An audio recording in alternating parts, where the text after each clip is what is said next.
on, your sun it glowed. Heading east to Boston town, stopping in Florida bound.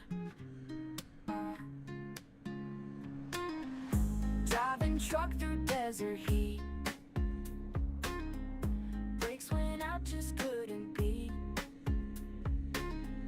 Cooling system filled with mud, sweat was dripping like a flood. Road trip warriors, west to east so glorious. Challenges can't bring us down. Driving till we hit the town. Geek Nation, join the quest. Never stopping for a rest. Fixing problems on the way. Together nothing's in our way. Road trip warriors, west to east so glorious. Challenges can't bring us down. Driving till we hit the town. Beating through the rain, through the struggle and the pain. EJ Arno, Geek Nation crew, drive on till the sky is blue.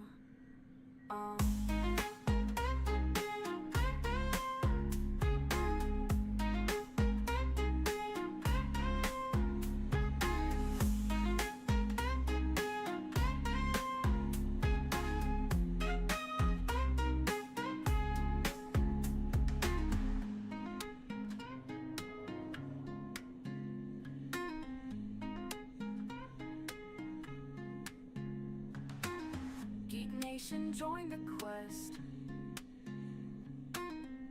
Never stopping for a rest. Fixing problems on the way. Together nothing's in our way. Road trip warriors, west to east so glorious. Challenges can't bring us down. Driving till we hit the town.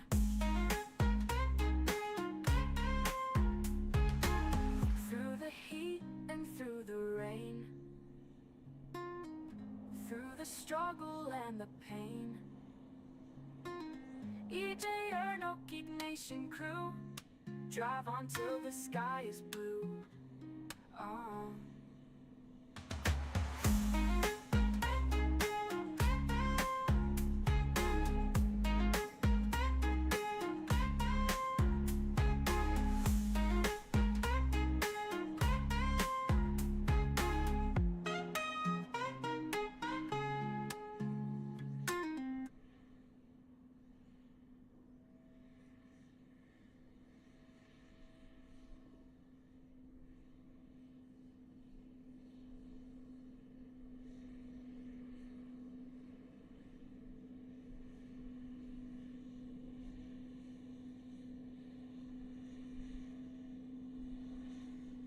Okay, here we are. Part 5. Alrighty, we're making some pretty good progress on this. Today, it's going to be a lot of work. Yeah. How's everybody doing? We got a lot of work to do on this car. I spent a little bit of money.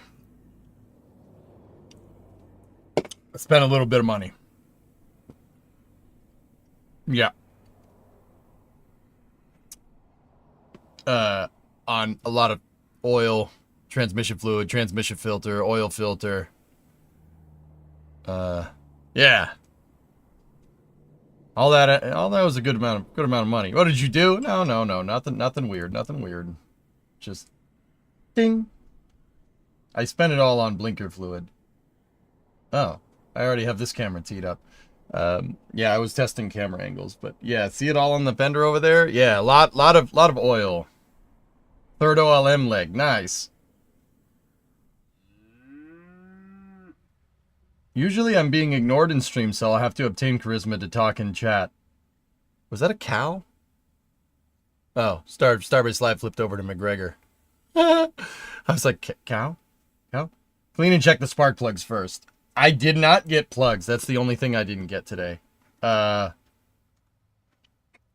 didn't have them at the shop, and they wouldn't. They said, "Oh, we could get them in by 1." I'm like, "Yeah, I don't have time." I don't have time. So, what do we have to do on this car today? We have to figure out why it's not charging. So, that's not too hard to figure out. You just have to see if the alternator's generating a field, or if we blew a fuse in the voltage regulator. Shouldn't be too hard to figure out. Yeah, that shouldn't be too hard to figure out if we have a field or not. We can test that with the multimeter. That's no big deal. In terms of all the plugs, dudes, I don't know. We can clean them off. We didn't... So, I started the car up last night after the stream. After it'd been on the trickle charger for a little while. Started right up, no lift or tick.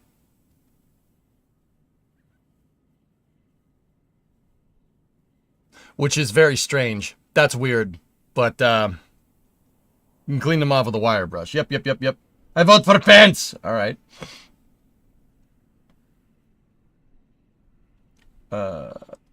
It's not charging because it's a coronet, not a charger. Yeah. It's a crew cab charger, though.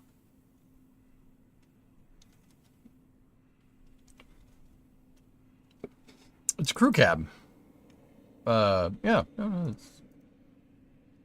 More pad legs going in. Dude, they got the third one's going in right now. I think we're seeing an OLM lift in the next week. Yeah. It's trolling you. Prove it's secretly a Decepticon. Yeah, maybe. So I have oil. I have an oil filter. I got a Wix. It's a 515151. In case anybody's wondering. I have a transmission filter for the torque flight, and I just bought a torque wrench that does inch-pounds so we can do the transmission right. I just got back from the store. So, yeah, it might just need oil. Can't see me. Yeah, when it heats up, this is what Bruce in chat was saying the other day. That guy is old school. He's an old school mechanic. He was helping us out over on the Twitch side of things. He was saying the oil thinned out when it heated up, and you're going to get the tick back. Because there's not enough oil in it. So, let's put more oil in it. You know? I don't know when the last time I changed the oil on this motor was. I have no idea. I couldn't tell you. I had that problem with my motor I just built for my 68. Push rod was kind of gunked up. Yeah, okay. Prediction for how much oil we spill. Yeah, we'll be all right.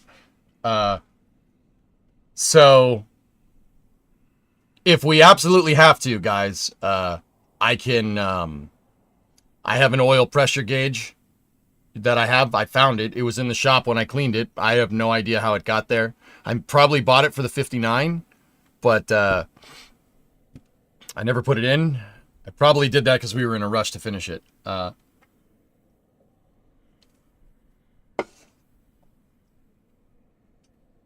A giveaway? I don't really like doing giveaways or charity stuff for that matter, Hellfish. It's just not my style, man. I just feel weird about it because this is all for profit. Like, it's a for-profit stream. This is not a charity. I stream because it pays the bills, right? Like, that's not the only reason I stream, but I don't know. I just never really felt right doing stuff like that, you know? It's 15W40 diesel oil, Tessa, with zinc in it. It's Rotella T4, 15W40. Is the studio in the shop? Yeah. Yeah, right, Tech. Yeah, it's in a detached office. It's got all the minerals and vitamins. Yep. Okay. Finished my coffee. Now that I've had my coffee, I'm ready to wrench on cars. All right, so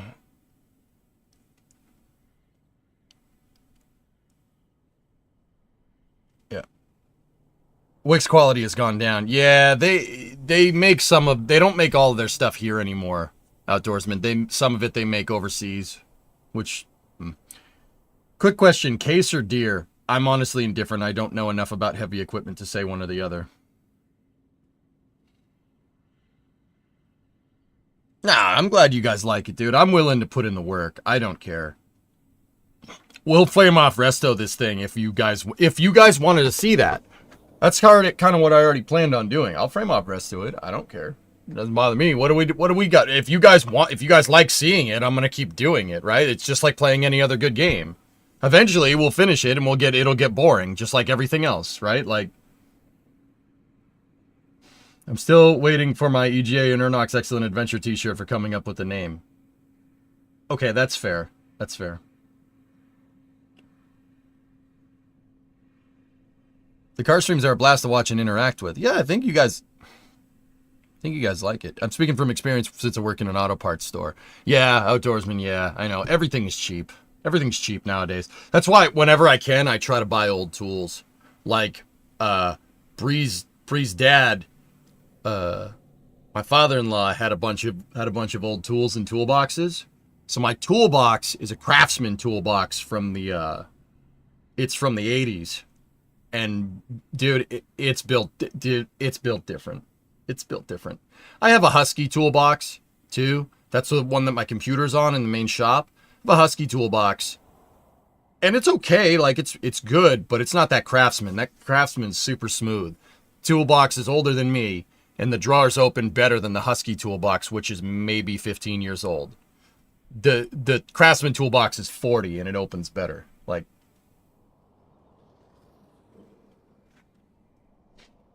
I love old tools. My dad has a set of old tools that I used to use on the old auto streams, but he when I moved, he's like, "You're not taking my tools. Those are my tools." I'm like, you know? Hey, I wanted to update you. I have a working sandblaster again, so if you need anything done, let me know. I'm hoping to get powder coating going soon for small stuff that fits in a kitchen oven, moving up to motorcycle frame sizes. All right, geek.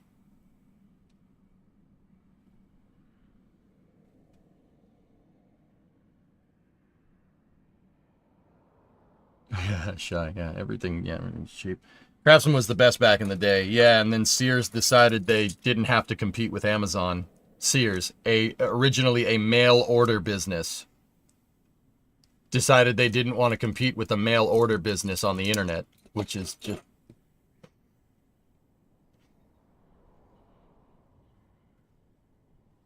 Okay. That's ironic. All right, anyway, enough talking. Hey, Mats, how you doing, man? Enough talking. Let's go.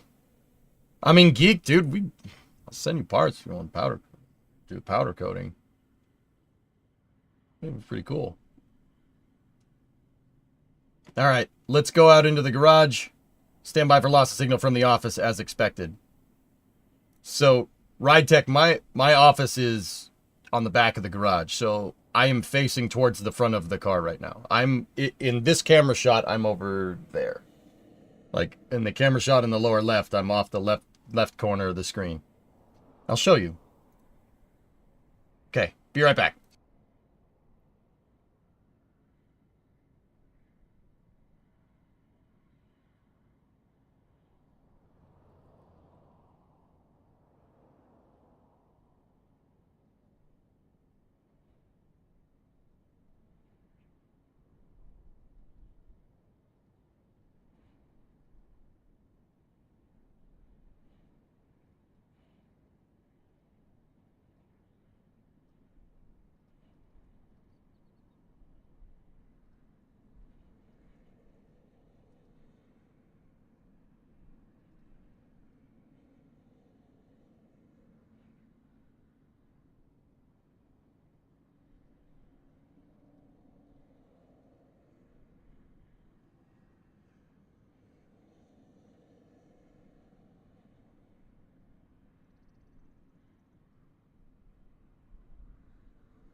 Okay, do we have an acquisition of signal? Oh boy, there's a hell of a delay. Yeah, okay, I'll fix that. Give me 1 second. That's bad. Give me 1 second to reconfigure all these windows and then we'll go.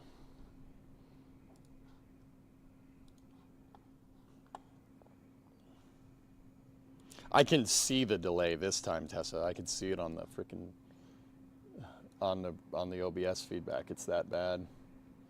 Which is weird because I need gopher chucks. No, I just restarted all this, but it's okay. I think I'm pretty sure I've narrowed it down to a Netgear switch, but we'll see. I'm just popping out the YouTube chat here in a second, guys. Just give me a bit to get caught up here, and I'll give OBS a restart now, okay?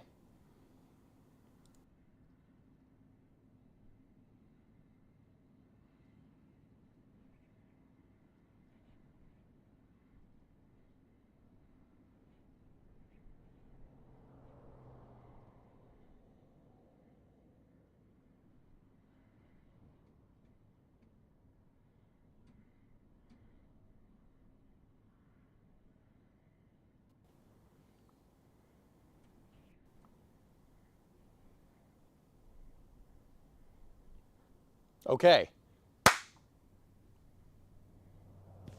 I can't really hear him, but I could in the office. Better? Mats, are we good? 5x5 on time. 5x5, no delay.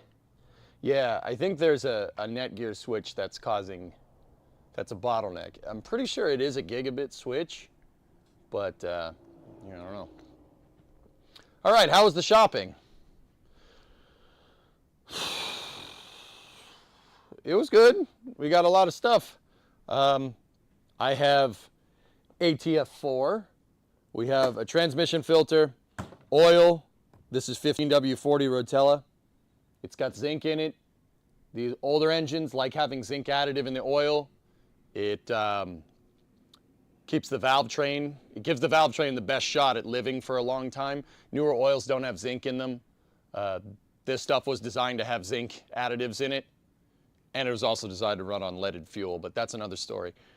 So the diesel oil has zinc in it. So I use Rotella T4 for older engines like this. I got a Wix 51515. This is an oil filter, and we've been boiling the battery all night. Synced, brother, thank you. Does your T4 come in 4.25 quarts too? I noticed that. This is 1 gallon or 3.785 liters. It looks to be 4 quarts. Don't worry, I know this motor takes more. I have extra. I have extra if we need it. A lot of extra, courtesy of Ernock.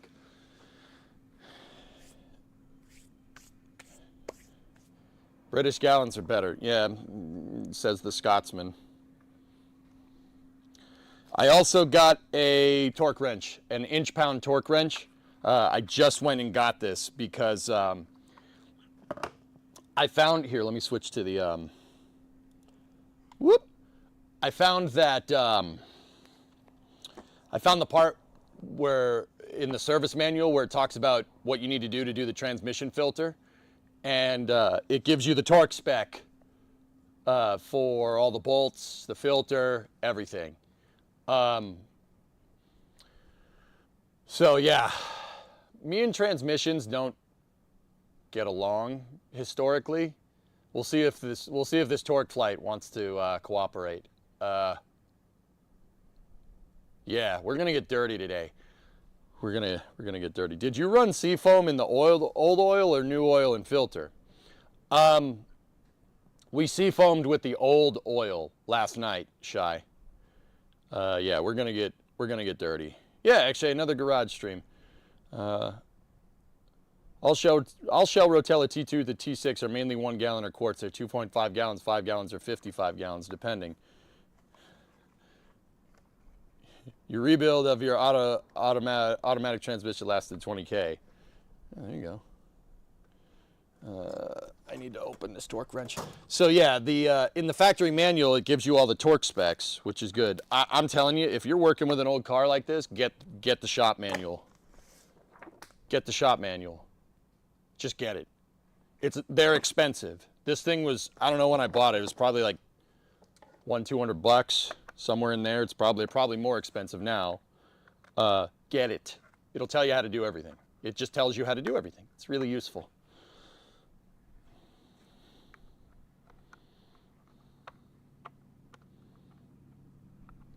Trying to get this frickin' thing out.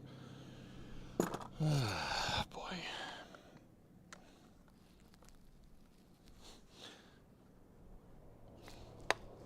There we go. Let's see. Let's look at this little guy. Look at this little guy. Look at this little guy. Oh. I said look at this little guy. Man. My fingers can't get in here because this thing is so tiny. How do you get this out? I don't want to break it. I can confirm I've got the proper shop manuals for your bike. They're the best, man. Shop manuals are worth their weight in gold. Okay, I don't want to do this, but we're going to do that way. Look at this little thing. Look at it. It's so small. It's this little tiny guy. So this is an inch-pounds torque wrench, and this thing is calling for inch-pounds basically everywhere.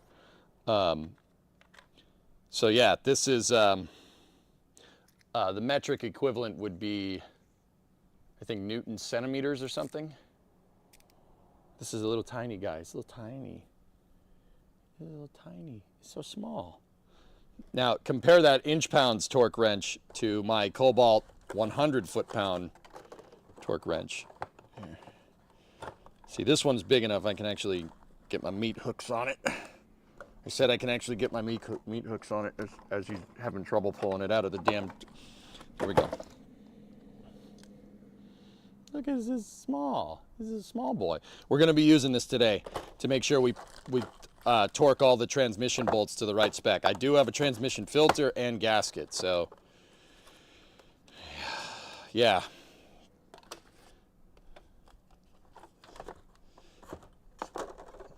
All the torque wrenches in the same drawer. Anyway, do you have a bar style to tune it in? No, I don't. I don't have one that's like this. I have a bar style that I got from Sears when they were going out of business. It is not inch pounds though. That thing is very much here, let me go check. So I have a bar here. It is a 1/2 inch drive, 30 to 150. Yeah. Yeah, nice. I have it in there, but we're not going to need that today. Okay. You should be fine, but yeah, I mean, let's see, what is it calling for on that pan, just out of curiosity? So, install the new filter in the valve body and tighten the screws to 35 inch pound. Fudge, this thing does 50. How low can we back it out?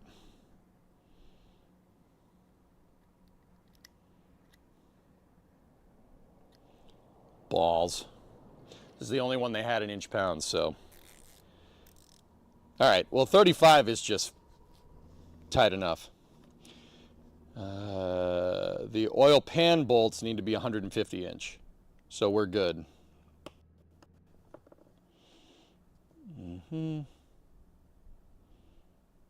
All right, so where do you want to start? The alternator doesn't work.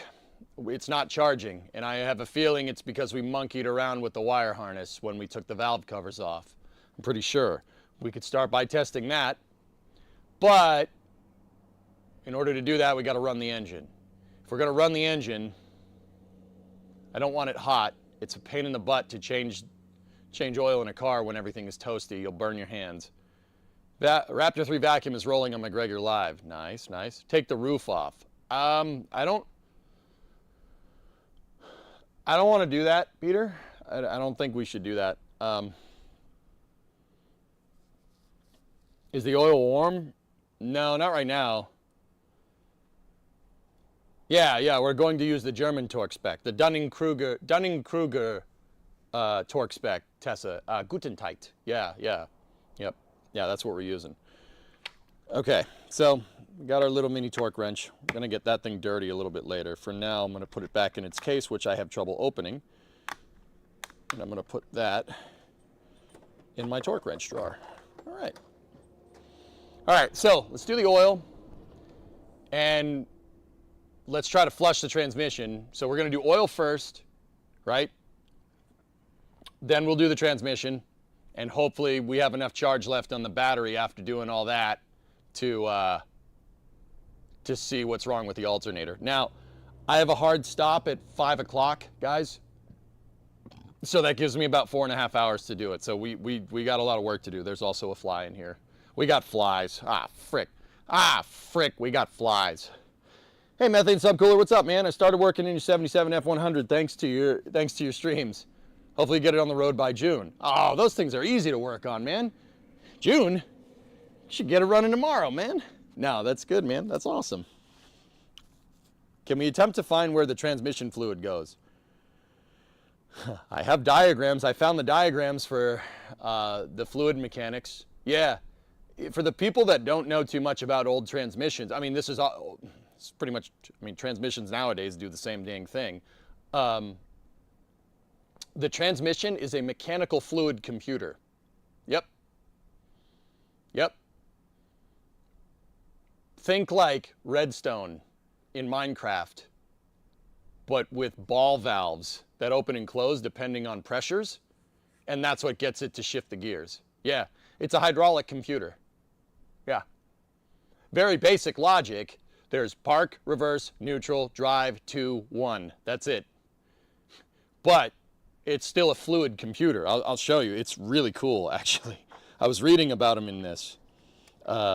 It's pretty wild what this thing actually does. There are diagrams. We were looking at them yesterday when I made the turbo encabulator joke. Those are manuals. That's the manual transmission. That's the 3-speed. We don't want that. Those are 4 speeds.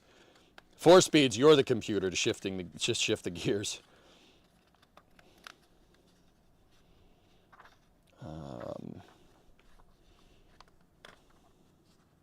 Yeah, there you go. Look. It's a mechanical computer with a fluid coupling. And then we have the torque flight park hydraulic and neutral hydraulic circuits. But with hydraulic fluid. Look at that. Is that wild or what? It's a mechanical computer. Well, a hydraulic computer, actually. Like, dude, who? Look. Hydraulic freaking computer, dude. It's using pressures for logic. That's your metering logic here. All right. Who the hell thought of that? Like, I guess they didn't really have any, I mean, it's not like a computer. It's not like you could strap a computer to this thing in 1969. I mean, you kind of could, but wow. That's freaking impressive. Archimedes, yeah, there, yeah. dude, you're freaking so right. That's true. That's right. It goes in the Archimedes hole. All right, I'm gonna take a swig of water. Let's get to it, shall we? All right, so we're gonna do the oil first. We gotta jack the car up. So I'm gonna go get my wheel chocks, put them on the rear, put the parking brake on, and let's get started, shall we? Now you can go and buy fancy wheel chocks. Probably be good. Here's mine. My wheel. These are totally wheel chocks. They are not small block Chevy motor mounts. These are wheel chocks. See?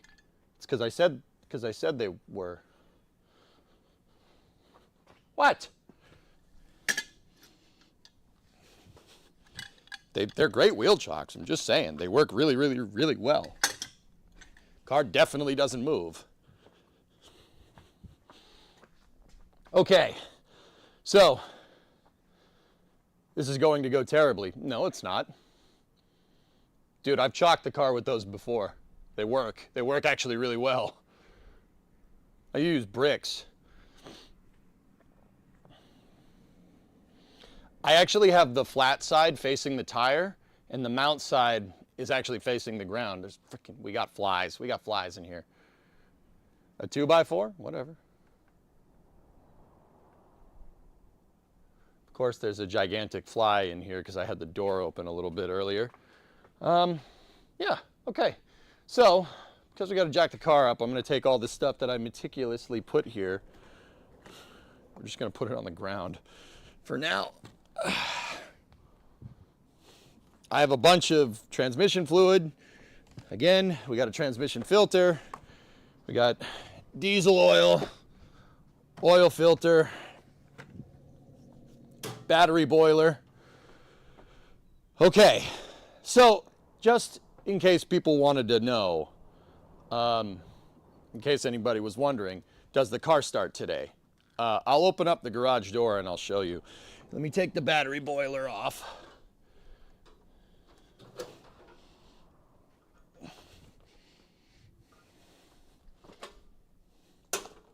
Love that dang thing. You can put 50 amps through a battery with that thing. It's beast. Beast.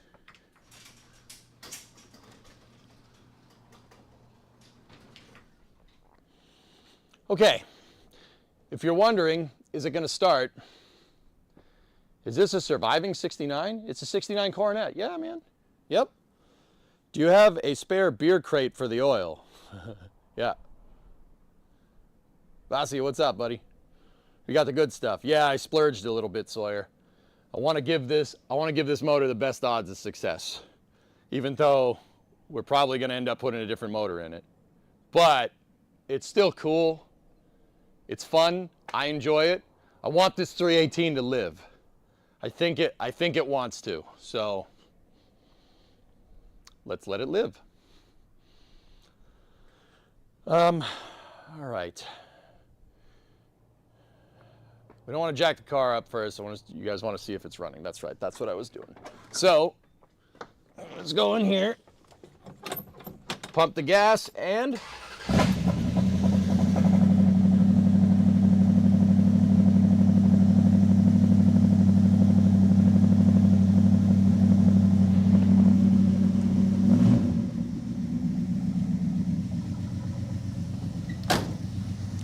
it was ticking. I heard it tick for a second and then it stopped.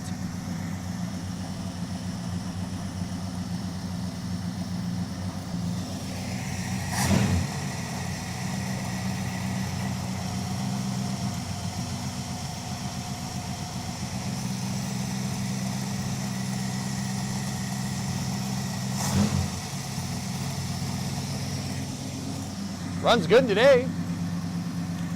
Not really moving around too much. I did pour seafoam in the crankcase. So we'll just let that stew for a second. Not for too long though, we don't want it to heat up. Yeah, Stuart, you guys heard it? Yep. It sounds nice. Is it a V8? Yeah, dude. Here, look.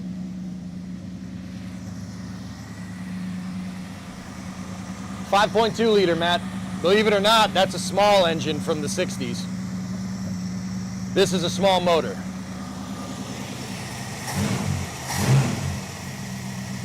Chrysler in the 60s, dude, made, yeah, she's wiggling again. Chrysler in the 60s made a 6-cylinder, which is 225 cubic inches. It's like a 3.5 liter. This was their mid-size motor. Right? They had a 5.2, a 5.7, a 5.9 in the mid-size motor, and then they had big blocks. The big blocks are I think 6.8, 7.2, and 7.4 liters. The big blocks are big motors. It'll fit in here. We could fit a big one in here. We got plenty of space.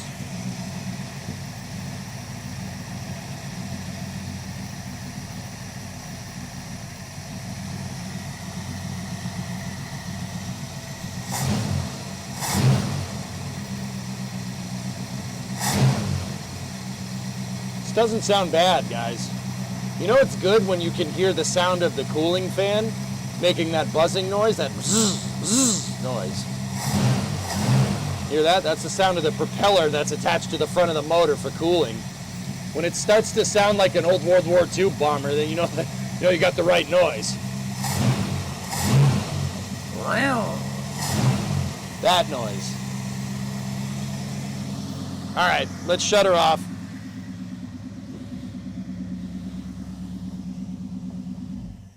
Yeah, that 5.2 is being choked by that 2-barrel carburetor, but whatever. Yeah, when you hear the noise. You can fit an inline 6 in there, just saying. It's designed to fit a slant 6 in it, dude. AP Chrysler made an inline 6. It's called the Slant 6. It's a really good motor. It just doesn't make much power. It's the problem. Reverse flow head, cam and block. They made it for a long. They made slant 6s for a long time. You drive around one of these with a slant 6, you're gonna get pretty damn good fuel economy. Seriously, they get like 40 miles to the gallon. I don't know what that is in kilometers a liter, but yeah, they made an inline 6, and the thing was it was too tall for the cars, so they made a whole inline 6. But the reason why it's called a slant 6 is because the entire 6 cylinders are 60 degrees offset off of 90 on the car. They just took an inline 6 and put it on its side, 60 degrees off. So like, an inline 6 would be straight up, it's 60 degrees canted. They did that so they could fit it in a lower profile car. Yeah, the leaning tower of power, the buzzing half dozen. So yeah, I mean, you could fit an inline 6. I'm just not sure we'd have the clearance. Like, okay, first of all, actually, you know what? No, you can fit a 2J in these things. You can fit a 2JZ in a B-body Chrysler. I've seen it done on Finnegan's Garage. Yeah, they put a 2JZ in a 69 Charger. This is the same thing. You could put a 2J in here. That would be insane, and I'm not going to do it. That ain't my style, but that is damn cool. That is damn cool. Yeah, that's pretty sick. All right, anyway, it is running pretty decent. It looks like we may have just flooded it yesterday. But the thing is that we're not charging, I don't think. I actually want to just test that real quick. Rotary for funsies. It's too big of a car for a rotary. Too big of a car. Because inline 6s make the best noise. I mean...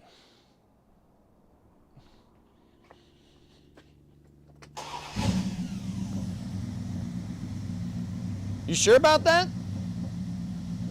You sure about that?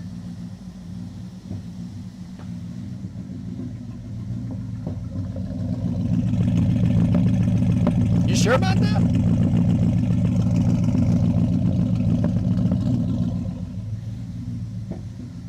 All right, let me get my multimeter real quick. I'm gonna put it on the battery and just verify that it's not charging, because that's what I saw yesterday, but I'm gonna do it again today just to be sure. So if we take the multimeter, right, and set it to 20 on the voltage side, and put it on here. Yeah.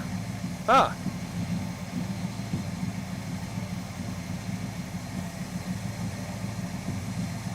It's 12.97 and going up.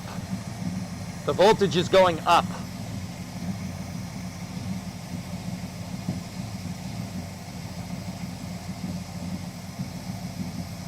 $13.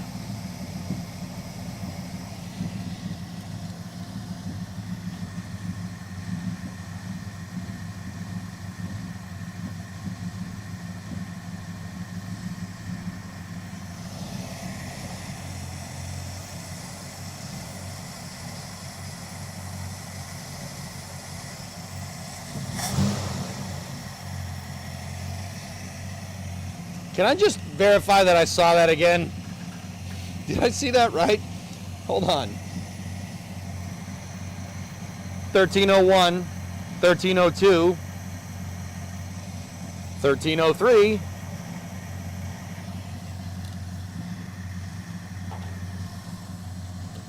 Well, here's a really good way to test it. Take the negative terminal off.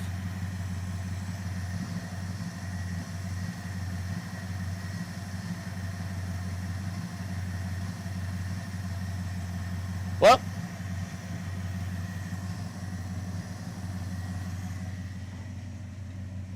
it was, dude, it was not charging yesterday.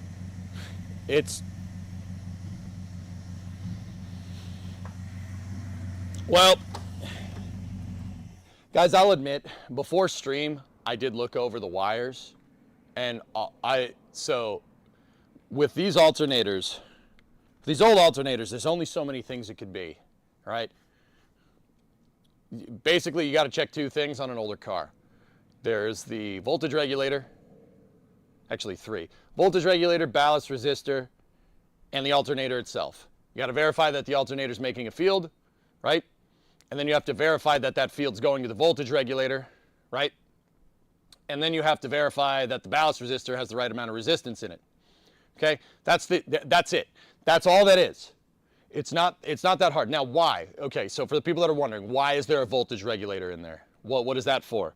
Well, okay, think about it. Your alternator is connected to the belt, right?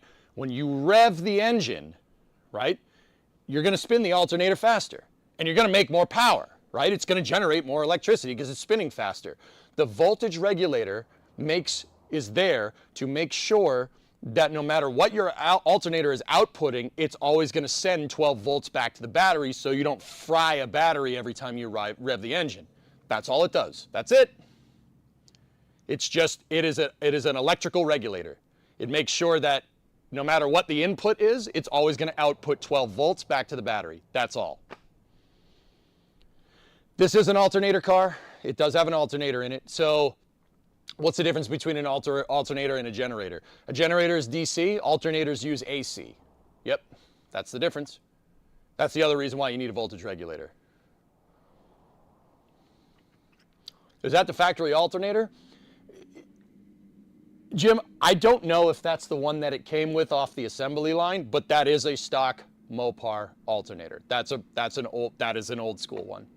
It looks 56 years old, dude, so. Yeah, excuse me, not 12 volts. It gives you 14 volts to the battery to charge it, excuse me. The old cars do that too, modern cars do that. It's making sure it outputs 14. Excuse me, sorry, I misspoke. You will never generate 1.21 gigawatts. No. The only thing that can generate 1.21 gigawatts is a bolt of lightning. Unfortunately, you never know when or where it's going to strike. Oh, I'm sure in 1985, plutonium is available in every corner drugstore. But in 1955, it's a little hard to come by. Marty, I'm afraid you're stuck here. Now, the interesting thing is, okay, just on a side note, guys, the interesting thing is, why did the battery go yesterday? But, I don't know. Like I said, I did monkey around with the connections this morning, and I made sure all the contact surfaces were good before I got out here. Or before I started up the stream. I undid the field. Okay, the alternator has two connections, basically. You have battery, and then you have your field exciter wire. So in order for the alternator to generate power, you've got to send electricity to it, right, to make a magnetic field. So when you spin, right, it generates power. You need two magnetic fields. Magnetic field from the spinning part of the alternator is made because it's spinning. The outer coil of the alternator you have to send 12 volts to, right? So you have your field, so the exciter wire, and then you have your battery cable, right? So basically in and out, that's it. I mean, it's a little more complicated than that, but that's the general idea. Guess where that out wire goes? That's right, it goes to the square hole. It goes to the voltage regulator. Voltage regulator goes to the battery. This is not rocket science, man. Not corroded, could have just been a bad connection. XJ, I had a feeling that when we took the right bank valve cover off in part 3, that I moved the wire around and I may have unseated a connection by accident. So I went and verified that everything was connected and all the terminals looked right. Like I cleaned off all the terminals with some sandpaper just to be sure, right? Give us the best odds of success today. Forgive me, I did that off stream. But yeah, seems to be charging now, right? What in the name of Sir Isaac H. Newton happened here? I was framed! I was framed! Sorry. Hey, McFly, you bojo? These boards don't work on water unless you got power. You are forgiven, my son. What's up, Space Pope? How's the regulator grounded? So that's a good question, Methane. Cars use the chassis for the ground. So the negative terminal on the battery, because most cars use direct current. Actually, I don't think I know of a car that uses an alternating current wire harness, but that's another story. Old cars like this use direct current or something. I know that this car uses direct current. That's what I'm trying to tell you. So you have a negative on the battery that's actually connected to the metal. It's connected to the chassis of the car. In this particular case, it's connected right to the engine block. And the engine block is grounded out on the firewall with another wire that's on the other side of the car. It's over on the right bank. Passenger side. There's a grounding strap. So the voltage regulator has a metal tab that you mount it to, and when you screw it in, it mounts to the firewall. That's your ground. Yep. There you go. Some are positive ground. Yeah, Martin, I know there's some like Euro stuff or Japanese stuff or something that's, I mean, maybe even old American stuff, but by the time the 1960s, by the late 1960s, everything was negative ground. Everything was negative ground. Everything was a 12-volt system. Everything used an alternator.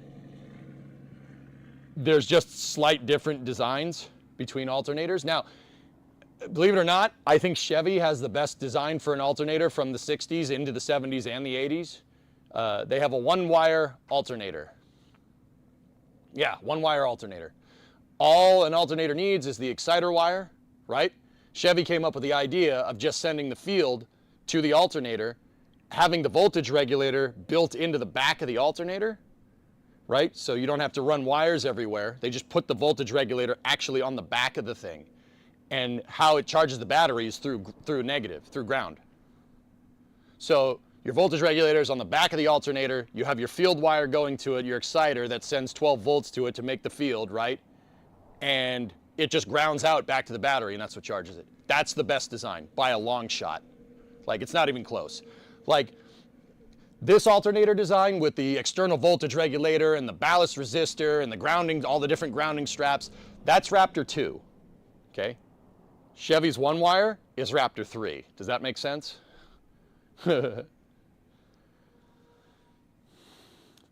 Positive on chassis actually reduces the rust by providing free electrons to the chassis.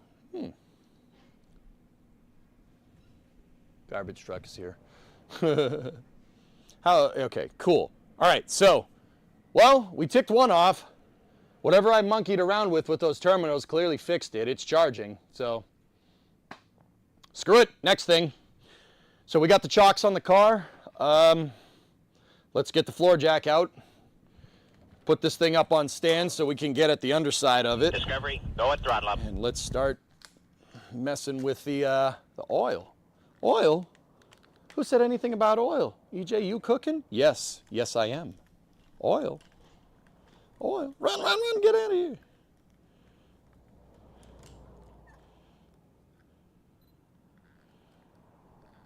Okay. Cool. Hey, New Zealand. What's up, buddy? Let me turn the sound on here so I can hear it. Tier 1 2-month resub. What's going on? Oil? Oil? Oil? Said anything about oil, chat? You cooking? Okay, we'll jack up the car the same place we did last time.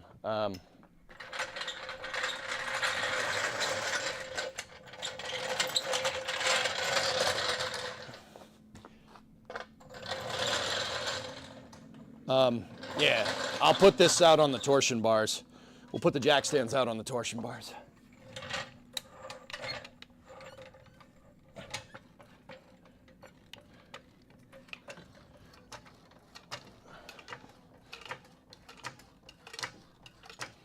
Shut that light off. We're going to need that later.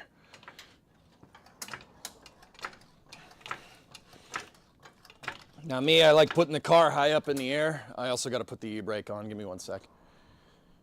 I like putting the car high up in the air. I'm a big guy. It's a pain in the butt to get underneath this. That's why I like working on trucks. They're high up off the ground.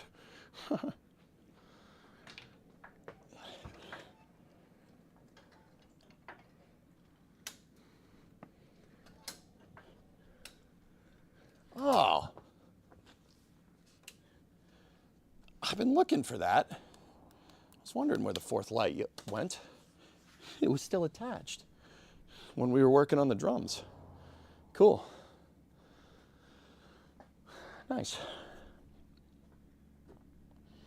Also going to take the negative terminal off the battery. There.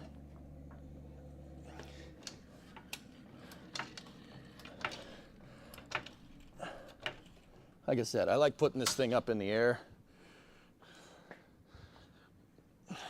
because I'm a big guy. It's a pain in the butt to get under. Let me get my jack stands.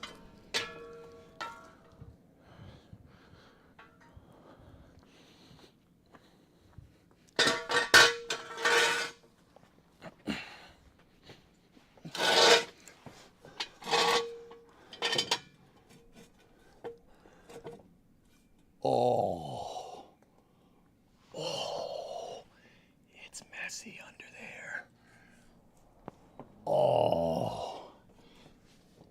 Oh, that's messy. Oh.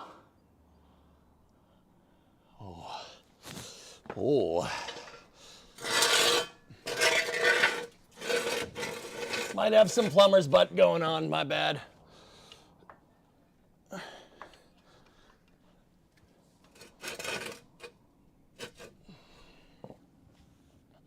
Okay, putting it down on the stands.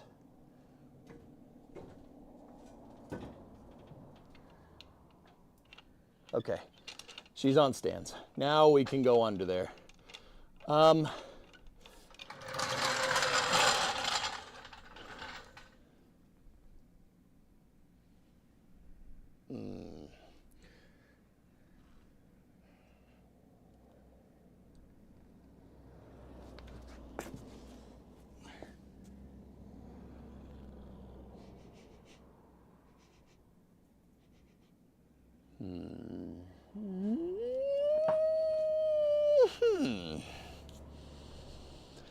Check to see if she's stable. That's not going anywhere.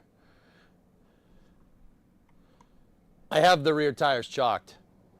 See them over there? See the chocks? They're motor mounts from a Chevy small block. They work. They work good, actually. Hey, look, those recalled Harbor Freight jack stands. Those actually aren't the recalled ones, but thank you for a second there giving me a moment of existential dread because I was like, are those the, oh no, they aren't. Yeah, so there's some kind of lubricant leaking out, Mats, and I'll get the smaller tripod and put the video camera on it so I can show you what I just saw because it's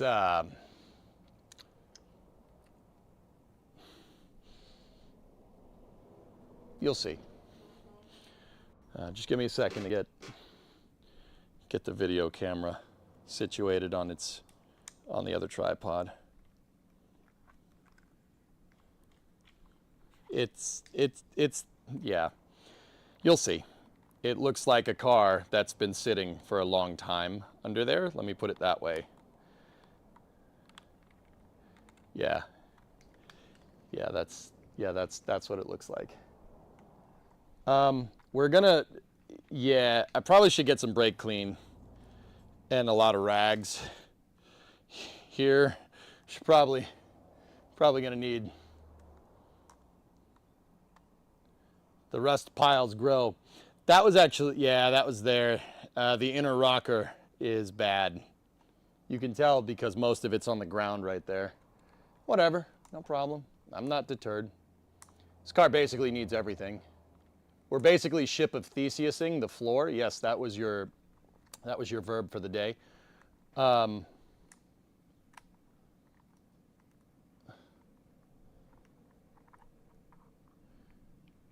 it just looks so simple. V3 RVAC. You link that while I was underneath a 2-ton automobile. I just want to point out that that event happened. Just want to point that out. All right. So let's get the little mini tripod here.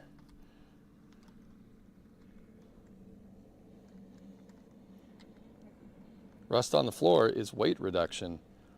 That's right. Yeah, no, it's good.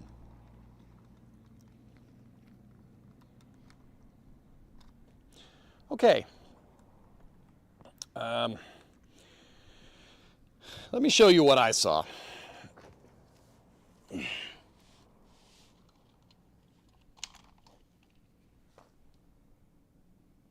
Or that could break.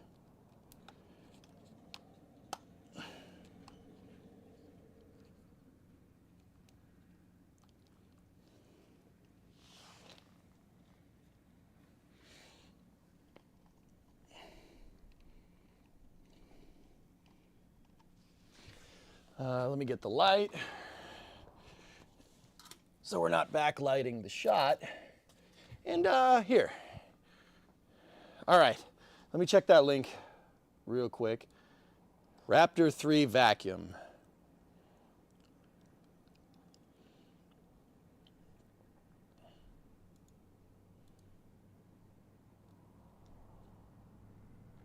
Wow.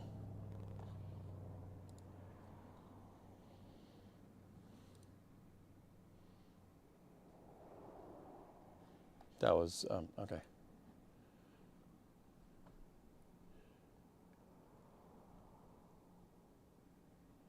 Yeah, that's pretty cool. Well, that's pretty neat. How neat is that? That's pretty neat. Cool. Okay.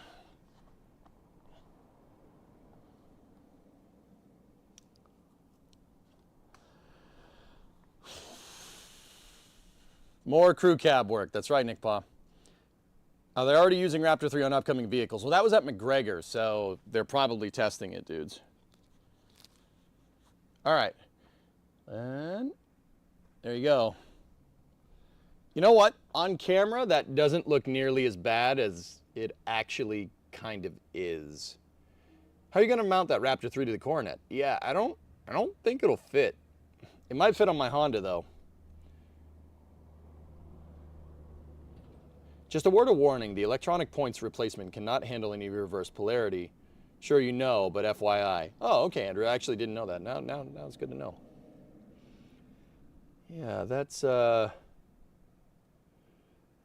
it's a little grimy under here, yeah. To the roof, Mythbuster style. Yeah. Okay. All right, so I'm gonna get my big stamped metal pan here, and we're gonna put the stamped pan down underneath here. We're gonna make a little bit of a mess.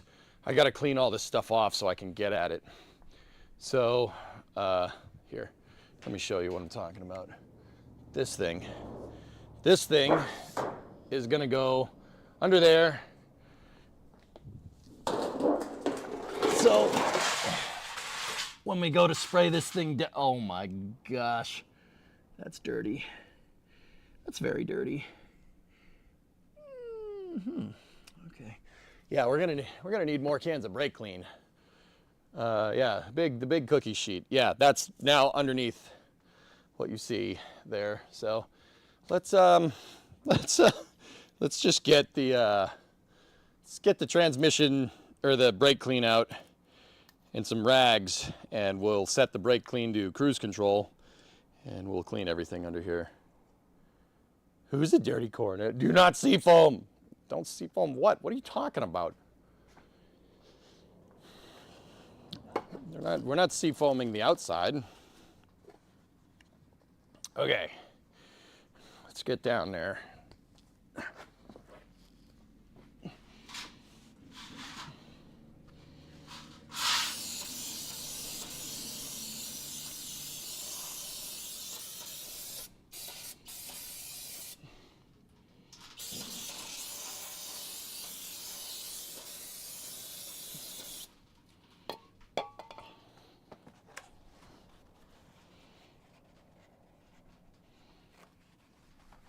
A lot of gunk just came off of this thing. Oh, that's it's orange, the pan. Still got some factory paint on there. All right. All right, there's the plug. Drain plug looks okay. I did change the oil on this car last. It was a long time ago though. The inspection cover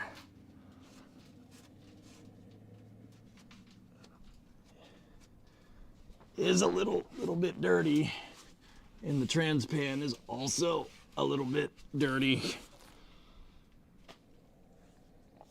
Oh. Okay, where's that filter at? All right, I see the filter. The filter's up there. Frame rails look okay from here. Torque box looks okay on both sides, believe it or not. The torsion bar cross member has seen better days, but that's okay. All right. So let's get at the oil here.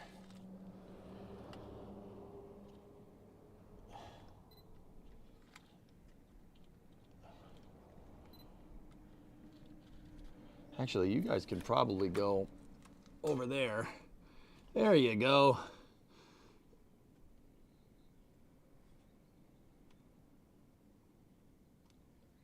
Yo, what up? Yeah, you guys get at it from this side. So here's the drain plug. I'm just cleaning around it because, you know, oh, where's more of that brake clean?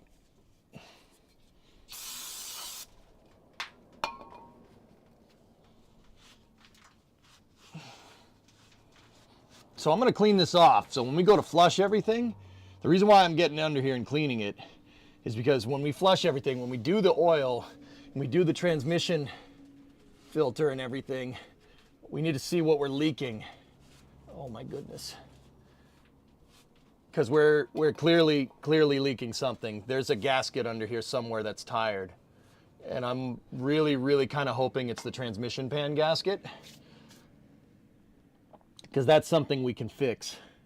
But also, the rope seals in this thing might be a little bit tired. If this is the factory engine, then they're using rope for the oil seals on the bottom, believe it or not, or at least they would have. So let me get my oil pan and we'll go.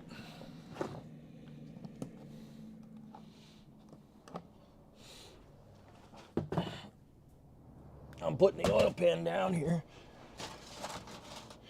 And now we got to get at the filler, or the drain plug. I'm gonna get up top, pull the breather cover, and let's get at it. You need some degreaser and a pressure washer. I think this thing is gonna need more than that, my friend. But that would be a good start for sure.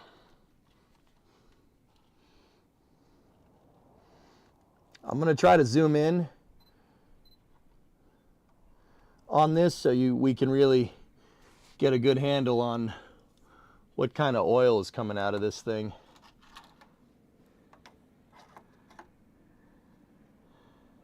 All right. Definitely the oil pan gasket in the rear main, I know from experience. Yeah, yeah. Well, you know, depending on how healthy this 318 actually is, we'll, you know, maybe we'll pull it and refurbish it before we put the other motor in. That would be cool. Just slowly build this thing up into something awesome. That'd be pretty sick. Okay, so what does that look like? That's a big drain plug. That's got to be, it's a big one. That's, I'm thinking maybe 5/8. Maybe 3, it might even be 3/4. Does the oil pan have a magnet on it? I have no idea. 7/8 Bismarck? I believe that. 5/8, now that I'm looking at it, is a little too small. All right, 7/8. Let's go.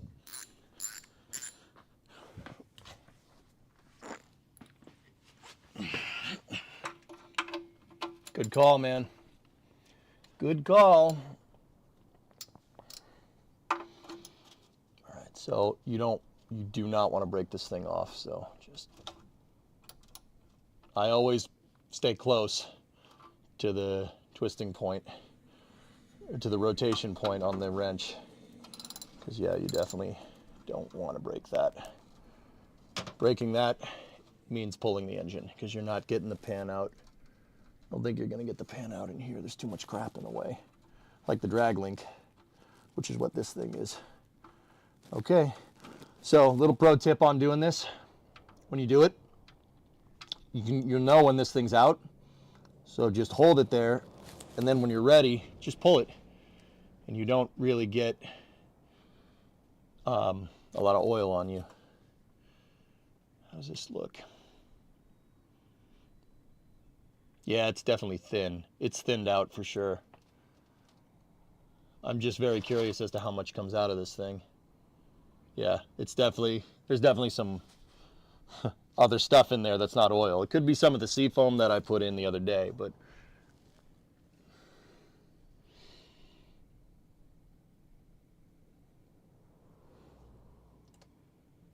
it's definitely thin. Yeah. The more watery, like, let's say your oil has consistency. There's consistency of oil depending on the weight, which is like thick and lubricanty, I guess.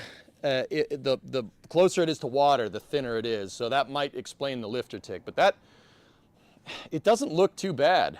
Does it smell like fuel? Yeah. I did dump seafoam in the crankcase last night. Not a lot, like 2 to 3 ounces maybe. Let me take another whiff.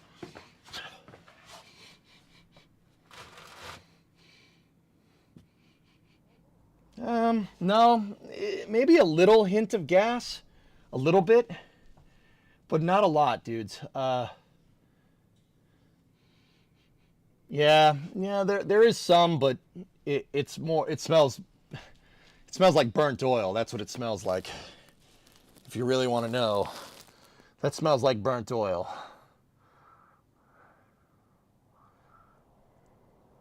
Yeah. Yeah, it smells like burnt oil. That's not great.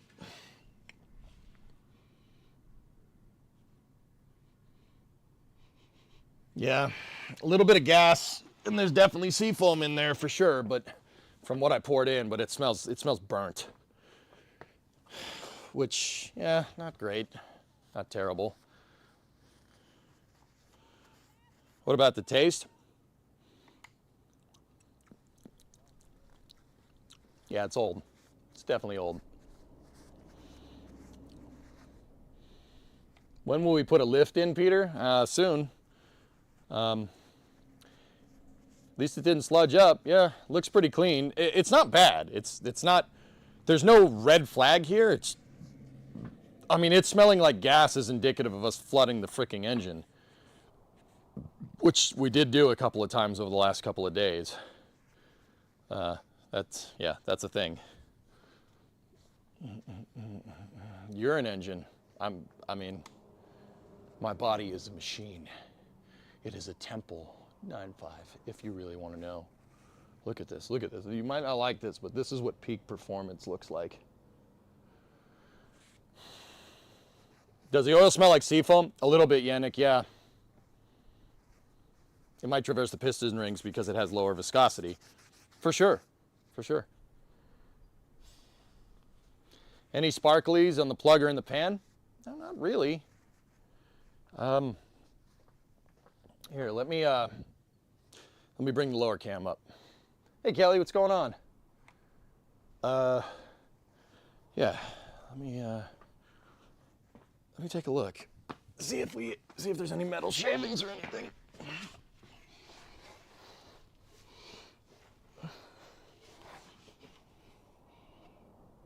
No?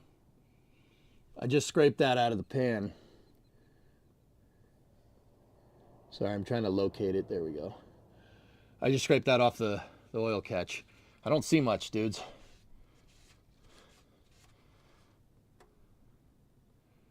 No.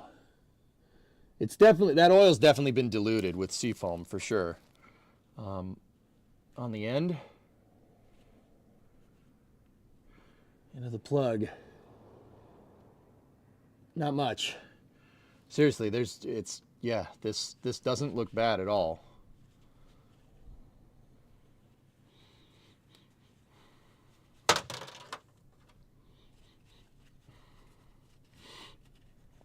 Okay. I'm stuck. Okay, there we go.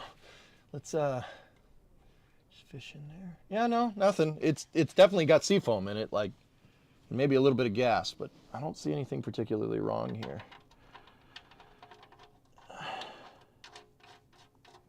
Like, I mean, I don't know. You guys double check me, but I didn't see much. So what I'm gonna do, this thing does not need to be tight. You definitely don't want to break this, so just get it good and tight. That's fine.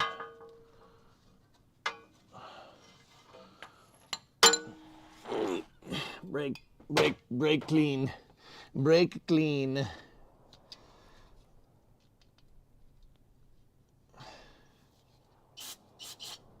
we go. But there's definitely oil all over this pan, dudes. Definitely. But, you know, it could be oil, it could be trans fluid, who knows?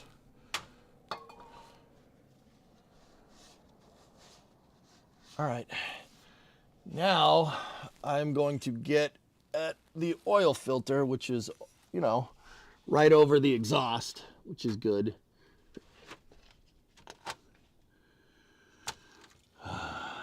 It's right up in there. I'll reposition the camera so you guys can see it. I don't know if you guys heard that. That was part of the rocker panel that I just scraped on.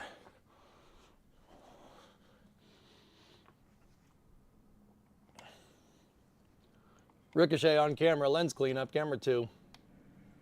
There's no brake fluid that got on there. Any puddles under the car? No, Rares, there was a little puddle of something. I couldn't tell if it was just diluted gas or if it was oil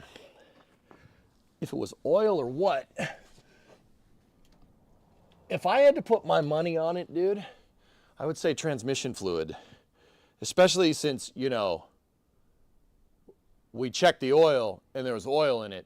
Not much, but there was no transmission fluid in it.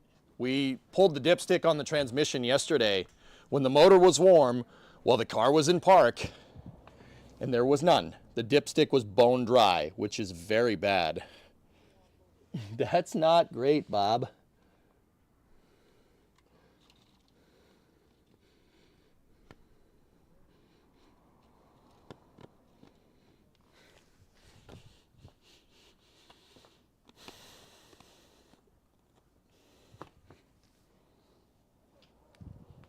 I'm just setting up the next shot.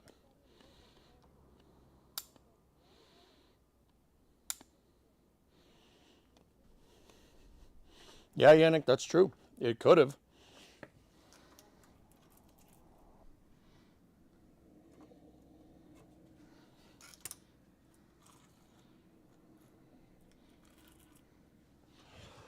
All right, let me switch the shot here.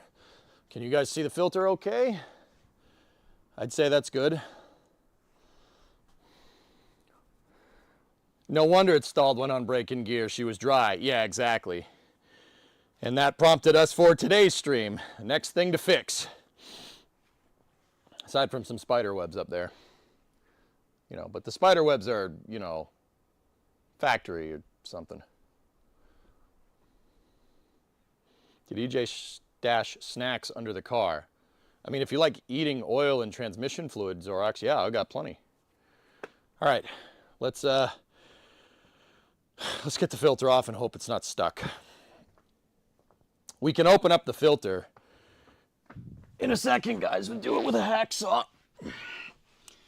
It'll give us a pretty good indication of what's going on here.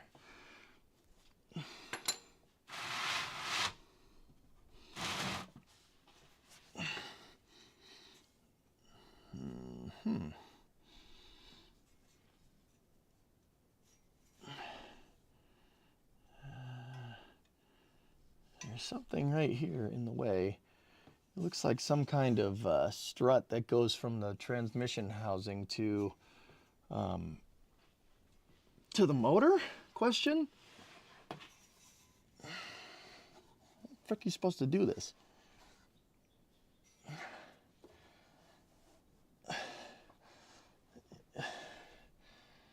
So this is the torsion bar. That's the suspension. That's what keeps the suspension sprung. That's actually a spring. At least it's sprung right now. So you really can't move that. This is the structure of the car, and that's the exhaust. I don't feel like taking the exhaust off. You can't move the torsion bar, and you damn sure can't move the frame rail. So, gotta see if we can just try to get at it in between them. There we go. There we go. Yep. And of course I got it at an angle where you guys can't see anything. So, you know, that's working for me. And I can't get it at there because there's a brace that's connected on the transmission.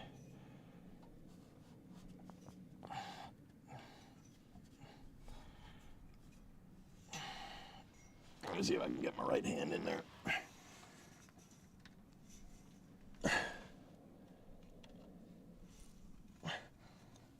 Yeah, the torsion bar is really preventing me from getting any torque on this thing. We could filter wrench this. It might not be the worst idea.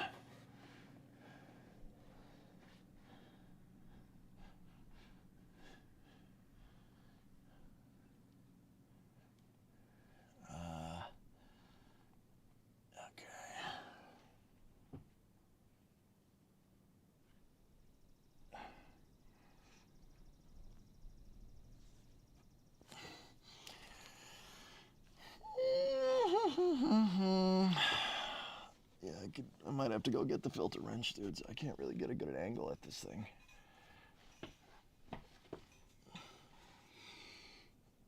Oh, wait. Come on, baby. There we go. I got it. I'm just scraping my knuckles on the exhaust, which is kind of hot, but, you know, whatever.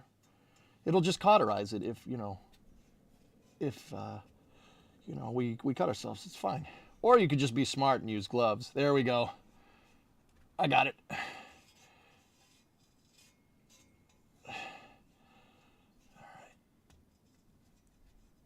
right. Nice. She didn't fight too much.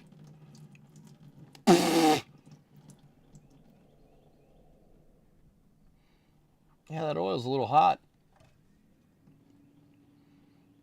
Yeah, all over the exhaust. There we go. Nice. Yeah, that's just going to make a lot of smoke later when it burns off.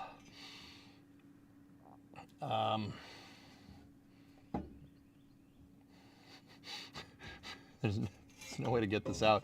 I might have to take it out from the top. In fact, that's what I'm probably going to do. There's no way to get it out. That's what she said.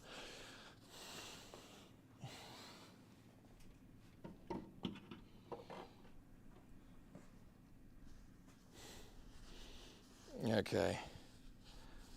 All right.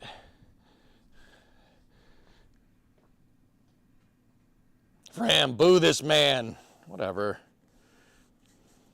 I'll say I put the Fram on there when I didn't know what I was doing, and we'll call it a day. Is this the Fram 3 mission? That's right. Yes, it is. That's right. It goes in the square hole. All right. We could cut this filter open and see what's good if we want, because there is just a paper filter inside of it. Ooh, it's heavy. I turned it upside down, dudes, and it's heavy. Oh, boy.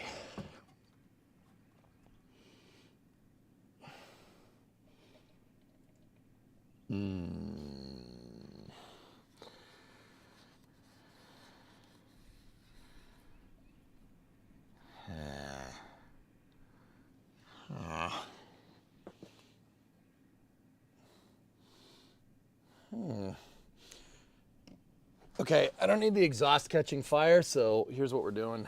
We're just gonna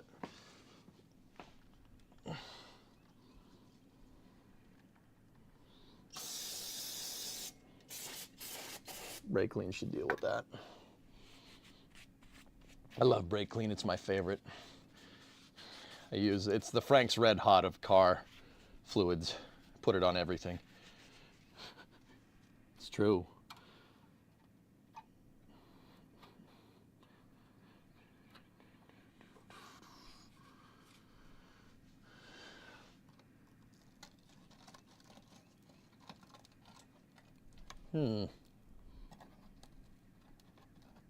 That's not the noise you want to hear when you grab the pinch weld on the car.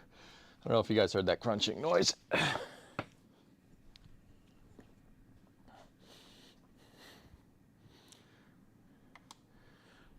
So here's the filter. There still is some oil in it, but we can open this if we want to. Let me just stick my finger in there. No, it doesn't look too bad.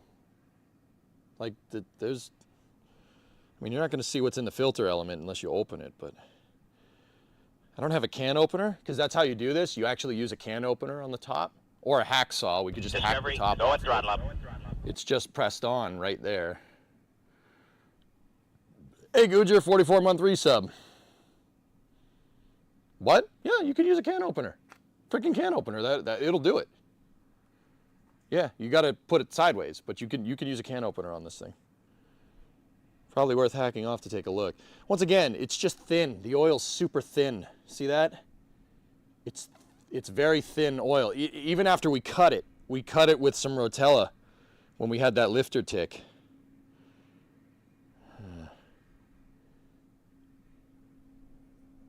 What? Oh, never mind. You said my. Oh, yeah. The filter element. The filter element.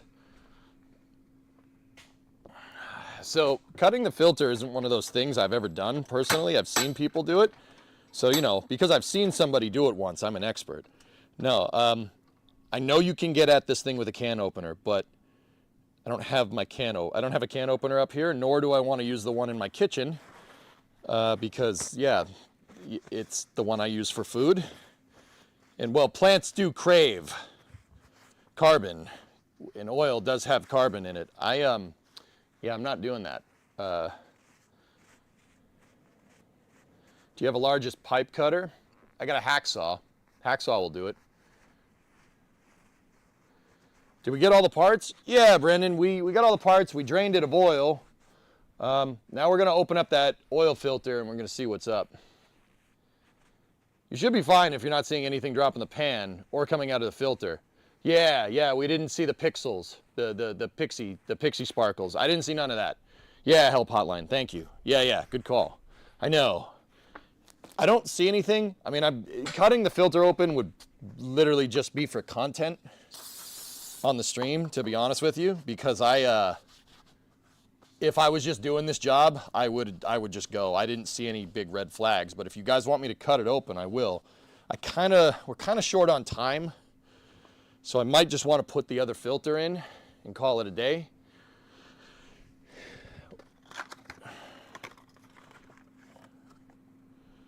Once again, I have a hard stop at 5 o'clock today.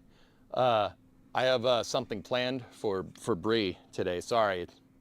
non-negotiable. So there's not going to be any space news today for me, but I will be back for after hours to play Summer Car.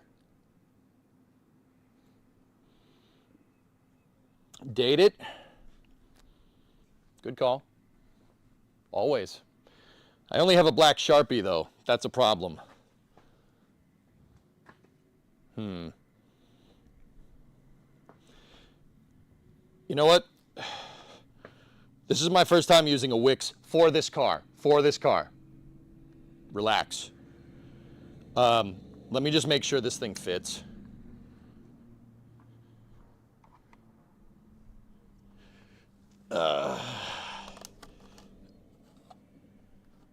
So, good thing to do when you put a new filter on is, I took some new oil and just see the O-ring. Just put some new oil on the O-ring. See, this is what clean oil looks like. It's just gooey and kind of greenish clear, I guess, if you want to call it anything. Now, because I did that, I'm going to clean my hands off, because putting the filter on is a real big pain in the butt when you have oily hands. So I'm not saying I'm spraying brake clean onto my hands to get everything off, especially into those cuts that I just put on my hand, but you know, I'm not saying that. That's not what's going on, okay? It's not. That's totally not what I'm doing. That would be totally unsafe. And yeah, it'd be bad.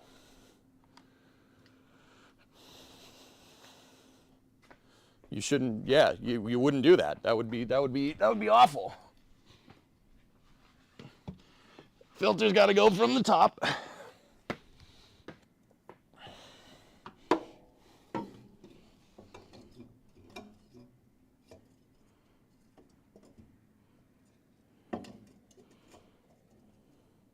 Stay.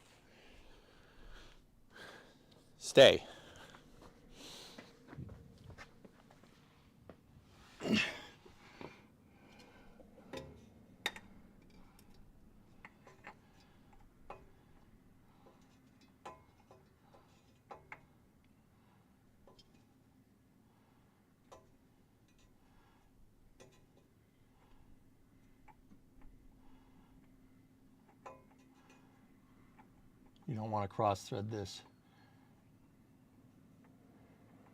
There we go. Yeah, she fits. Excellent. So this is a newbie thing. Never, ever tighten an oil filter with a filter wrench. Don't ever do that. You're going to break something. Just tighten it with your hand. And this is why I totally didn't spray brake clean on my hand, so I could get a grip on this thing.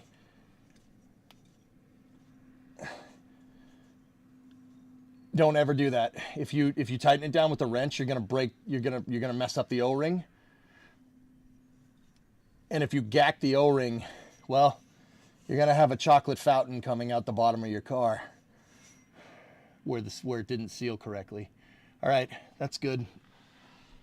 Let me just give it an additional hand dugga right there. Yeah, all right, she's good. You know, we sent it with the hand dugga, just to be sure. Nature's hand sanitizer. Is that a fuel? Is the filter full of oil? No, I didn't prime it, Martin. Some people do. This is part 5 and the shop is still tidy. I know. Ever since I cleaned everything, I'm anal retentive about where tools go. And that's why I did that week 2 or 3 weeks ago, guys, where I did not stream. I only did Space News because I wanted to get the garage clean so we could do this stuff. And I would not spend a majority of the stream looking for a damn tool, which definitely did happen before. Like, yeah, that happened. All right, anyway.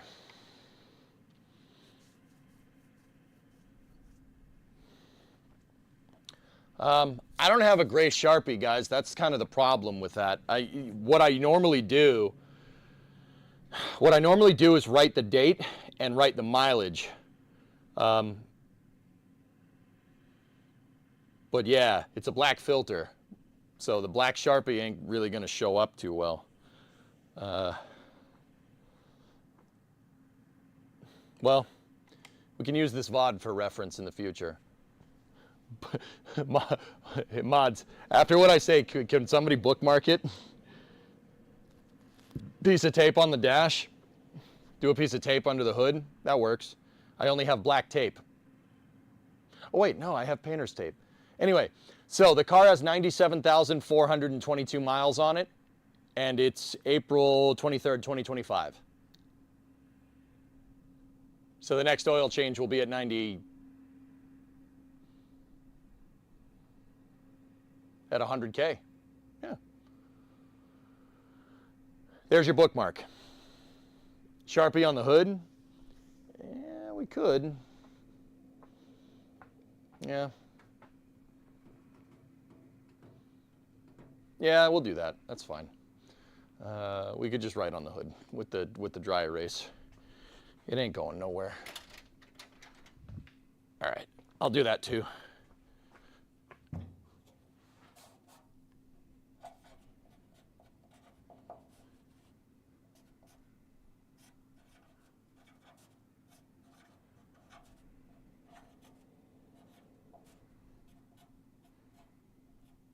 There. Sweet.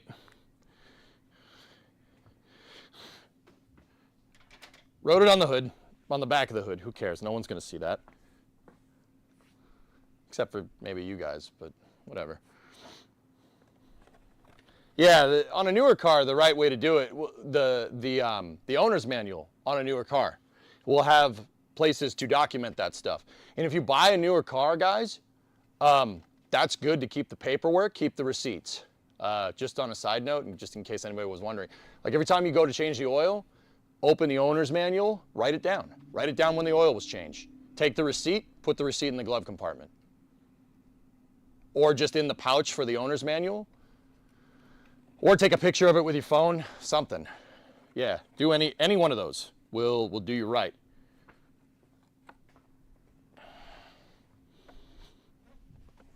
I'm taking the old filter, I'm just going to put it in the Wix box so it doesn't, yeah. So it doesn't get all over the place. Yeah, the more you document, the more the car will retain its value. Seriously, the more you document it. That's really important. So transmission flushes, not that that's a thing anymore. Oil changes, dealership services, recalls, stuff like that. Document all that stuff. There's a spot in the owner's manual in most cars on the back where you can write it all down. And make sure you write it legibly so other people can read it. Or use a notepad or whatever. I mean, pick your poison. The point is that the more you document with your car, the more it's going to hold its value. Because if you say, I'm going to sell this car, say in like 3 or 4 years, I want to sell this. It's probably not going to happen, let's be real. Say I do though. Say I do. Say we find the right buyer for this car. How does that person know that we did all this work to this motor? How do they know? They don't know. If I show them a receipt for oil from a certain date, there you go, but that's not even, maybe. I mean, I could just tell them to look at the VODs, but that's just me. I'm inadvertently documenting everything that I do. But for the people that don't stream this, right, find a way to prove that you changed the oil in the car. So write it down. Write it down. Yeah, or a maintenance spreadsheet for your car. Keep the receipts if you don't do your own oil. And guys, like, I know this is going to sound stupid, but take it to the dealership. The dealership can help you document that stuff. So if you have a Ford, take it to the Ford dealership. If you Chevy, take it to the Chevy dealership. Right? This is with newer cars now. With this, I'm not taking this to a Dodge dealership. Okay? I could take this to a Dodge dealership and they'd be like, where's the computer? Where's the computer? How do we know what's wrong? We got to plug it in. So don't do it with old cars. That's with newer stuff. So like if you buy a new car, document everything. Everything that you do to that car, document it. Everything. In some cases, you can actually document it and send that to your insurance So your insurance company knows is that you're taking care of your car, and you can get lower insurance depending on the insurance provider. I don't know if that's a thing with your insurance, but that is a thing. I know that you can do that. That's right. You put the plug in the hole. That's right. Where do I plug in the computer, sir? Matt, you plug in the computer up at the ASA. It's an Italian term for USB-Z port, so it's like at the bottom. This thing doesn't have a computer? I mean, it has a mechanical computer. Does that help? All right, anyway, let me get into the factory manual here. And let me, got to figure out where there's, where the oil capacity is. Shouldn't be hard to find. Lubrication and maintenance. Dodge, yes.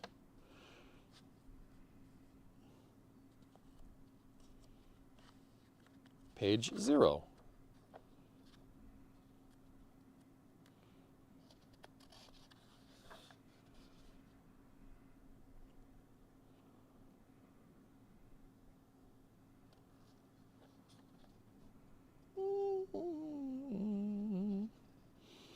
The key to lubrication. Lubrication and maintenance schedule. Here you go.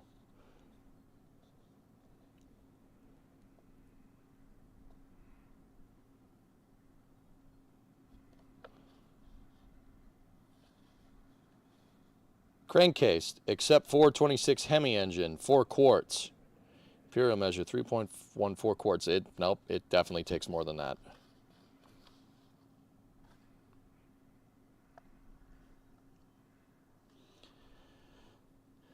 Ever worked on a Wankel engine? No, and that's fair. If you said that just because you like saying Wankel, that's fine.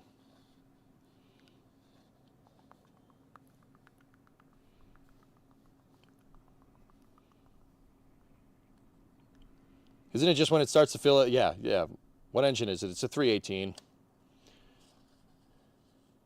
It says it takes 3 1/4, and the Hemi takes 5. That's bull crap. That's not. I already know. I already know that that's not right.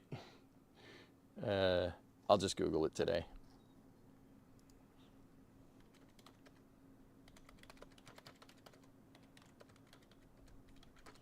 Pretty sure it's 5.8 quarts. The oil capacity for a 69 Coronet with 318 is generally 5 quarts when the oil filter is not changed. Yeah. I'm asking Jeeves. Asking Jeeves.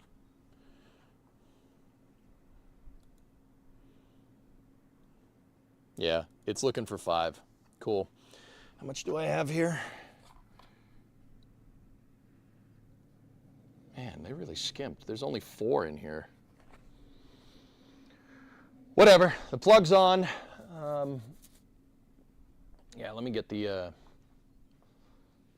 camera out from under here.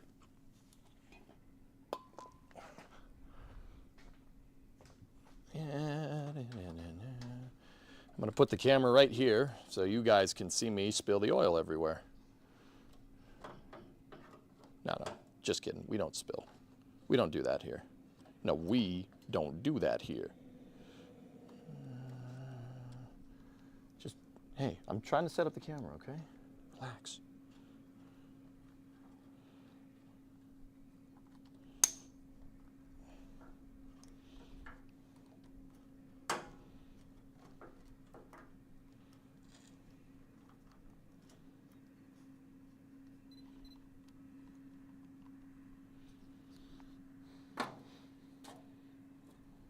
There we go.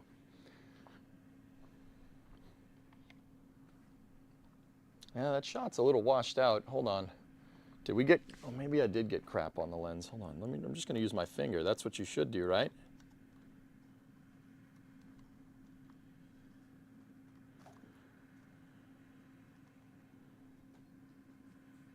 Hang on. Guys, stand still for a second. I'll get a paper cloth.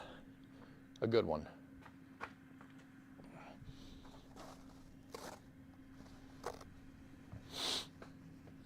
All right, stand still for a second, okay?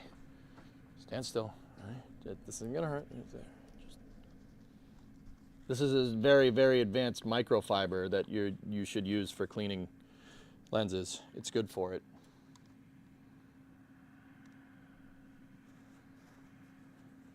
There, thank you.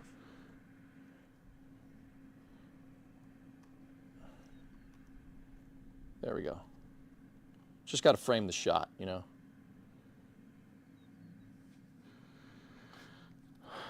Okay, the next thing I'm going to do is get my funnel generously provided by Geek. This funnel is it's for oil. Do you know how I can tell? Yeah, so you know. Okay, so we got about 4 quarts in here. It needs this and a little bit more, so ready? Oh. Look at that pour.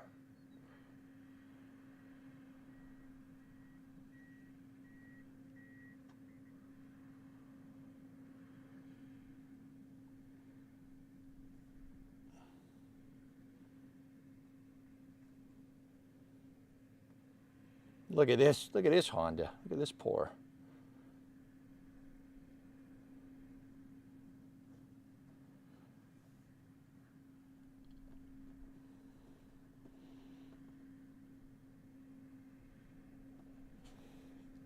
Cool.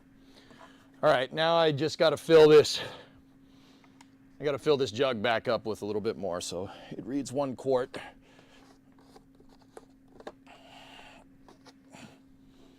Now, just here, I'll do this here. You know, we're not going to spill, right? We're not going to spill all over my nice rug.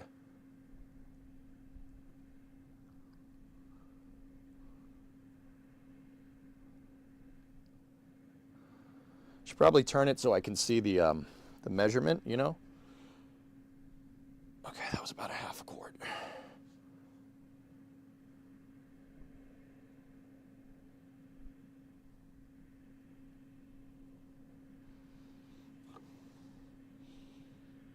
That's a quart. Cool. Take this, close that up. Switch back over to the other camera. Whoop. Car must be level to check that oil. Don't ask me how I know. Yeah, I'll bring it off the jacks.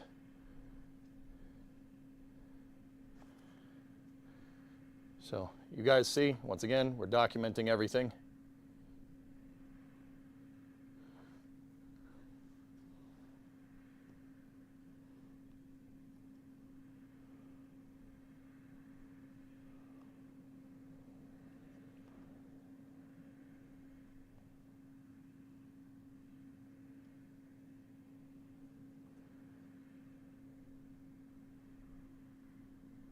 There we go. Done.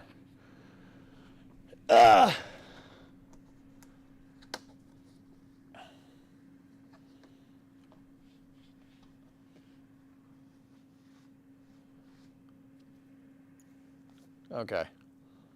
Just spit on that thing, yeah. Volumentation. 5 quarts on the ground. Yeah, I'll probably, let's just take a look underneath. Anything dripping? Nope, nothing dripping.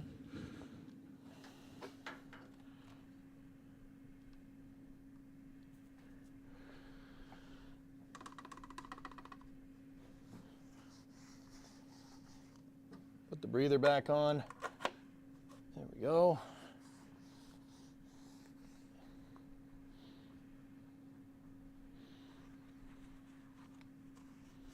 I always just clean out the oil funnel. And I put the oil funnel back in where it belongs, so I know where it is. I have a very specific spot. I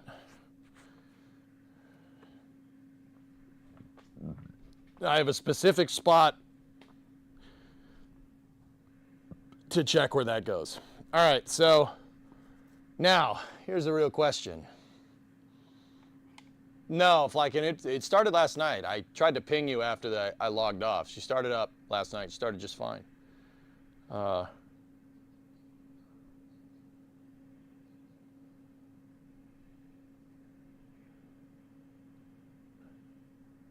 wrongly assumed my nephew understood what the drain plug meant.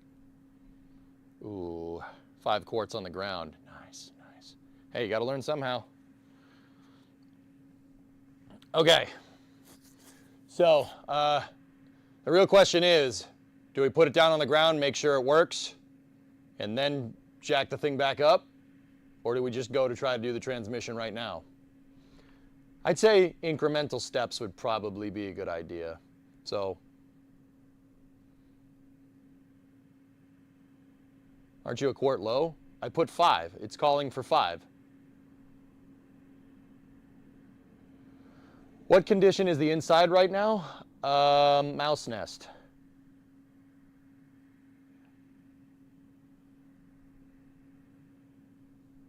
What does your dipstick say now before you run it? Well, the problem is the car isn't level. So running it, checking the dipstick right now is probably not going to tell us any useful information. That's why I'm saying bring it down. You know what? I'm just going to do that. I'm going to do it just because. Let's do that, and if we have to, we'll bring the thing back up when we do the transmission.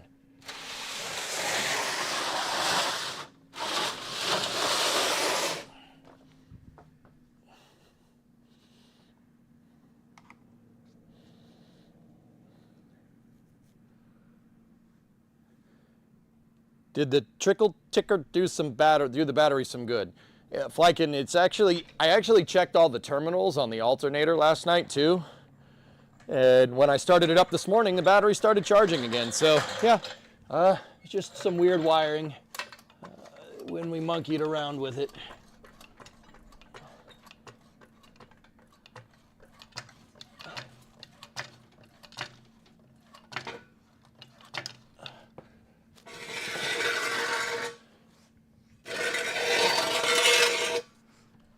Setting her down.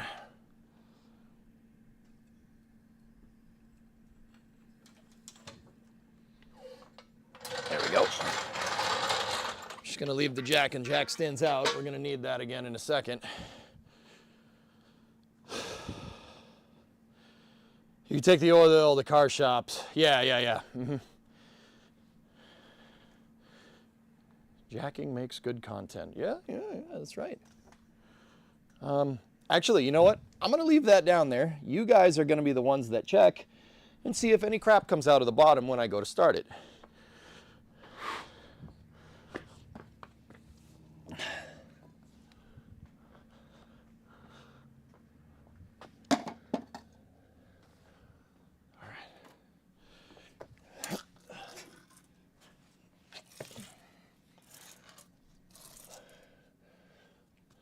Now, just for continuity's sake, I want to point out that there's a little bit of something there that was there before we did anything today. Just so people know. Okay? You'll know if we didn't do something right. It'll look like a fountain coming out the bottom. All right. The other thing I'm going to do, I'll switch you guys back over here. We'll check the oil at the top. Now, we might hear a tick for a second, guys. That's just the system priming when we go to start the car. Actually, a good thing to do would be to start it with no spark so it doesn't fire off, to make sure it's nice and lubricated. But we'll check the dipstick now, and we'll see.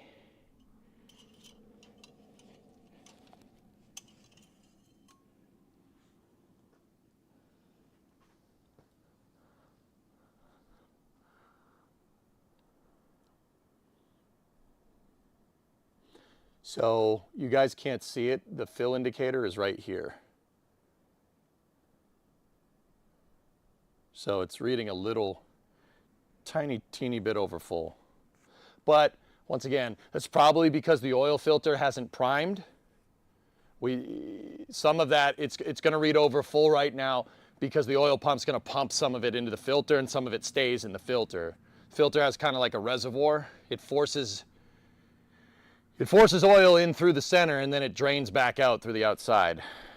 And all the galleries are pretty empty too. Yeah, so it's going to read a little bit over full right now. That's totally okay.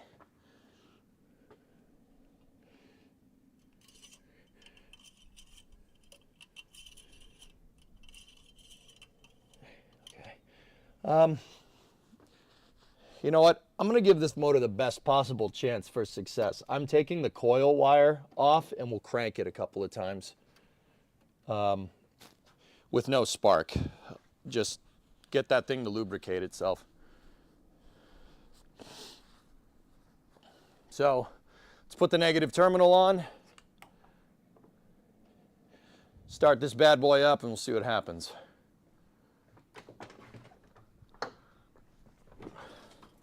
Ready?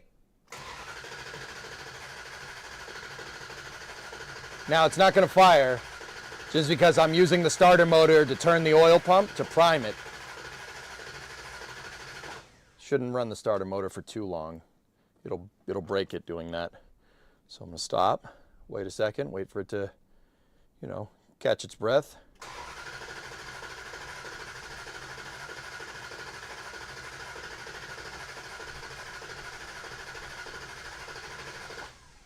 Okay, that should be good enough. All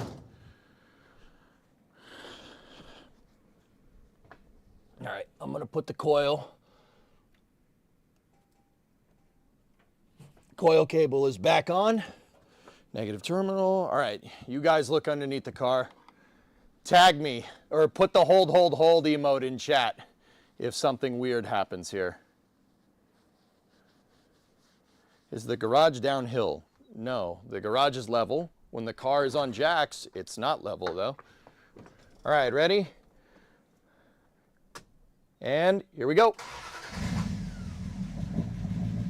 There's the tick. Tick went away. Anything?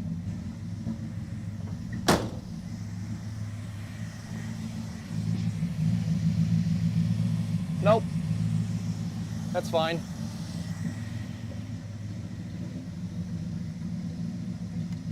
There you go. That's how you do an oil change. But you did hear the tick. The tick was definitely there until the system lubricated itself, and then it was all right. She's back to misfiring again, dang it.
Hold on.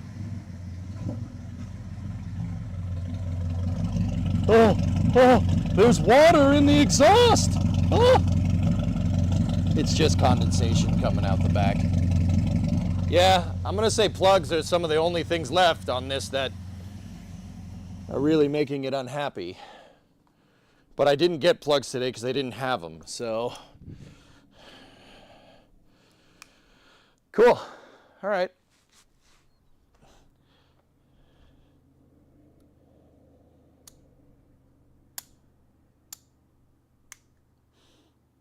Yeah, can't see me. We need plugs, but the parts store didn't have them, dude. It didn't have the ones that I was looking for today. It is what it is, man. I got everything but plugs. Yeah. I got everything else besides the spark plugs.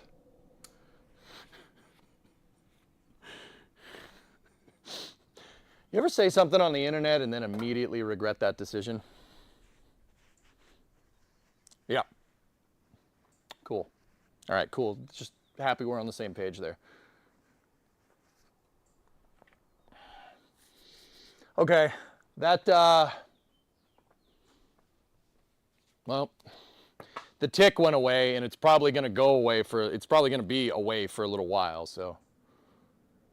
Surprised the auto store didn't have the B plugs. Yeah, me too, dude. The store that's near my house, because I'm out in the sticks, doesn't usually carry a lot, but for whatever reason, they had a 727, or not a 727, they had a 904, they had a Torque Flight oil filter, which is, all right.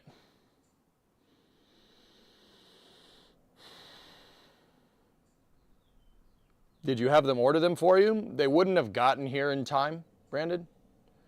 Dipstick check, yeah, we could do that. They wouldn't have gotten here in time for today's stream, at least. Don't worry, we'll get them. Let me clean this off here.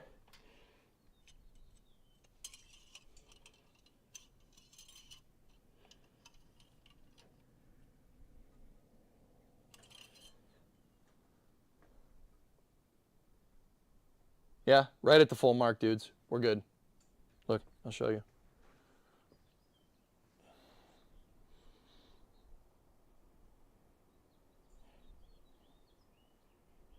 So the full mark is right there. Come on, focus. Yeah, she's right at the full mark. We're good. Sorry that didn't show up too good on that, but okay, so we know that that's not the problem now.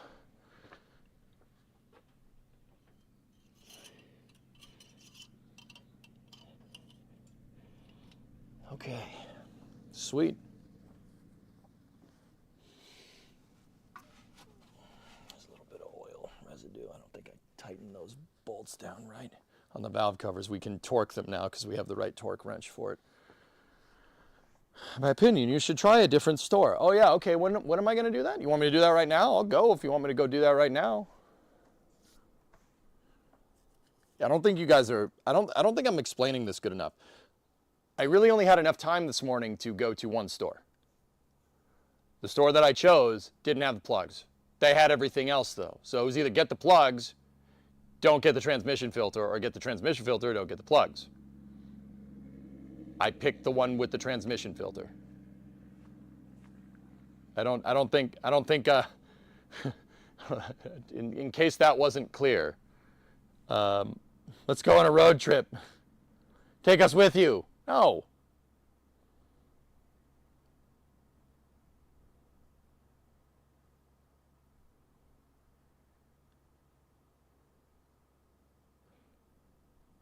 Raptor 3 vacuum. Yeah, Random, I saw that. Ryan had a picture of it. You see how big that is on that trailer?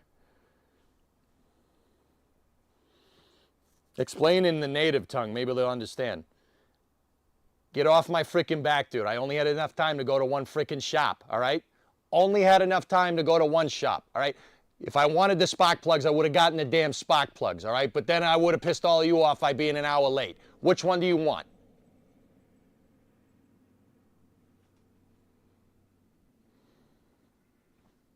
Is that good? Is that good? Is that decent?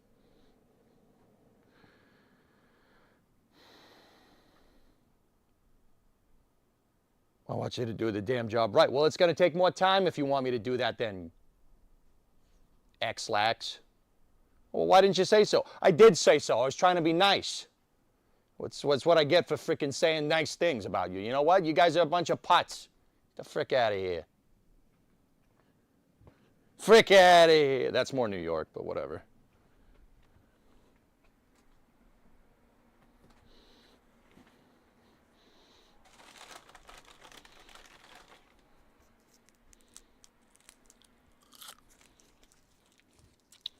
You want a 67 fastback, Joe? Yeah, dude, we all want that. It's one of my favorite cars, man. What's this nice? Yeah, we don't speak nice up here on the East Coast, all right? We speak two languages, frick you and frick you again for asking if I speak more than one language.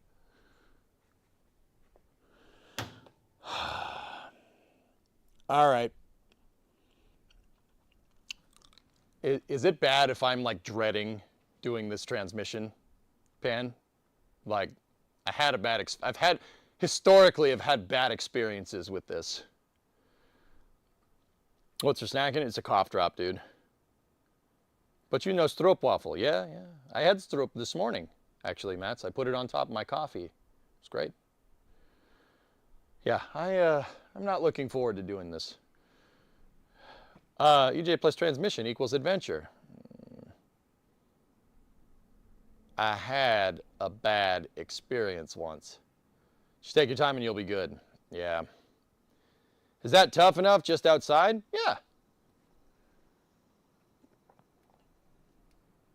Yep, the 97's out there. Yeah, I'll show you. We'll see if it doesn't wash out. It's really sunny out today. And don't get me wrong, I ain't complaining.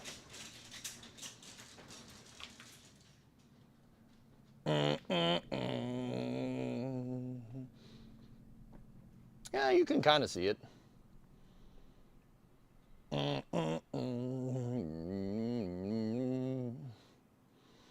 Discovery, go at throttle up. As Master 80-month resub. Did I hear transmission? Yep. Beautiful truck. Thanks, guys. It's kind of, you can't really see it too well because it's all white. But yeah, here, maybe the other camera has a good enough aperture to see it. Yeah, it's good. Ready? Oop.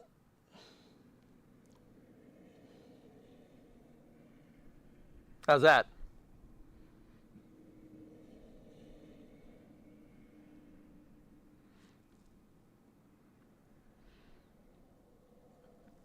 Yeah, I've done some upgrades to that truck since.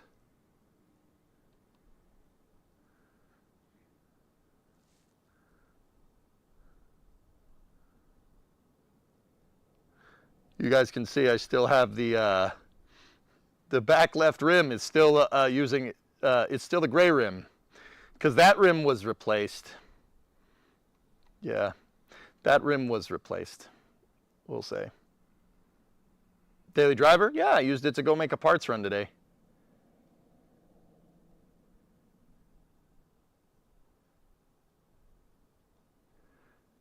Anyway, let's get back to this.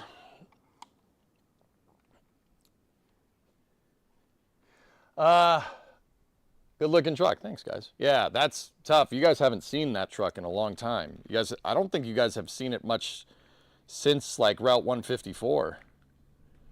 I drive it, dude. I just drive the damn thing. Yeah, I just drive it. That's it for right now. Maybe after the Coronet project, we go find a Dana 60 front axle and make it 4x4, which is probably what we're gonna do. 4x4, you know, if we have to, lift it just a little bit, right?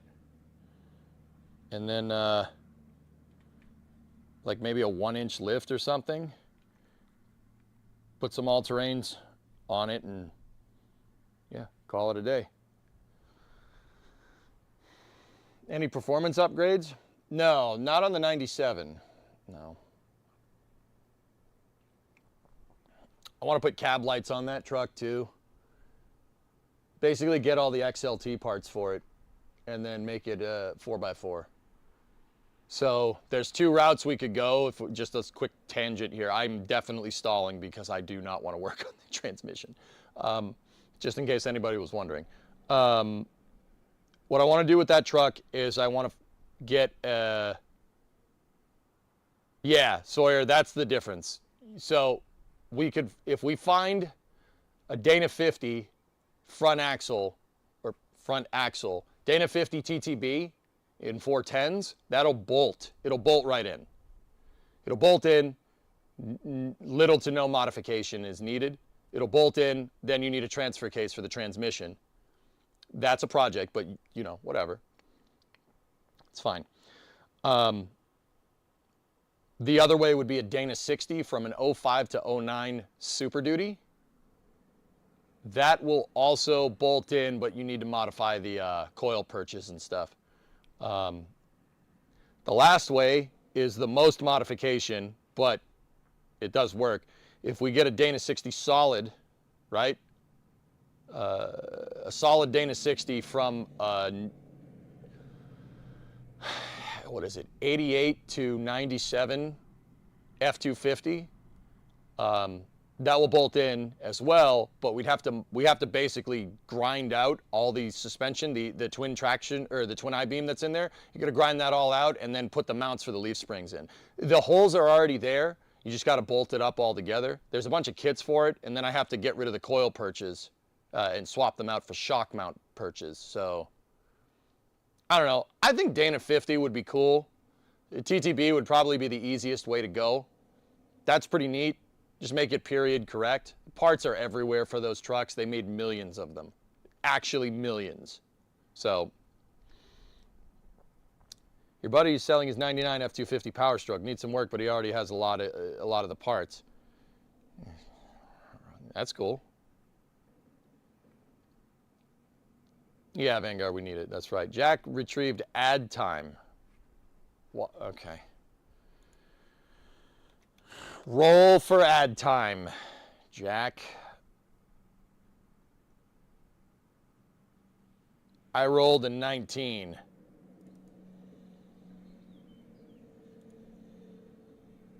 I rolled 19, baby. Whew. Oh, that sucks. Whammy. No ads today for you.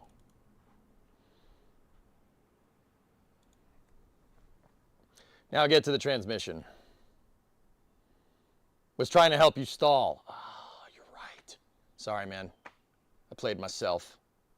Congratulations, you just played yourself. Okay. Let's go. I'm going to close the garage door a little bit. The glare is getting a little crazy.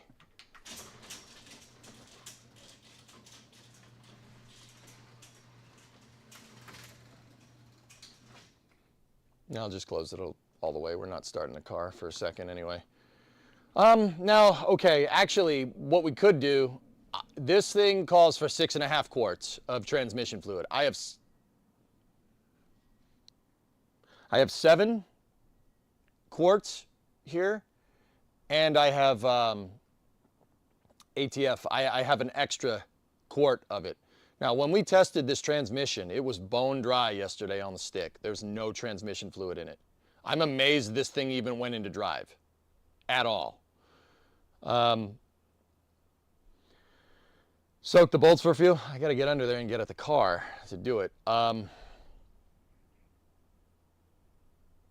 Penta, that's crazy. Actually, yeah, well, what we could do, we could try to just put transmission fluid in it and call it a day, or we could do the filter, take the pan off. Wait a minute, what? I was going to say, why am I worried so much about taking the pan off? There's no transmission fluid in it. But knowing us, we're going to pull it and it's going to splash transmission fluid everywhere. Probably what's going to happen. Do it right. Okay, all right. Why doesn't it have fluid?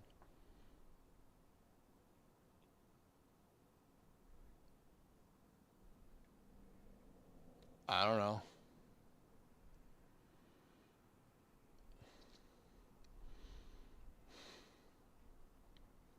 Because when I drove it from like 2017 to 2020, I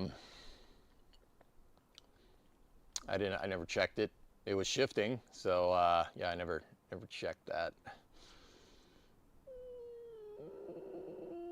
Yep. All right. Well, anyway, I have us open to the service manual here. Once again, I'm gonna get a better camera to do this, so you guys can actually so I can zoom in on it. You guys can actually see it.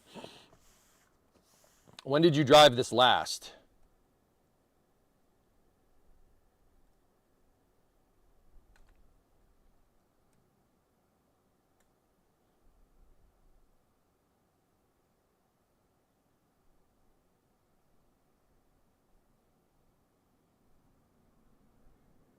I don't remember. Yep. Nope. I have no idea. The last time I had this car running and driving over on its own power was 2023. That was just so I could get it off the trailer. No, that was 2023 we got it running and I was able to move it around the yard, right?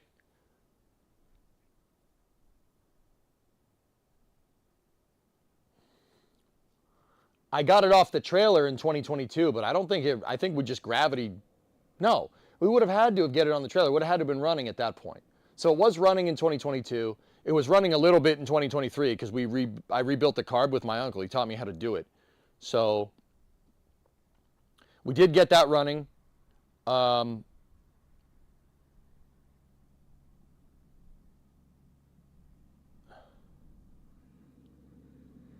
Before that, the last time I like daily drove this thing, dude, would have been, you know, I've been saying 2017 to 2020. Now that I'm really thinking about it, no, it probably would have been 2018, summer 2018, somewhere around there.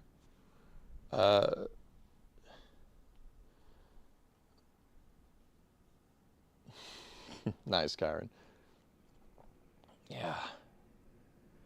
Yeah, it would have been somewhere around there. Let's just do it. Yeah, transmission now. You're right. Let's go. Okay, what is this thing called? Drain and refill. Here we are. Raised vehicle on a hoist. Placed a drain container with a large opening under the transmission oil pan. All right, let's go. There's a freaking horsefly in here. Mother. It's like that episode of freaking Breaking Bad. All right, she's going back up.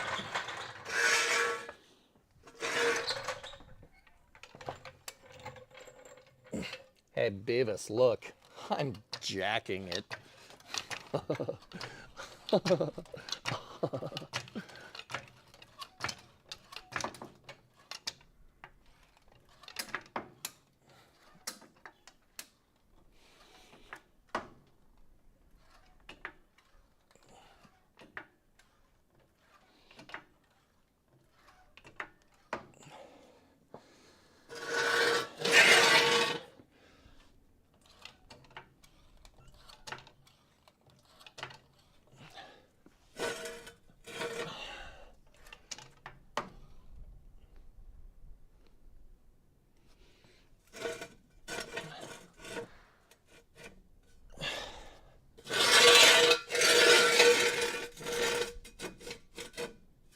All right, coming down.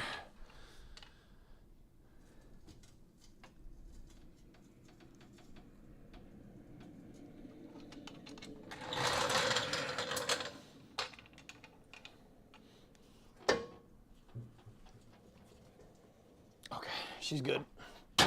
It's not going anywhere. Got to say that or else it will.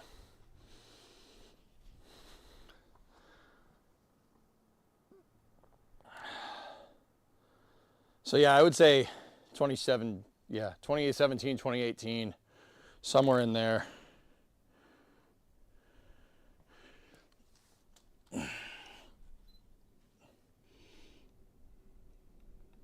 Hold on.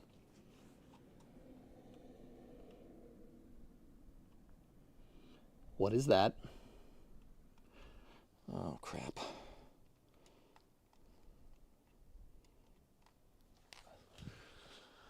Oh, what is that? What is that? Where did it come from?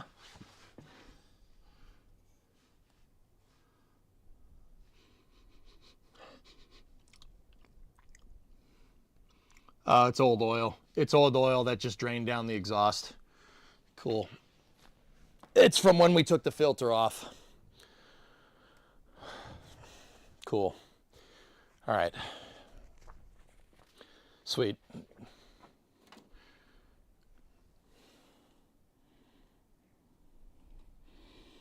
Okay, you guys are gonna go over here and we're gonna go up here and look at that torque flight transmission pan.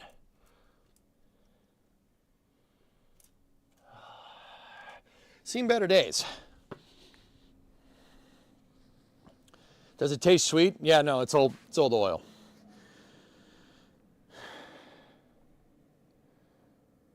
Is it supposed to look like there's bed liner on it? Nope. No, it is not supposed to look like that. Hold on. I'm just going to turn the mount around so we can turn the camera upright. There we go. There. All right. Let's get the cookie sheet back down underneath this thing. Oh, I have to drain the, I got to drain the oil out of this thing.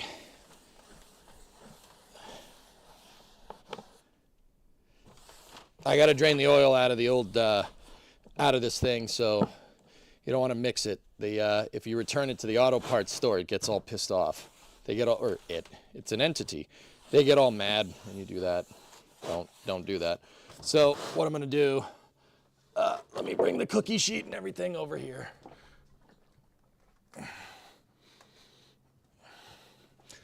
What I'm going to do, I'm going to put it in there. Yeah, we'll put it in the oil jugs that we just emptied. So,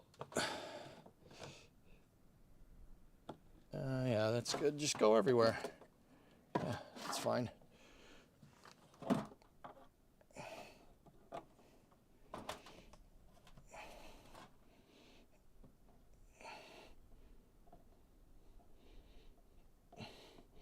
Now we can basically see how much oil was in this thing. Now remember, the quart, we put in a quart.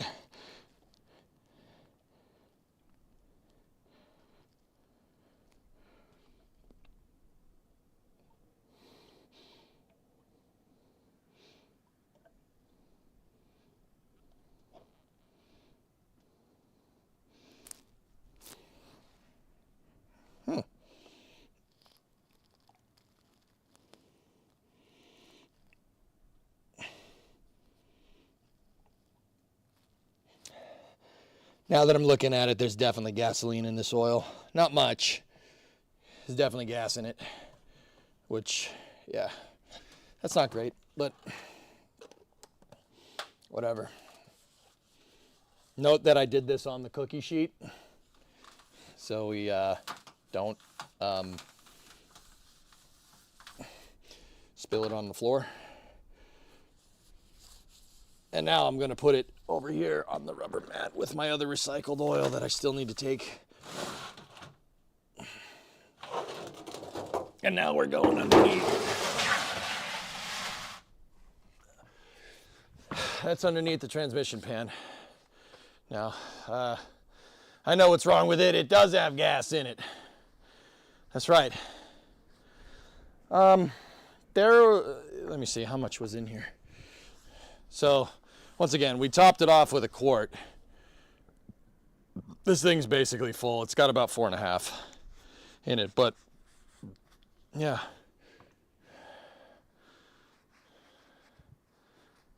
Those jugs would look great in the local creek. You're right, okay. Ducks love used motor oil. Does the transmission pan have a drain plug? No. No, it does not.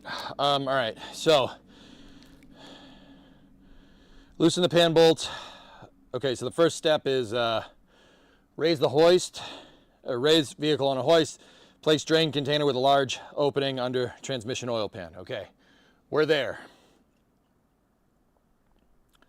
Hey, Klavick, what's going on? 2, loosen pan bolts at one corner. Tap the pan to break it loose, allowing the fluid to drain. Then remove the oil pan. Remove access plate from the front of the converter. Oh, no. Remove access plate from front of the converter. Remove the drain plug, allowing the fluid to drain from the converter. There's a drain plug on the converter, but it's under the inspection cover, which is good. Where AK-50? What? What are you talking about?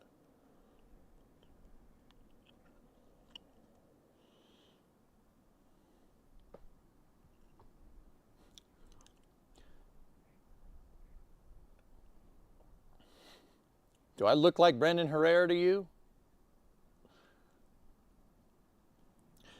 Okay. All right. If necessary, adjust the reverse band. I don't know what that means. Install a new filter on the bottom of the valve body, tightening the retaining screws to 35 inch-pounds. I mean, just as cool. I'll take that. Clean the oil pan, reinstall using a new gasket, tighten oil pan bolts to 150 inch-pounds. Pour 6 quarts of ATF through the filler tube. Start engine and allow to idle for at least 2 minutes. Then with the parking brake on, move the selector lever momentarily to each position, ending in the neutral position. Add sufficient fluid to bring the level to the add 1 pint mark. Recheck the fluid level after the transmission is at normal operating temperature. The level should be on the full mark and add 1 pint mark. Okay. It's not bad, Help Hotline. I have no confidence in myself to do this right. The last time I tried this, I broke 2 bolts off and had to take the entire transmission out of the car that I was working on. And then had to retap those freaking things. That wasn't fun at all. So now I'm like, you know. All right, let's do it. Let me get the PB Blaster out. PB Blaster. We got some degreaser. Where's the degreaser? We got brake clean already down on the floor. There's my engine degreaser. There it is. Does it work? Yes, it does. Sweet. Got my PB. We got the brake clean. I wonder if it tells us the size. I'm gonna guess these bolts are 1/2 inch. You guys can't really see them because that bracket and the, so those 2 steel lines that are in the shot, those are your automatic transmission fluid cooler lines. They go to a little heat exchanger up at the front of the car. I don't know if we can even see the bolts there. Got the rebuild black for this job. Oh, you know it, man. Actually, Klavic, I have a bunch of VHT on the wall over there. Yeah. I have VHT. I have engine enamel, VHT engine enamel, VHT gloss engine enamel, roll bar and chassis, VHT roll bar and chassis, in gloss and satin. Because I watch Derek way too much. Yep. Yeah. I don't think we're going to rebuild black on the transmission pan, though. But anyway. Yeah, let's get under there. I am not confident in myself at all, like I said, so I'm going to get a quarter inch drive. Now watch this 1/4 inch drive out, and we'll use that. I think it's 1/2, but I'll take a 17.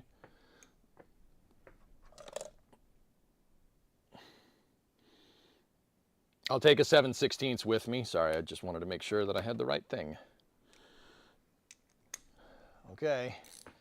Let me get a piece of cardboard for an index, because what I like to do, dudes, is, here, let me see. See that? What I like to do is just put the bolts in holes on a piece of cardboard, just draw the design, put the bolts in, and then just leave them in there, and then just put this on a workbench, so you know. You don't lose them. Yeah. You know, a lot of people say like, oh, you know, I had an extra bolt after I put this all back together. That never happens to me because I do this. Make sure you do that. It's a good idea. Make an index. You'll never lose stuff that way.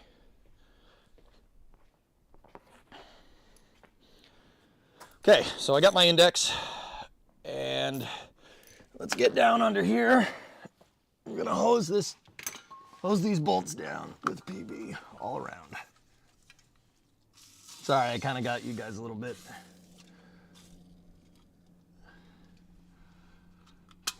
All right, let's see. It is 1/2. It's 1/2. Okay, here we go. It said start at the corner, so that's what I'm going to do. Okay, I got one.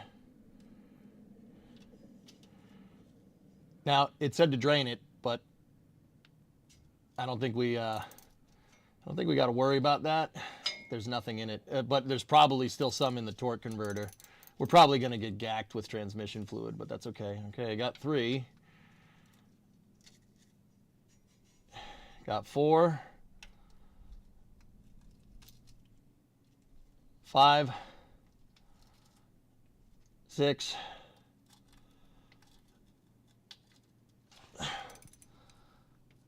7.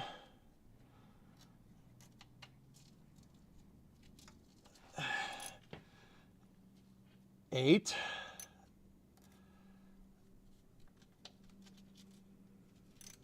9.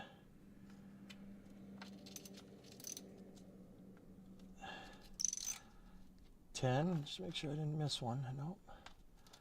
10. Come on. 11. 12. Please. 13. 13 came loose. 14 and last one. All right, we're good.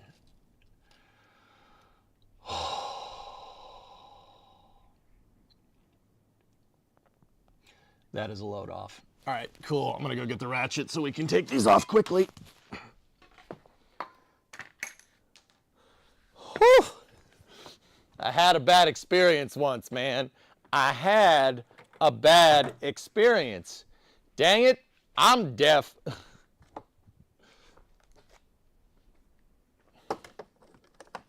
Swap the batteries out on the ratchet.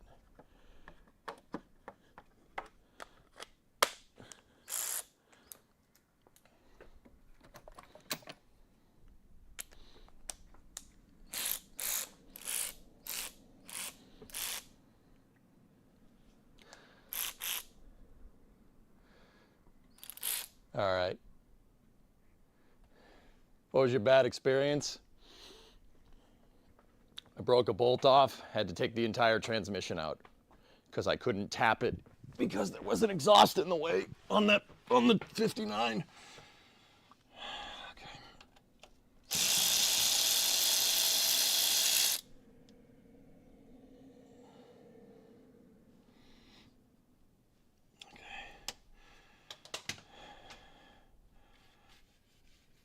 So I'm gonna punch a hole in my index.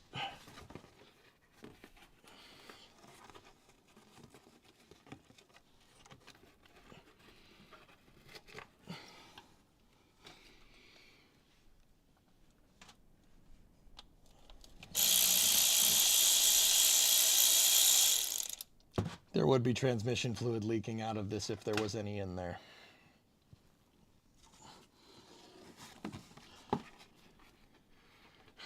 I know from experience, dude, if you know what I mean.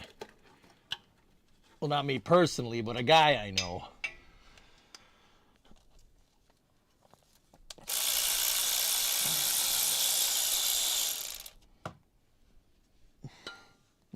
No, they didn't. Can imagine what it'd be like if they did, though, huh? Everybody watching? Good, great, grand, wonderful. No yelling on the bus.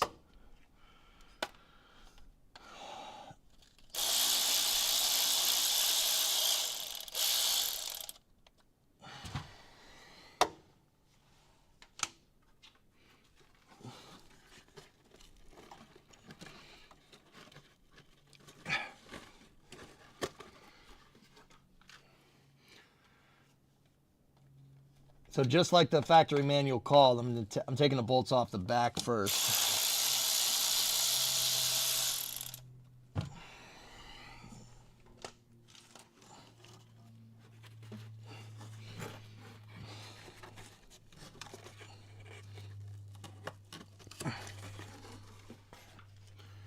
And now I'm gonna go this side, this side, this side, this side, this side, this side. And then we'll go from there. You just got to be careful because you don't want to bend the transmission pan flange. If you do, it'll never seal again correctly. like ever. You do not want to bend it. That would be bad.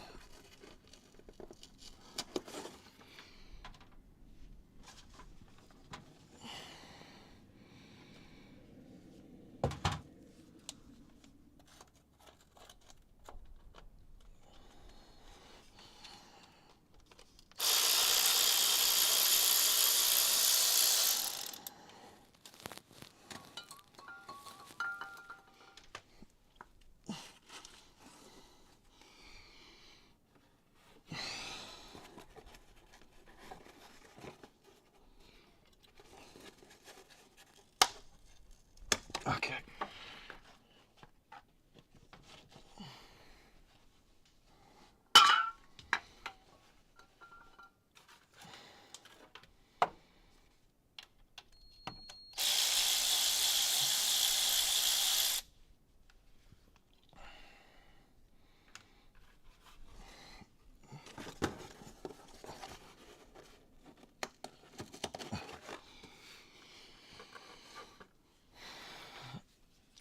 Okay. Almost done.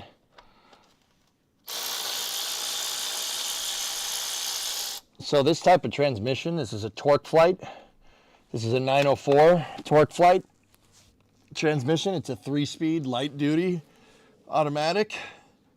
Fun fact, Chrysler still, or Stellantis, I should say, that's what it is now.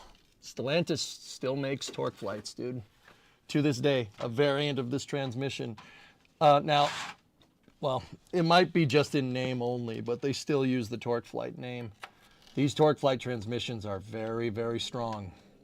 They're really well made. See, Chrysler back in the day, guys, knew they couldn't compete in numbers with Ford and Chevy. They knew they couldn't do that. So what they did was put all their money into engineering, and they really, really sank all their R&D into engineering this stuff because they knew they couldn't compete like numbers wise. Think like, there's a lot of plane nerds in here. Think Convair, the Convair Aircraft Corporation. Convair could not compete with Boeing or Douglas making passenger liners in the early 60s. So what they did, they made the Convair 880 and the 990. They couldn't compete with numbers, so they engineered the planes better. So they put more R&D into engineering, and Convair actually made one of the first passenger planes to break the sound barrier. If you want to learn more about that, would you like to know more? Read about the Convair 990, the Coronado. Yeah, one of the first planes to break the sound barrier. So, because if they couldn't compete with Boeing, they were gonna go faster. Dodge is the same way. That's what they did. So these torque flight transmissions are very, very, very strong. Even this light, quote unquote, light duty one, you can put a good amount of power through it before it really decides to not transmission anymore.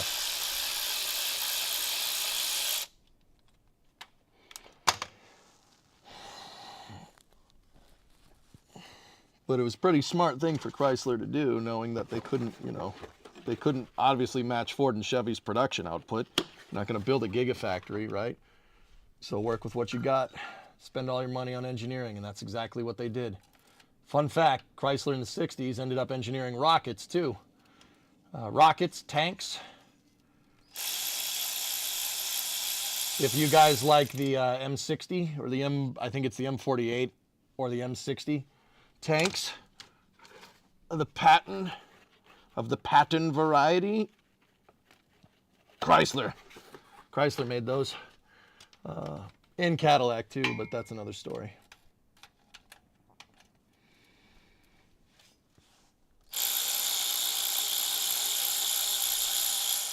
Okay,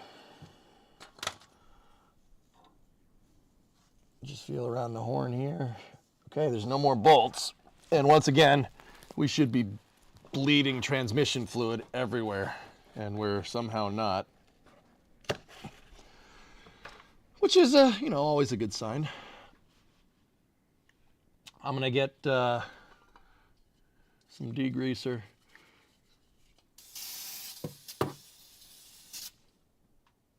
You know what? We'll do that when it's out of the car. And yeah, I'll get my rubber mallet. We'll get the rubber mallet.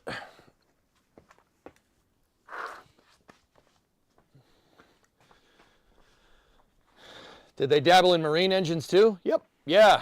They yeah, Chrysler did everything. They knew they couldn't beat Ford on numbers, so they diversified. They made tanks, they made rockets, they made the Saturn 1B first stage. Not a lot of people know that. The S1B and the Saturn 1 first stage was manufactured by Chrysler. Yeah, Dodge, car company making rockets. They made tanks, boats, trucks, cars, whatever. Make whatever you can to make money and put some, and, you know, don't make a lot of it, but make it really, really well. That's why, like, this car, like, okay, for instance, a lot of cars were still using body on chassis in the early 60s, right? You know, you have a huge metal chassis, you put the body of the car on top of it. Chrysler introduced the B-body, this thing, this chassis. They introduced the B-body in 1960. Yeah, 1960. They did it before, as far as I can tell, they did it before Ford and Chevy. Unless I'm thinking there's probably some obscure thing. But, yep. So, unibodies are how all cars are made nowadays, guys. It's getting a little toasty in here. Just gonna open the garage, crack the door a bit. Unibody, every car is a unibody. There's no body on chassis cars that are made anymore. Nothing. The Crown Victoria, Ford's Crown Vic in 2011 was the last one.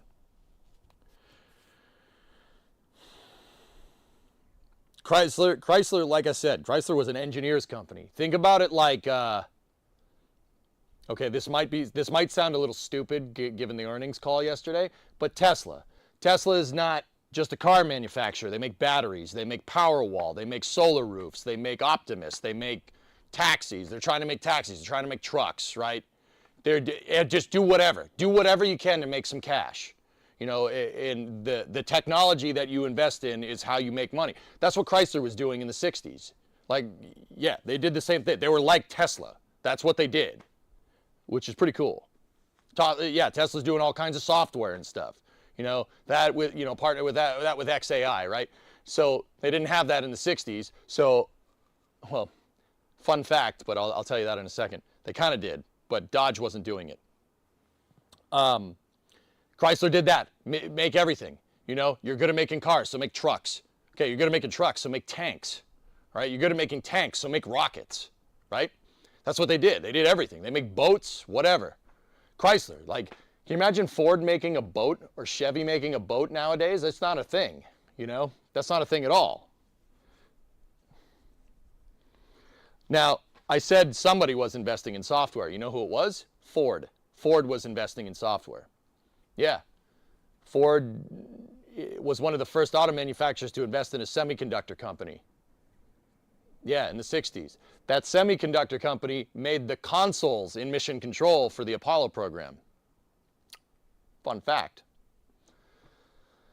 Not trying to derail you, but they found a 40 to 41 Super Deluxe Woody on the Yorktown. Somebody told me about this the other day, Joe. Oh yeah.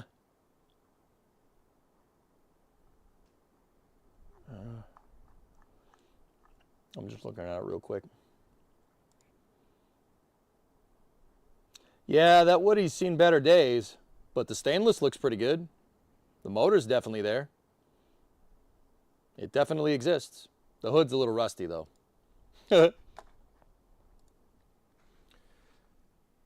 Ford does make boats. It's called an Expedition. Yeah, right. Didn't Chrysler propose the design for the space shuttle? They did. It's called SERV. Single stage to orbit Earth reusable vehicle. SERV for short. Yeah, they did. They didn't win, but yes. All right, Ewok.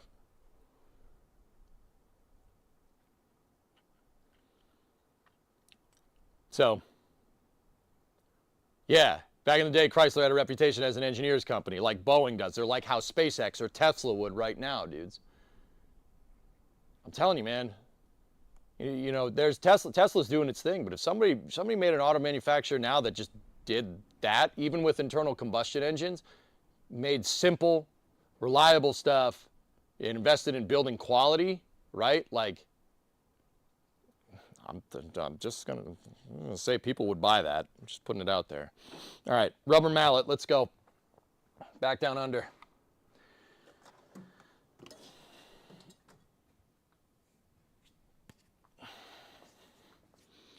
So once again, we took all the bolts out. There should be transmission fluid just leaking everywhere, but there isn't. So, you know, that's good. You're just gonna hit the sides of this. You don't want to hit the flange.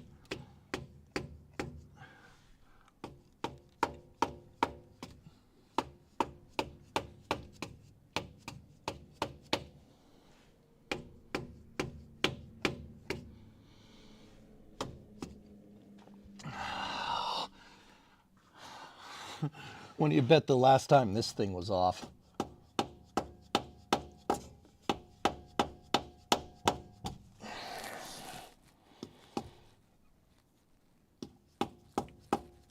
Oh boy. I don't want to pry at this thing, but she is not cooperating. I don't want to pry it because you'll bend the flange.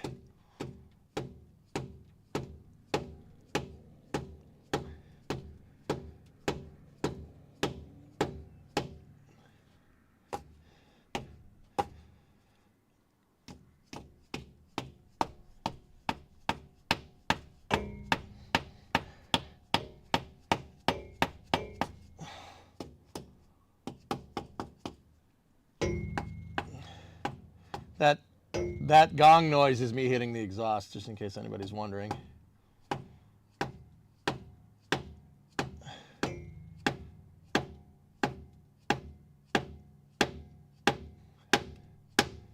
Oh, noise changed. Might be in business. There we go. Oh, she's coming. Oh, there's the transmission fluid that it said we didn't have.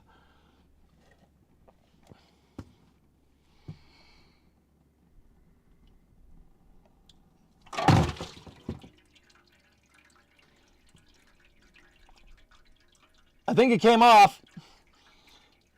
Can you guys see? Can you guys verify that for me? There really is not a lot of transmission fluid in there. There's not a lot at all. Yeah, I think it came off. I think we got it. I'm pretty sure. All right, we'll let that drain for a second. There's the filter. Filter doesn't look too bad. There's not a lot of poo-poo in there. There's a little bit of doo-doo, though. Doo-doo, caca, poo-poo.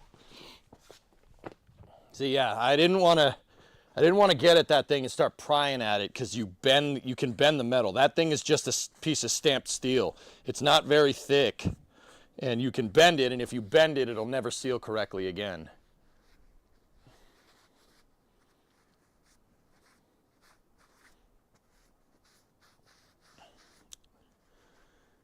That was quite the stage separation. Yeah, we should, ooh, did some get on the camera? No, we definitely dropped a little bit into the catch pan, though. I think you guys are all right. There's just the tripod sitting in a little bit of transmission fluid. I'm just going to clean that up real quick. Man, I was like, we're not going to get any on the ground. It's going to be good. Nope. Nope.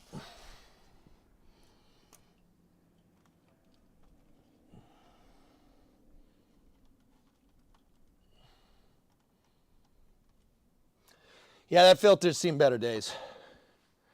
Yeah. You got a blurry spot on the camera? Okay, give me a second. Oh yeah, yeah, you guys got a little splashed. Just stand still for a second.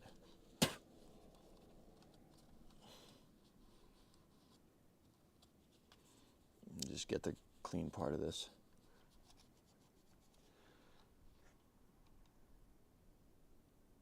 That's my ear.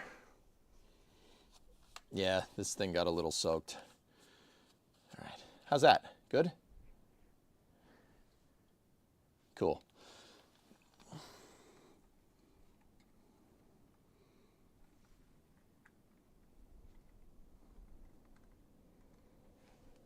All right. Oh, that's worse. What do you do to this car with unlimited funds? Frame off restoration would probably be my thing. Let me get a microfiber, like an actual microfiber. The lens is struggling right now.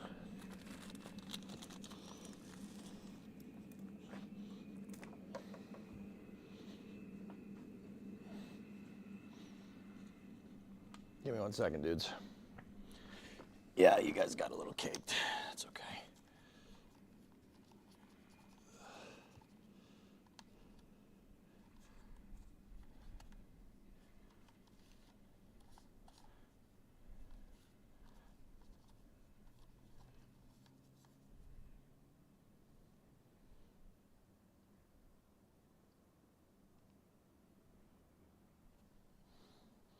Looks good.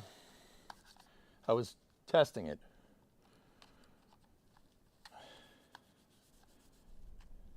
I was, checking the specs on the end line for the rotary girder. All right, let's see how that looks. Yeah, much better.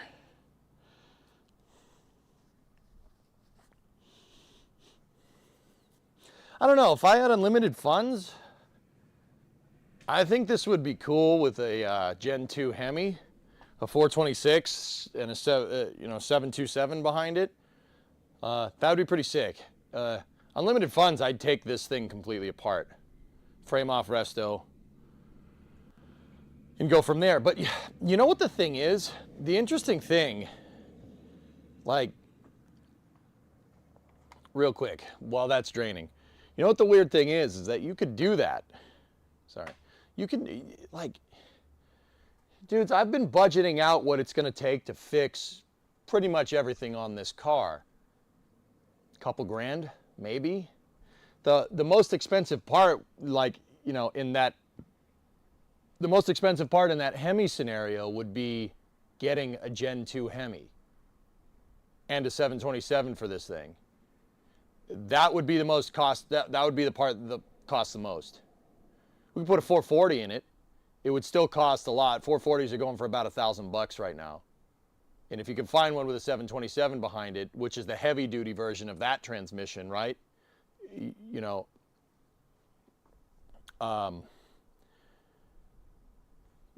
good, but like, that's the thing. Okay, so even doing that, right? That, with a car like this, because it's based off of the Charger and there's parts for it, you can buy parts for this car still. You could still buy parts for a 69 Dodge because they're so popular, because of Fast and the Furious and Dukes of Hazzard, right?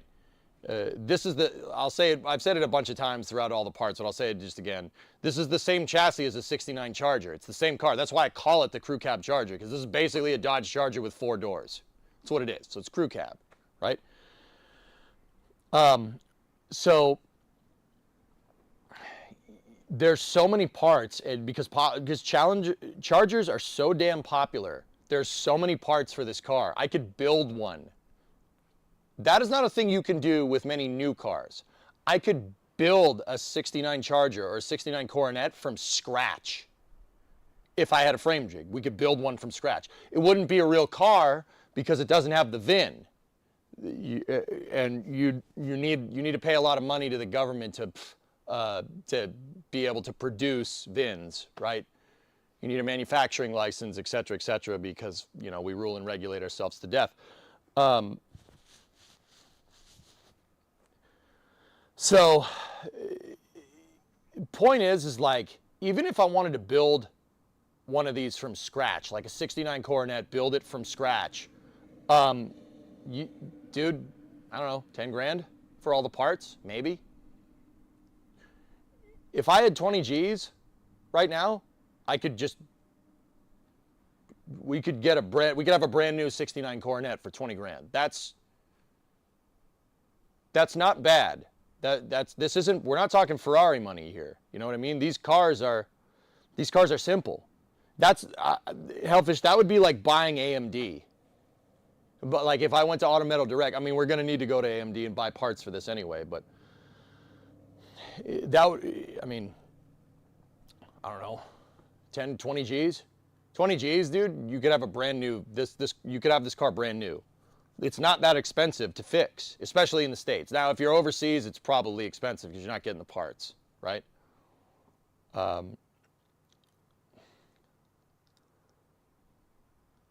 Final OLM leg is almost in place, just FYI. Thank you, Outdoorsman. So, like, you know, what would I do with unlimited money? Dude, you don't need unlimited money for this car. You don't need unlimited money. The high barrier of entry, what costs a lot, is finding one with 2 doors. That's in decent condition. That's the high barrier of entry. Finding one with 2 doors. Probably going to cost you about 10 G's. It's literally more than half of the cost of like getting into doing this. What about converting it to a 2-door? Yarg, it's a unibody. You could convert this. I've looked into it.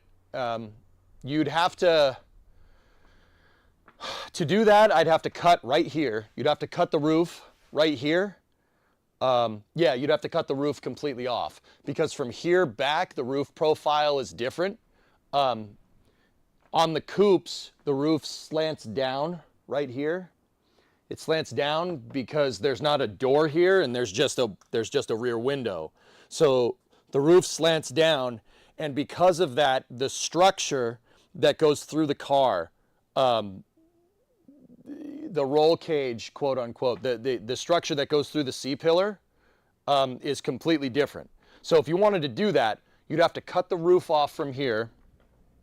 You'd have to cut all the way down to where the C-pillar anchors into the wheelhouse, right here. So the door obviously is gone, quarter panel is gone. You have to section it basically on the accent line right here, or down even more to just replace the seam and everything. Then you need to make a new post. You need to make a new post, so you got to cut the 4-door post out. And at that point, dude, you need a frame jig because you just removed all of the structure of this vehicle. If I did all that and I didn't like brace anything, this car would just fold in half like a taco.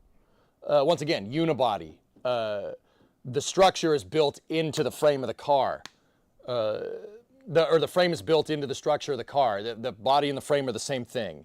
So we'd have to put it on a jig, Yarg. You could, like, don't get me wrong, like, you could do it. It's doable. It's just a ton of work, and you need a chassis jig, and you need to make sure that that chassis jig is perfect. It has to be perfect. The factory tolerances call for a quarter inch. That was Mopar's Q&A in the 60s. So getting everything within tolerances by that much is really difficult to do. So a quarter inch would be 6 mil.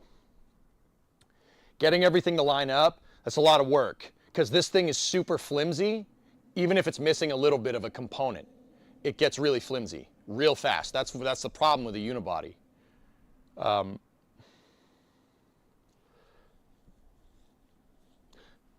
Okay, so you can't just take the door off. I wasn't aware the rest of the body shape was different. Yeah, no, that's why I told you. It's all good. Now, don't get me wrong, dude. You can do it. Yarg, they make all the parts to do it. That would be one hell of a thing to do. It would piss off Mopar people because the VIN wouldn't match. Dodge people would get very angry because it's like, well, the VIN says it's a 4-door. Where's the 4-door?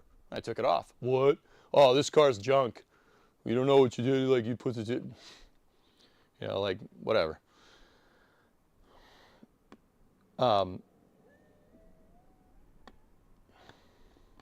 Dodge people are as bad as Porsche people. Yeah. Now, Yarg, here's the thing. 2 reasons why I don't mind working on a 4-door. All right, 2 big ones. First and foremost, If I wanted a 2-door Coronet in this exact same condition with rust in all the same spots as this one, the price goes up 10-fold. You can buy one of these cars, a 69, 70, or 68 Coronet, Roadrunner, GTX, Satellite.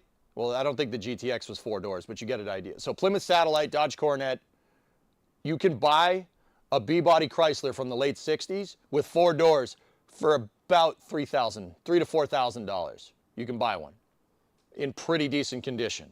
I got this one for $1,400, but that was 10 years ago. That was before COVID.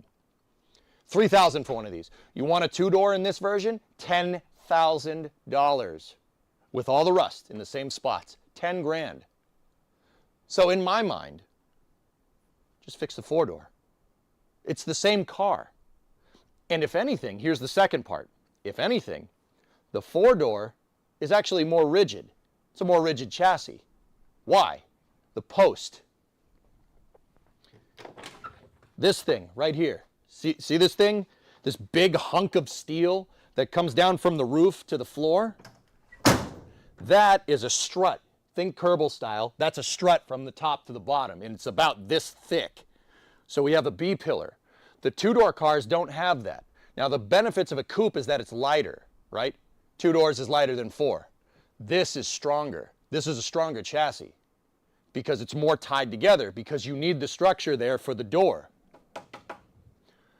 So back in the day, when motors didn't make as much power as they do now, right? People opted for lightness. Simplify, add lightness. Colin Chapman. It works. It's a good idea. Nowadays, dude, we could put a motor in this for short money, like a late model Hemi, like a 5.7 Hemi, which is like, not going to say I have that sitting outside or anything, but we could put a late model motor in here from like a Dodge Ram, and it would make more power. Like with not a lot of money, we could make that make a lot of power.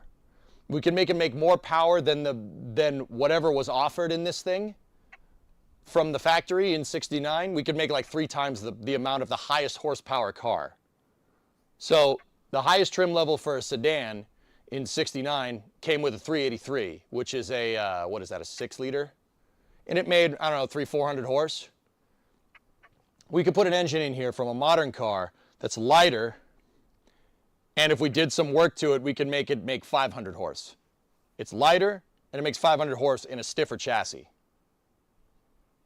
It's a no-brainer, dude. Once again, I don't care that it has 4 doors, whatever. I'm not paying 10 grand for a 2-door. Screw that. We're not doing that. I'm not doing that. No, I'll fix this one, thank you. Right? That's my rationale. Those are my 2 big ones. I can't afford a 2-door. I'm trying to keep this relatively low buck, right? I don't have unlimited money. And it's stronger. It's a little bit heavier, but it's stronger. Stronger car. Hey Bob, what's going on? Hope you're well. Not to be down on this, really enjoying watching and learning, just checking what you were doing for after hours. Summer car for after hours, dude. Cam, step long tubes and some small bolt-ons, you'll be talking a ton of wheel horsepower. Exactly. And Hellfish, you know, if we're going to be in there working on the floors and stuff, subframe connectors, reinforcement kits, all short money. They're not, it's not expensive. But yeah.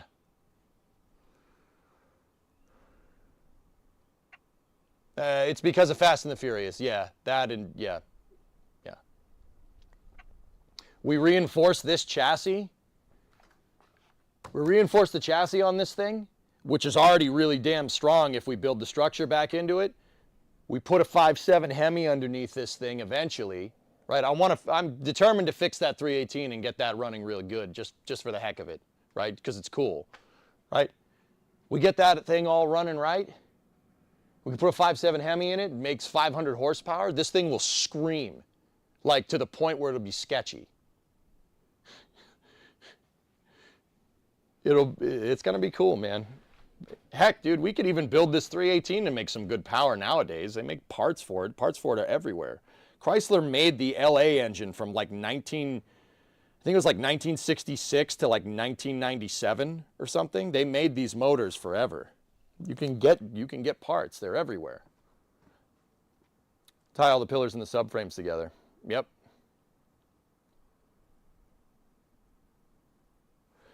I have an E93 convertible, and since it lacks a B pillar, they put a bunch of extra bracing underneath the car to help. Did the two-door version of your car do something like that? Isolated, not on this car. As far as I can tell, the two-door and four-door basically have the same structure. It would have been reinforced if it was a convertible, but it's the same structure. Yep. Do you have to replace the filter on the transmission?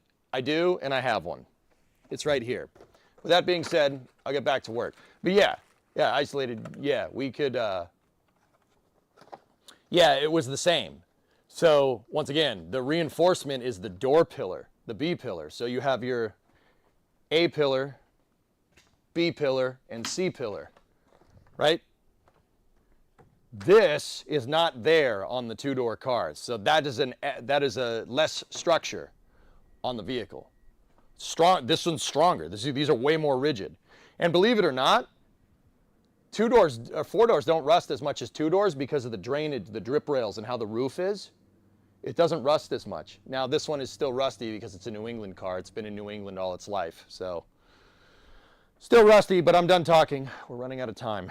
Let's get down in there and see if we can get at that filter.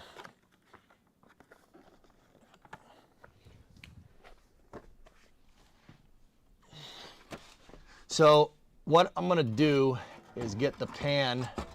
I'm gonna get the pan out of here. And I should have been cleaning off the pan while we were doing that, but while we were just talking, but it's okay. It's okay. We'll clean it off. It's a little gunky, just a little bit. I'll bring it back up and clean it off.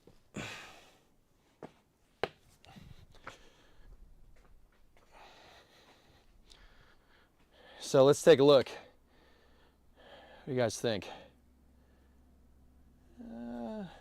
What you want to look for with these is clutch material. There's a little bit in there. See those streaks that are going back and forth? There's gray streaks in there. There's a little bit of clutch material, but it's not bad.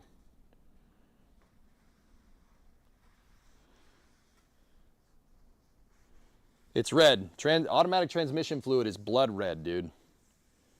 Yeah. It smells like it hasn't been changed in 50 years. Yeah, that's what that smells like. Yeah, this is gross. Yep, okay.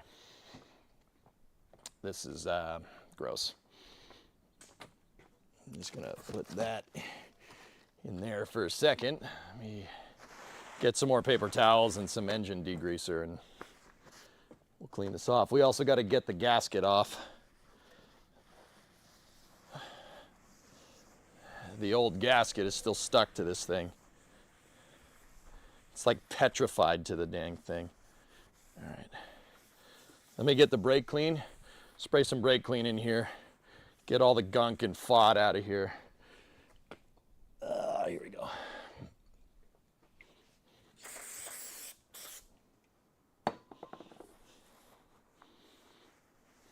Diff oil smells even worse. You are not wrong. Diff oil smells like, I don't know, burnt hair in a dirty diaper or something. It smells like burnt corn. Like that's been sitting in a fridge for like 3 years. All right, so we got to get this gasket off. I have a gasket scraper. Let's do that. Yeah, it'll work.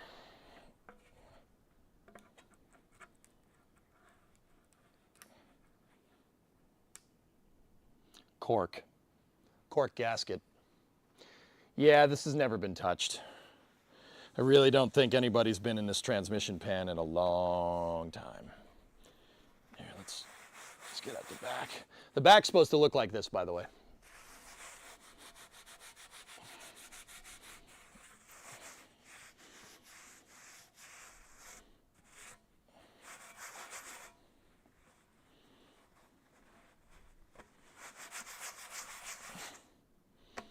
We still got to get the torque converter. Say like 57 years? Yeah, maybe. I still got to drain that thing.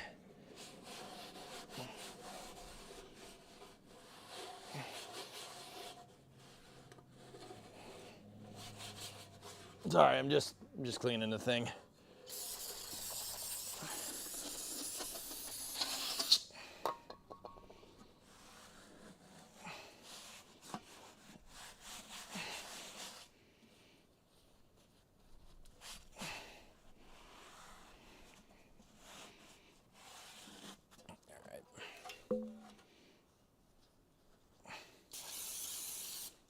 I need more paper towels.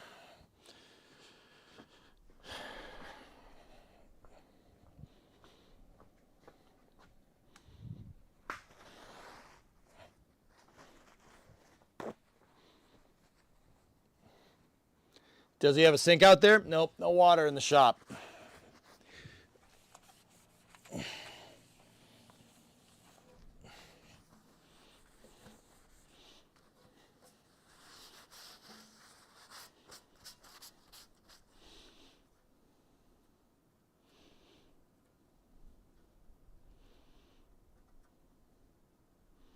Yeah, actually that doesn't look like cork, maybe felt. All right, let me get the gasket scraper and go from here.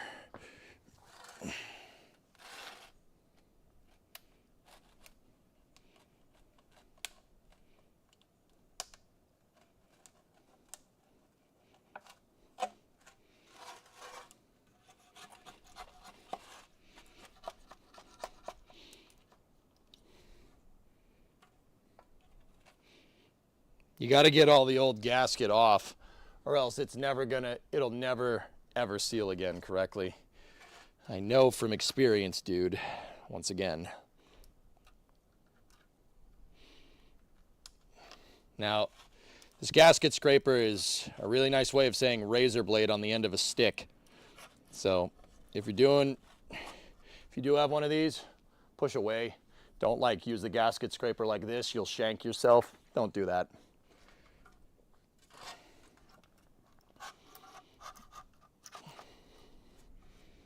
It's coming off though.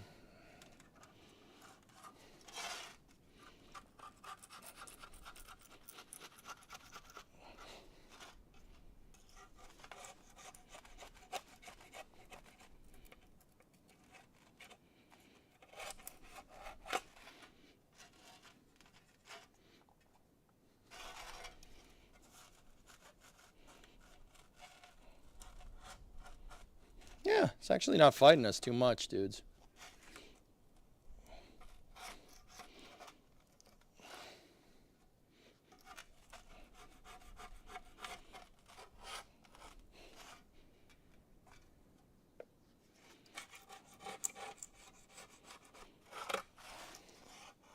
Yeah, we're more than halfway around the horn here. It's actually not bad. The pan flange is pretty good.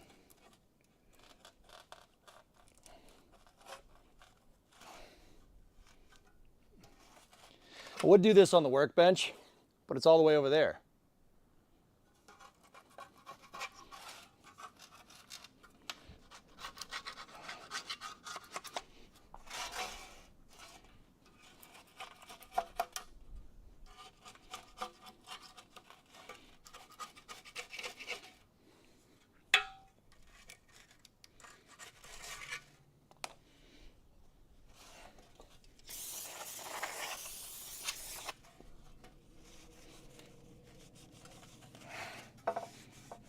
We might want to wire wheel this thing real fast.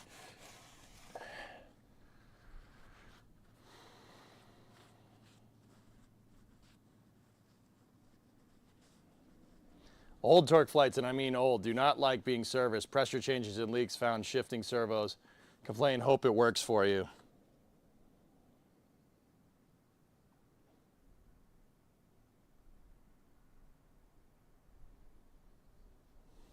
Okay. Thank you. I already have some trepidations about this, considering the last time I monkeyed with any transmission at all.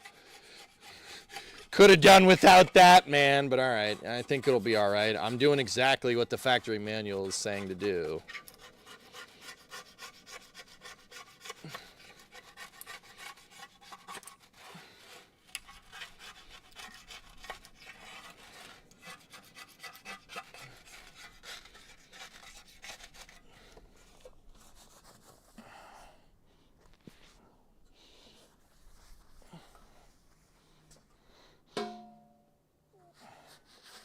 You want to put a manual in anyway?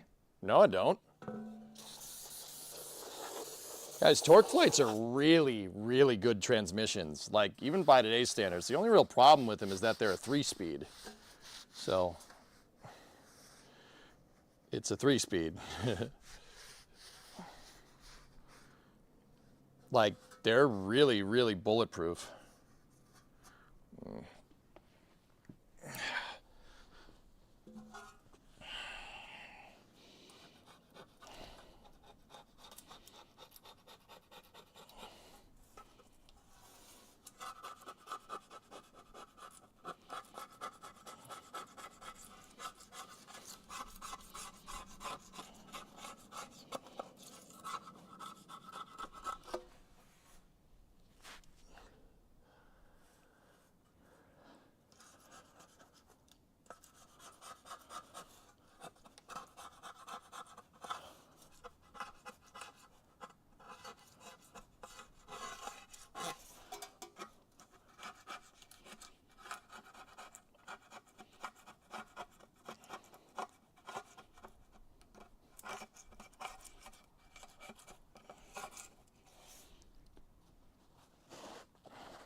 What is the year of this possible Hemi donor vehicle? I think it's an '04, early 2000s Dodge Ram, I think is what it is.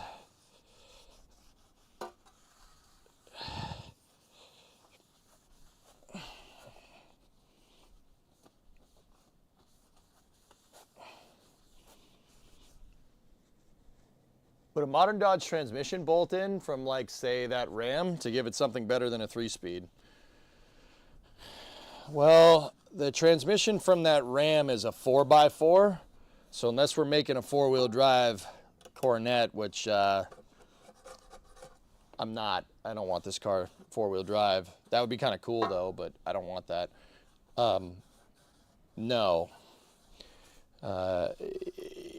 Yeah, and I mean, yeah, no, I don't think we could just not hook up the transfer case, but I'm pretty sure there's not enough space under there for it. All right.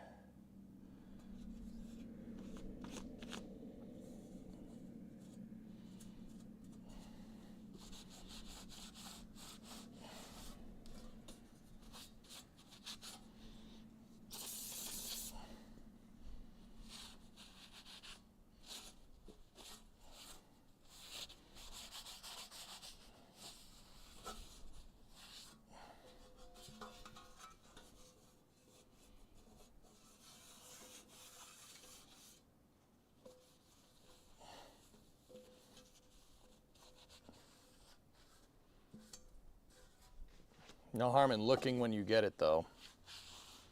Yeah.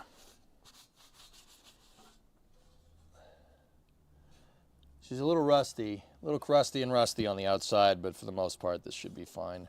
I'm just trying to get inside of each one of these little holes here. I'm just trying to get at all the gunk left over from the gasket.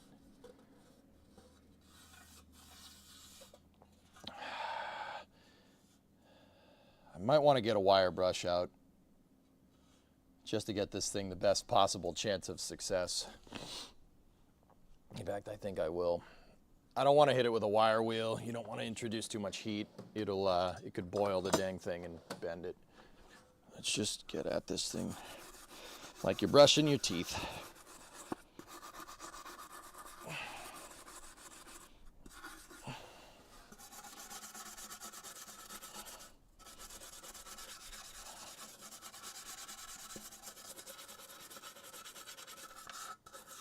As long as it's not pitted around the edge of this thing, should be fine.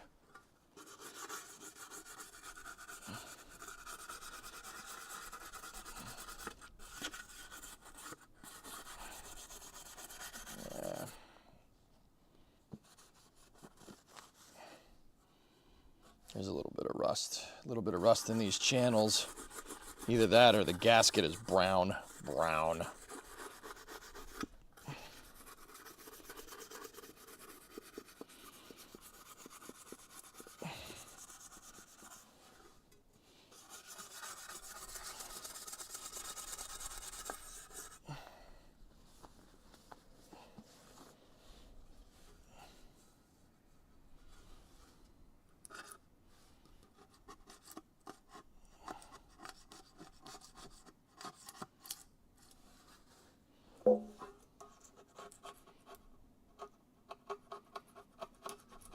This is the part where you go slow and take your time, dudes.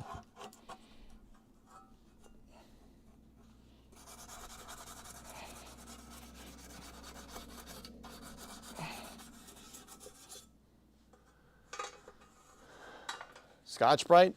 We could do that. That might get all the gunk off. Yeah, I think I have some of that. Let me check.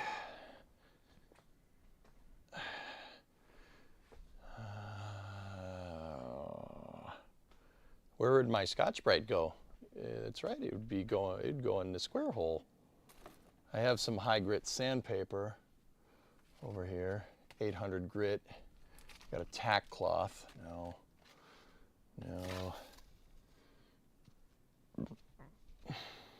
This'll do it.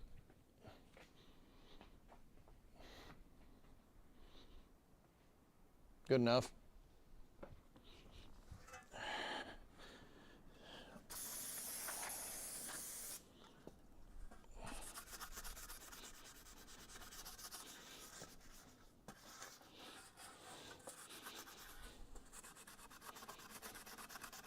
It's actually working.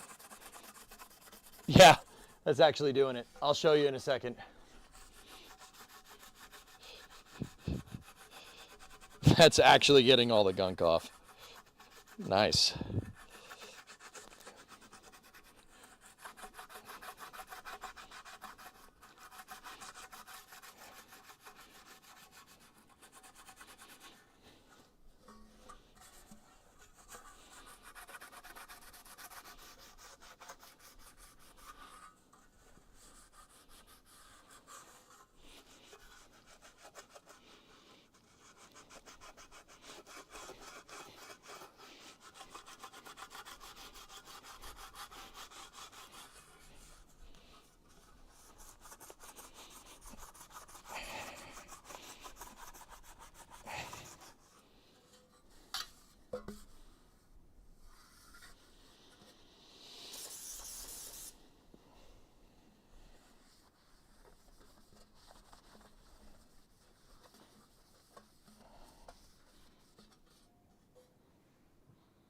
Pretty good. We use those to clean an F-16's gearbox. Dude, I'm telling you, it's absolutely doing it. You give it a little motivation with some brake clean and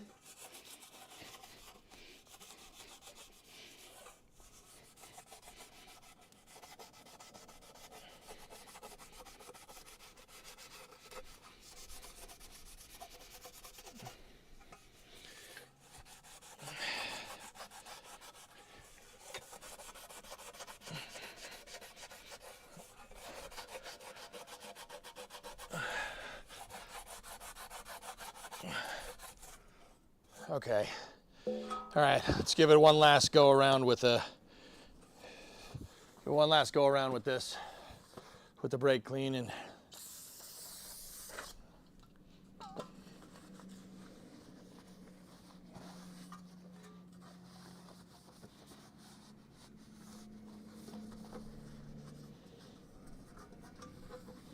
all right, here, let me show you what we're up to.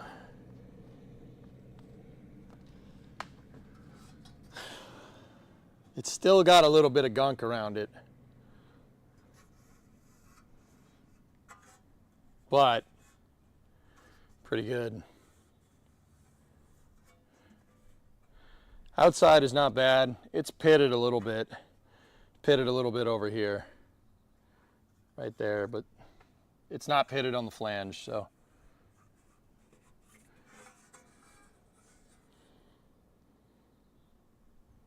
It's pretty good, man. Pretty good. Okay.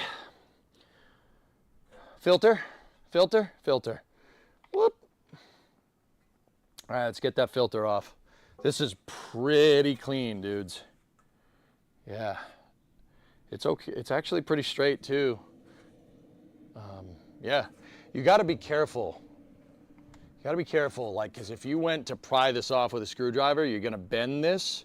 And if you bend that, it's never sealing again. Go buy a cast pan, because that'll never seal. These stamped pans, you got to be very careful with. So how this thing was made, guys, is somewhere at the Torque Flight factory, they put a piece of metal into a huge stamp and it just boom. And the stamp made this in one shot. And then they, what they most likely did after that was put it on a die, and then another machine came in and boom, stamped all the holes in it and probably put these profile marks in it. If I had to guess, yeah. So that works. This is good. It'll work, but the point is that they made a lot of these for, it's good enough, but they made a lot of these for not a lot of money. Actually, to be honest with you, this is definitely thicker steel than what Ford used. You know, I have when we did the transmission pan on the 59, the C4 transmission pan was not nearly as bulky as this thing. This thing is pretty good. I don't know, let me think. Let me see what gauge steel. Maybe 1/8 of an inch? Nah, maybe 1/16. It's pretty thick for an oil pan. It may have been the same die. Yeah, exactly. So, that'll seal just fine. Yeah, it's, here, Rares, can you hear this? That's smooth. Hear that? There's some a little bit around there, but that should be good. Now, before I pull the filter off or anything, we should probably get the old the new pan gasket and make sure that it fits. That would probably be a smart thing to do. There's the filter, and here's the gasket. Now we got to be careful. You do not want to gack this.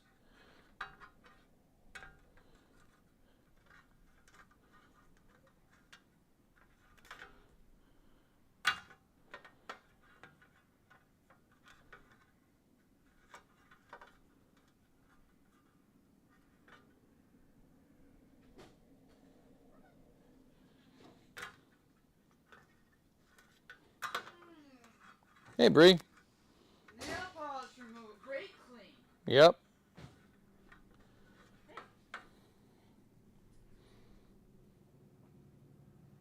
What? What up? Oh. That's not good. Yeah, it smells delicious in here, doesn't it? What else?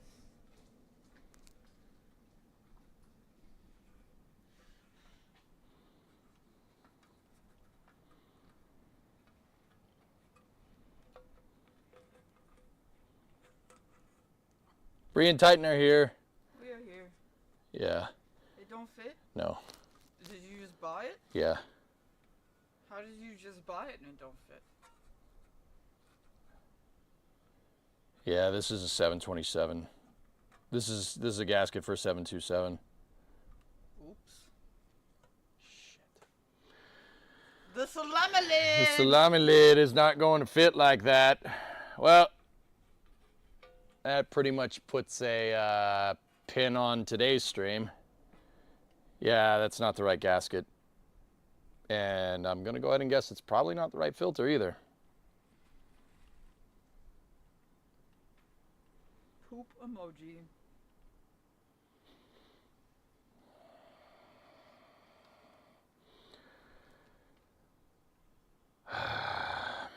Well, this happens, guys. No need to get upset. I mean, how much is a gasket? Not much. $2? Yeah, it's not a lot. It's just the filter that's a lot, but... Oh, wait. Wait, wait, wait, wait, wait, wait, wait, wait, wait. Wait, wait, wait, wait, wait, wait, wait, wait. There was another one in there. Shut up, chat. That looks right. Don't make me not upset.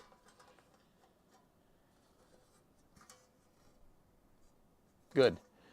Yeah, okay. So today we learned 727s and 904s have the same filter because Mopar. They do not have the same pan because Mopar. Alright,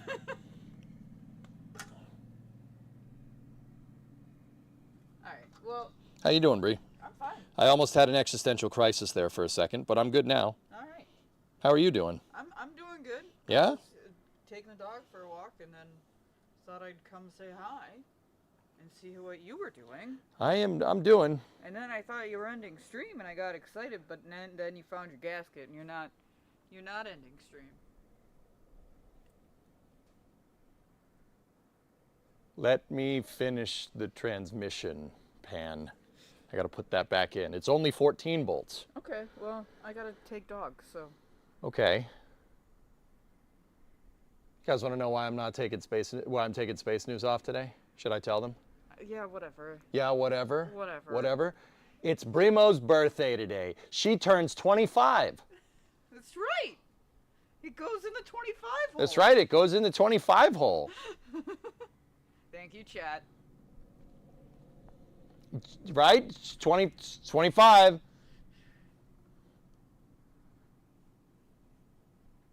Yeah, happy birthday. We don't care. We want space news. Hey, yo mama, how about you go fuck yourself?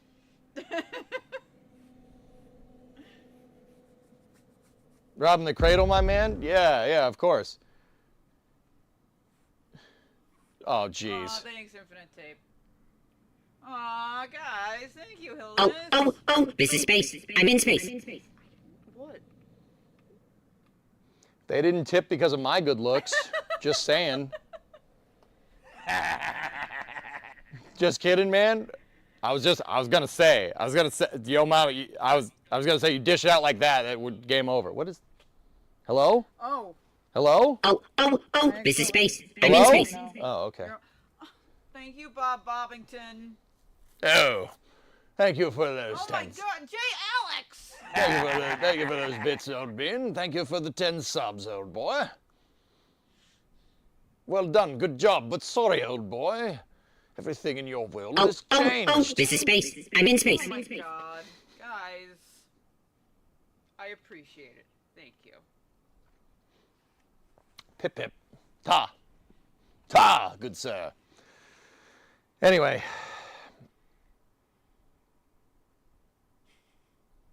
Yo, mama, sorry for yelling. But also, don't you salt my women on my stream.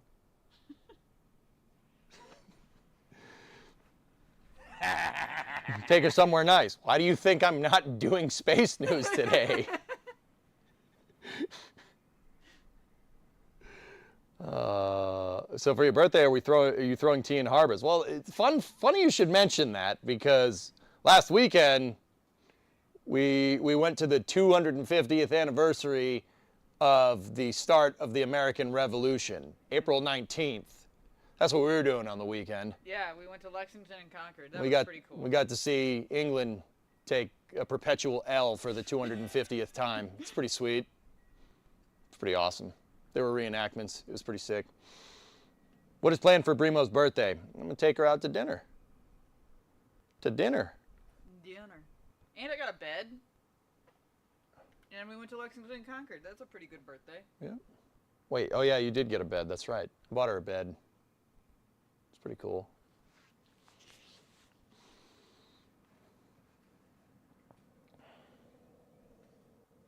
Discovery, go at throttle up. You call it independence, we call it lucky escape. That's weird considering you're a subject of England to this day. Thank you, Pace. That's weird, Tessa. Wrecker, 18 months. Jeez. Happy birthday. Thanks, dude. How many stars are assigned to the restaurant? About 350. 3 is always more important. Yes, that's right. You want to know how awesome she is? She let me work on my car on her birthday. Yeah, what do I had to work. Okay, fine. Don't accept this compliment from me. Jeez. Whatever.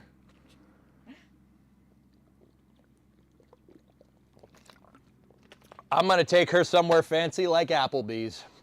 That's right. You mean you bought Titan a bed? Yeah, I do. Yes.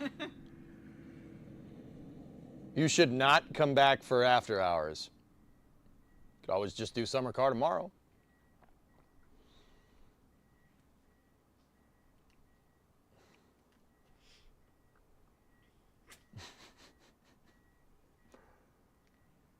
We bought Panama, then all the settlers got dead.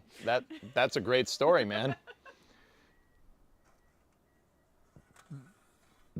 Anyway, we do need to finish this work. Yeah, and I do need to take Doggo. Okay. So I will take Doggo. Anyway. You will finish work. Thank you for all the support, guys. ARJ you, guys. with the 10,000 bits, Pace with 10,000, Bob with the Appreciate the level 4 hype train. 10 subs. You know what I really want for my birthday from chat? A level 5 hype train. Are you sure you want to do this? Last time you called them out. Just saying.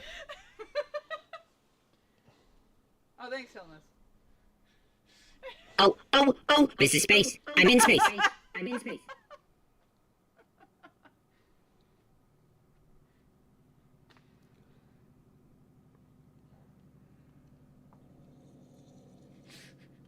Happy birthday to you. We can't do that. We'll get DMCA'd. Oh, Yeah, we don't want that. can't sing it. We'll do the Futurama version. What day is today? Today's your birthday. What a good day for a birthday. And you act like one, too. Oh, this is space. I'm in space. I'm in space. You could have pets. Thank you, guys. Bob, thank you again. Ta. Discovery, go at throttle up. 64 from Anesthesis. Thank you. Nader with the 5-er. Thank you. Oh, this is space. I'm in space. I'm in space. Man.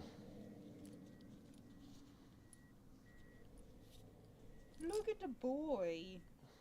A lift where? We're waiting on our tax return for spending that much money. Now we're at a level 6. Did you ask for a level 6? Oh, this is space. I'm in space. They only have level 5. They haven't completed level 5 yet. Oh, okay.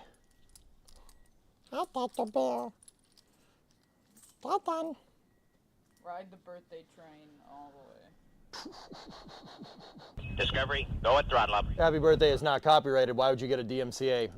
Because people would claim it anyway, Watson, because YouTube is like that. Diagonalizer tier 2, 45. Thank you. Thank you, Gaw. Thank you, everybody. And look, I'm just being a smart ass. it works! Hell yeah! Guys will see this and go, hell yeah. Make sure you order the most expensive thing on the menu. Discovery, I go mean, at you throttle guys up. just paid for the most expensive thing on the menu and then some, just saying. Well, for a 46-month happy birthday, there you go. All right, All right. let's get back to it. So, Have fun. I'll Yeah. be back in a little bit. we learned a lot about Mopar transmissions today. Titan is yearning for outside. Yes, he is. He yearns He yearns for the walk. for the environment. Yeah, maybe Fluffy, yeah.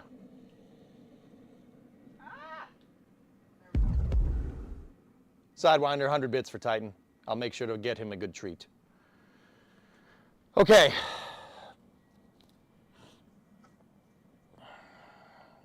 So, yeah, Mopar transmissions use the same filter, but not the same pan gasket. All right. Either that or they do, and that's for, maybe that gasket's for a manual, but if it's for a manual, there wouldn't be any transmission filter now, would there? I found dangerous things. There are aftermarket Gen 3 Hemi heads. His nose doesn't like the shop right now. Yeah, he smelled that brake clean and went, I don't like this. I don't like this at all. Okay. Yeah, it's very deadpan humor.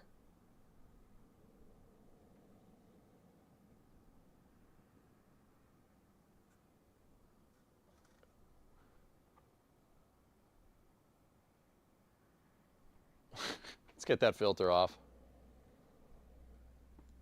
Get out. I blame Twitch. I blame Venusian for that one. The soft fade. That was a Sawyer pun token. That's fair. No, it was. All right. So, let's see. What does this new filter look like? Let's take a look. Actually, we gotta go back to the deadpan cam. All right. We got a new filter here.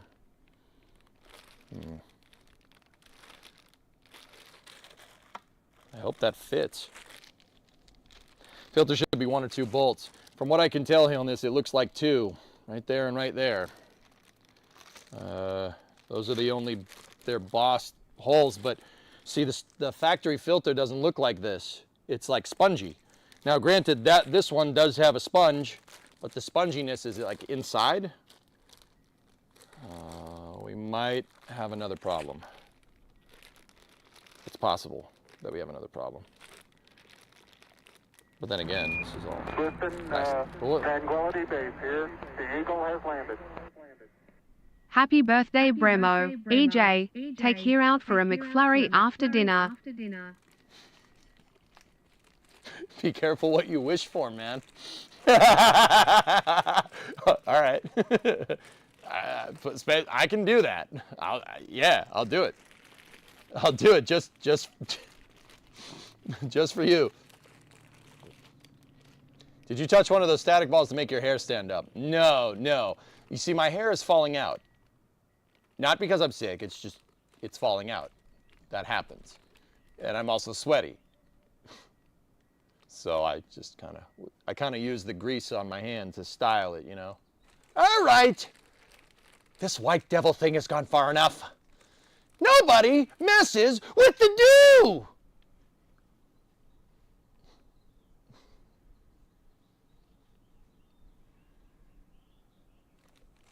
Much better.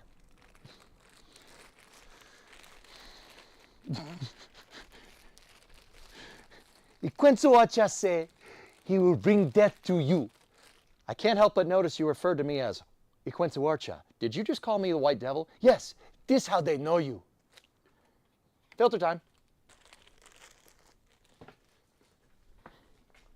Also sneeze time.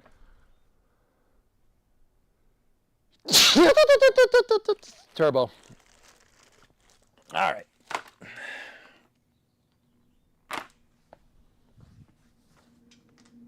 He said, sorry, white devil, but he must kill you now. All right, what bolts do you think those things are? Well, aren't I the popular one? Next time, leave that part out.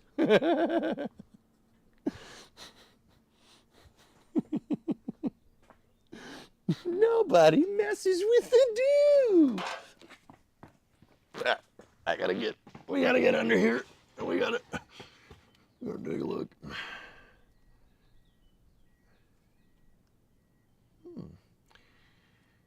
Those are very, very, very small. Very small bolts. But other than that, everything down here looks pretty good. Get that away. This is the flange for the starter motor. I put an aftermarket starter in there and I didn't really feel like undoing a transmission line to get that thing off of there. Okay, cool, sweet. There's 3 bolts that are holding that thing in place. Once again, looks to be about 1/4 inch. So that's about 6 millimeter for anybody that doesn't use lunar units.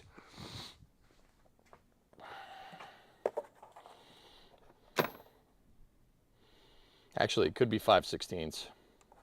I'll bring both of them just to be sure. Nuke it from orbit. It's the only way to be sure. All right.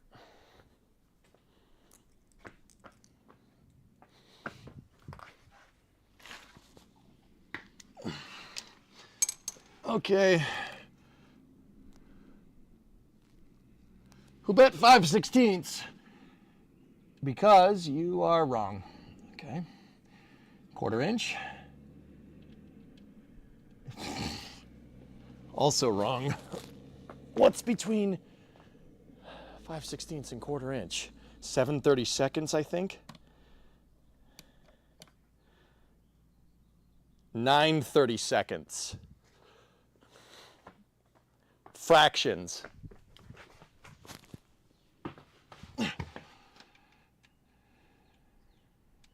It's not that either question.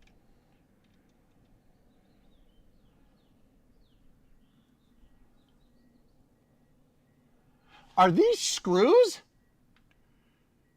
They're screws. It's a flathead screw.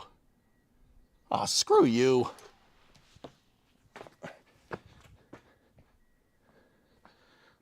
What? Why? Why would you do that way? Oh, okay. Okay, man. All right, whatever. You owe us $1 for that one? Well, it's just, why is it a flathead screw? Why would someone do that? Oh, whatever. Now, once again, I'm a little curious because there's only provisions for 2 bolts on this filter. On the aftermarket. Anyway, let's get to it.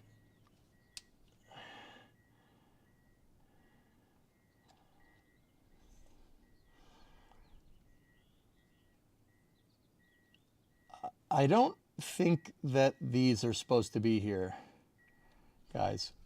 A freaking screw. I don't think that that's supposed to be like that.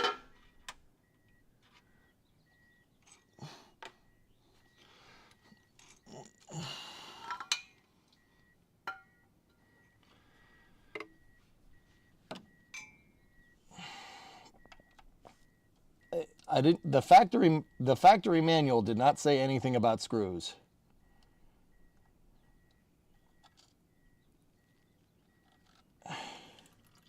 Oh, yeah, just okay.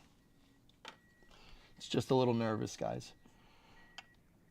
They have a defense mechanism when transmissions get scared. That was it. But we just need to let it know that, you know, we're all right. We're just fixing you.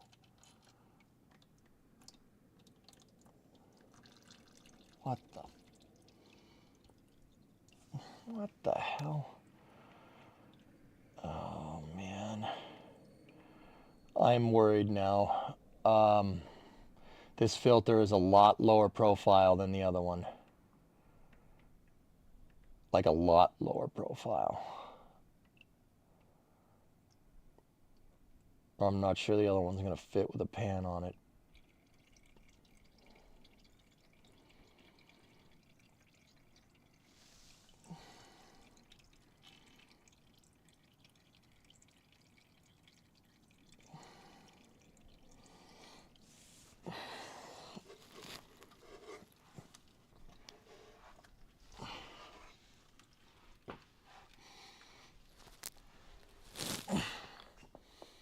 Here, I'll show you guys what I'm talking about.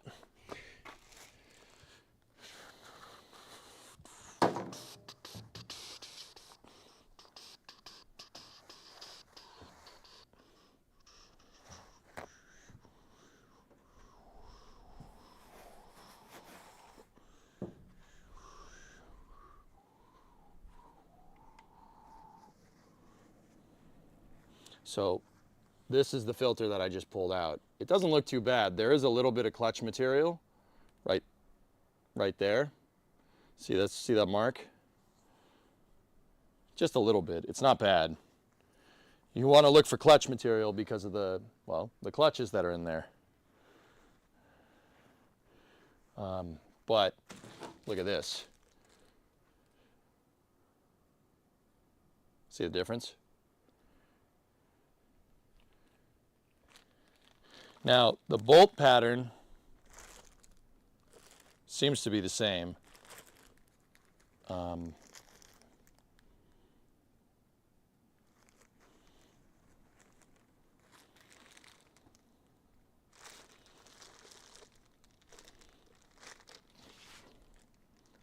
It's different, but does it fit? What I'm worried about is that it won't fit with the pan on it. Look at how low profile that is. See that? The new one could be an upgrade. So I'm going to go ahead and guess, because if there's a recessed bit in here, that we put the third bolt back in and we use 2 bolts to hook this up. It might work. It's possible. But this one's got like a plastic sump on it. See that? Here, I'll take it out of the package. We're already going to use the gasket, so. How thick is the pan? It's factory, so it's not too thick, but I mean, this even has a recessed bit in there.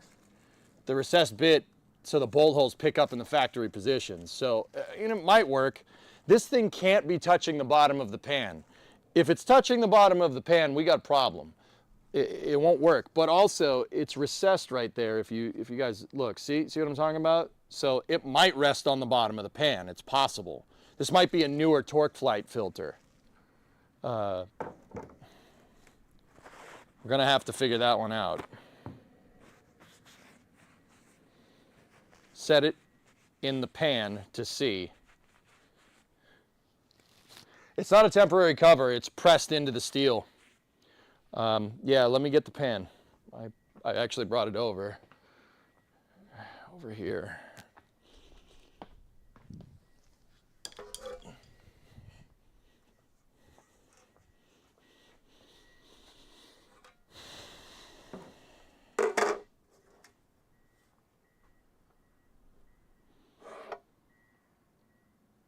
Let's try it.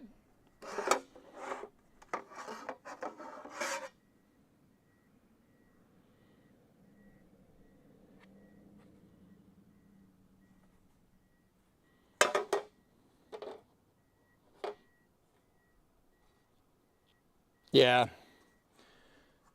I think this is worth trying. Let's do it. Let's put this back in. I'll put the new filter in and we'll call it.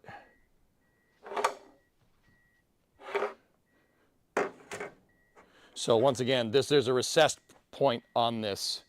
So the third bolt, I think, is supposed to just screw back in.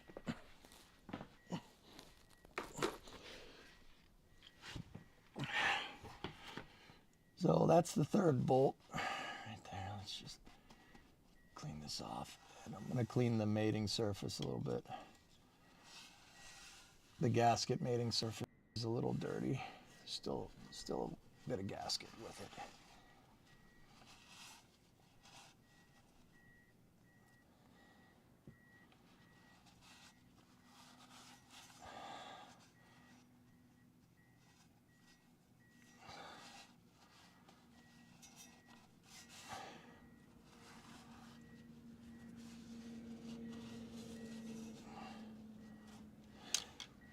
Just gonna use the flathead to scrape any little bit of gasket off. Once again, you don't get all this off, you don't clean this, it's not gonna work. It won't seal.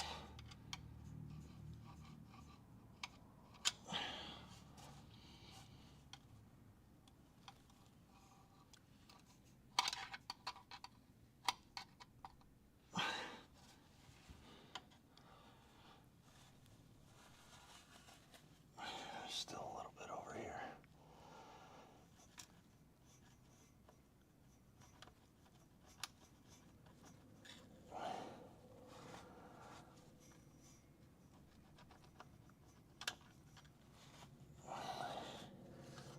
Okay.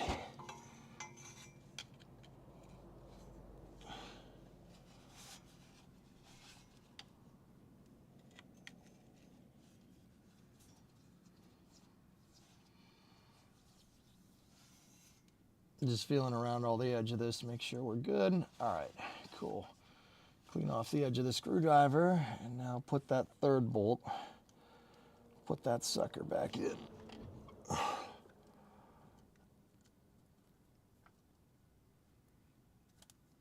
It wasn't calling for a very high torque spec from these things, so it was calling for 35 inch-pounds. So we're not gonna go bananas with this. All right, so there's the other two bolt holes.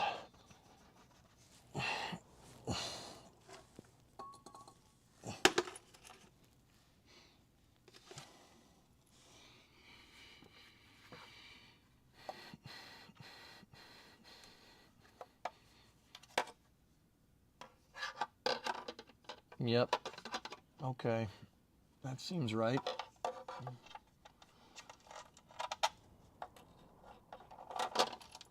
Oh, no. Oh, double no. I dropped it in the pan. All right, make sure no crap is on there. That's fail. That's a big fail.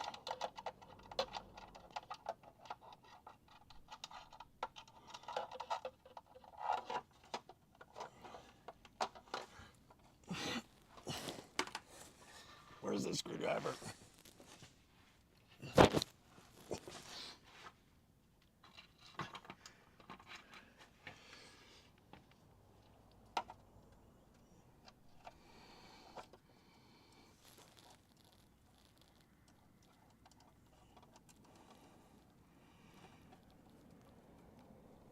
All right, that's one. And then we get the other one.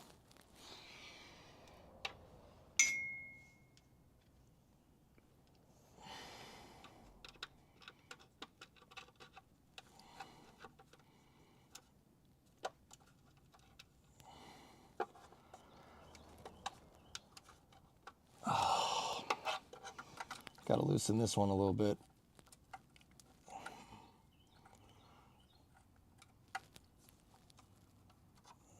Just so we can pilot the other one in. There it goes.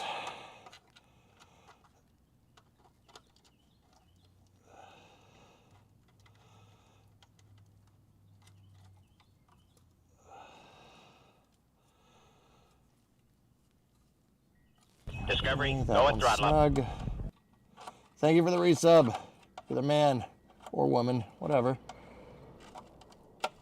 Whatever you need, no problem. If you need a life, sorry, I can't help you. I stream on Twitch for a living. I don't have a life. This is space. I'm in space. There was also gifted subs. I don't know how much it was, but it's there. Okay.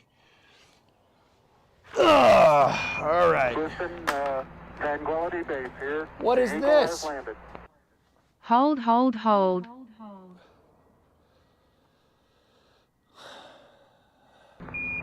Houston, Tranquility Okay. Base here. The Eagle has landed.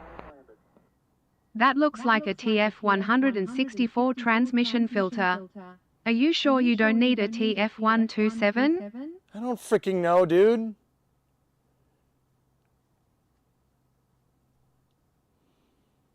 Power Kite Tier 1, 6 months in advance. Chad is asking to stop. Thank you.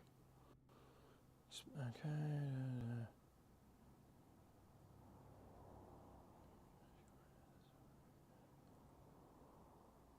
The downside is up. As far as I could see, that's the wrong filter. Yeah, okay. Did you guys wait until I put it in, or?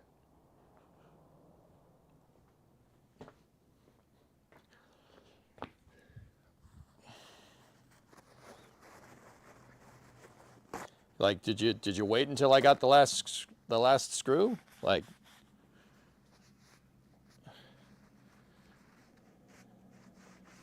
fuzzy side was down. Yeah, it's a long story. It doesn't look like the other filter. We were coming up with a plan on how to tell you. All good, man. All good.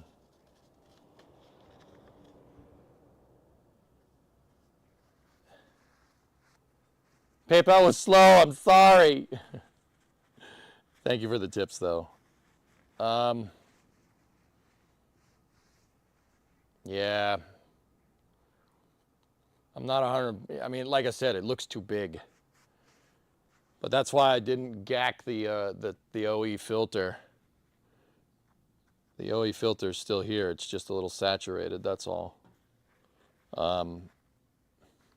could put the OE one back in. I don't really care. It's not, the OE filter doesn't look too bad. Like I said, there's just some clutch material right there, but.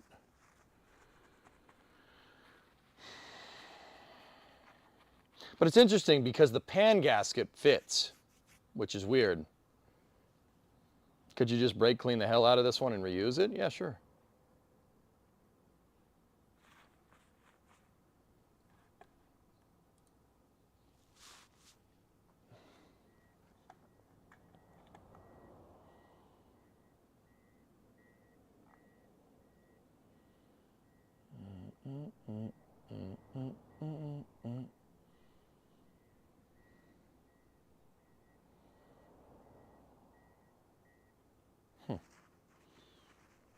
Now I'm wondering what the difference is.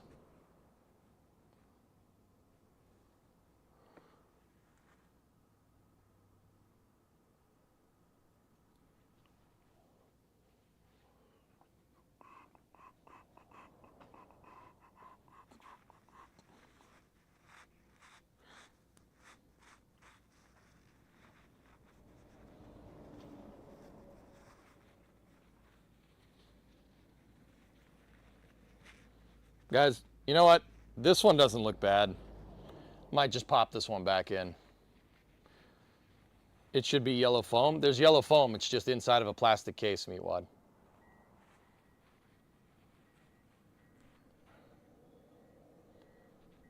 But then again, that one fit, which is really weird. But I'll put this one back in. We'll use this one. It's fine. I just want to get it. Just want to get it working and go from there. Yeah, like I said, that one was super thick. That's why I was like, I don't know if we should do that. So I'll bring this one back down, and we'll put the stock one back in. I'm fine with it. Once again, yard driving. And if the filter is the difference between this running and driving and not, the filter is not going to be the difference between it running and driving. If the filter's bad, that's the least of our problems if it doesn't work. All right.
Why are these flatheads? I still can't figure that one out. Why would someone do this way?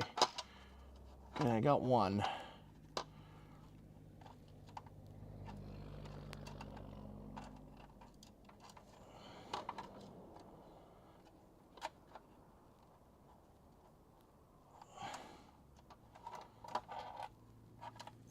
Okay, I got it.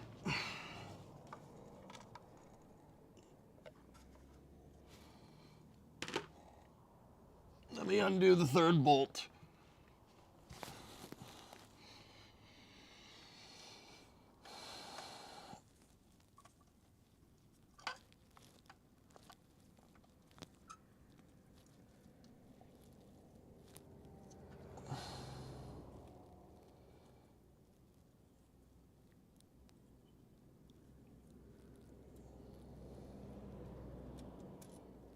Okay, All three are undone. Let me get the filter. And for what it's worth, I didn't put the filter on the floor. It's on a paper towel, a clean one. So that goes like that. Come on. All right.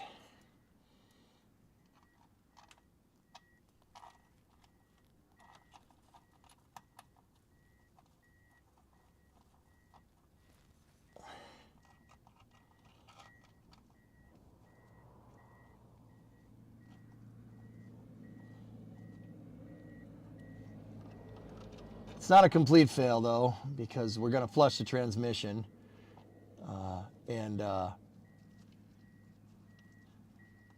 This transmission was leaking, obviously, because there was no transmission fluid in it.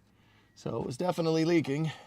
And there was a little bit of gunk underneath this. I pointed it out on the VOD when we started. Before I changed the oil and everything, I said there was a little bit of stuff underneath there. It says 35 inch-pounds in the shop manual, so let's just make it nice and tight. Make sure that's good. Okay. Gravy.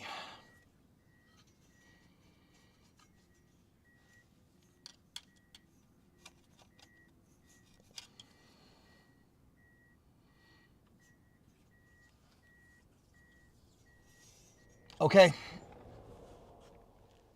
Let's get the pan. Ugh.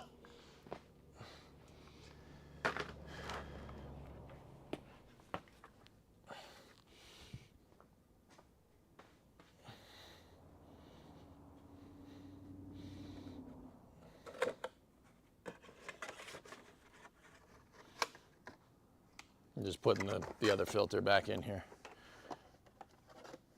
People saying that I'm seeing people saying that they're using a filter on a 2001 Grand Cherokee and a 99 Dodge Ram. That's probably what this is, dude. But the factory filter didn't look too bad. And that's my big reason for doing this. Once again, yard driving. You know, so we're pretty close to, it's good enough. That's fine. It's fine for what we're doing. Like, I'm pretty sure that other gasket would have fit for what it's worth, dudes. Yeah, I'm pretty sure that other one would have fit, but yeah. It looks good once you soaked up the transmission fluid in it, yeah. And there wasn't much clutch material on it either. Now, like I said, the right way to do it would be to replace it. That's what the manual calls for, but it's okay. All right. Every kit comes with 2 different gaskets. My guess is that's for the torque flight, the heavy duty and light duty transmissions. They probably carry a similar filter. You're in better shape with the OG filter? I agree, Article. Yeah, yeah. Hey, Maz. Discovery, go at throttle up. 116-month resub. I heard there will be a part 6 or Mordor, if you will. This does appear to be the one that you need. Yeah, it's all right. Don't worry about it, dude. I'm happy with that one. All right, so the next step here is to take the gasket, and you got to locate the gasket on the pan when you go to put this thing in, or else it can move around. So I'm going to take some grease, some axle grease, and I put axle grease on the flange, and then we put the gasket on the flange. That'll make it so when we go to put it up, on the car, it won't move around. You don't need the gasket moving around when you're putting it up there. So once again, let me get some axle grease.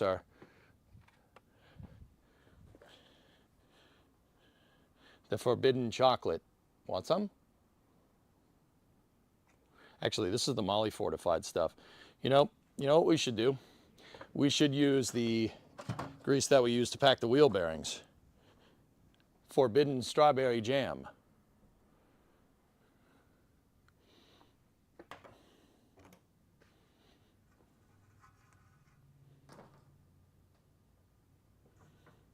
Okay, so we just take a little bit of grease and just run that around the pan. You don't want to get any in the pan, you just want to get it on the flange. This kind of looks like duty, doesn't it? Duty.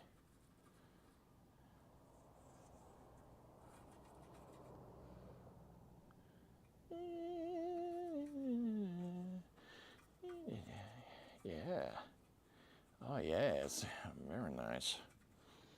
Oh yes, it's the forbidden jam.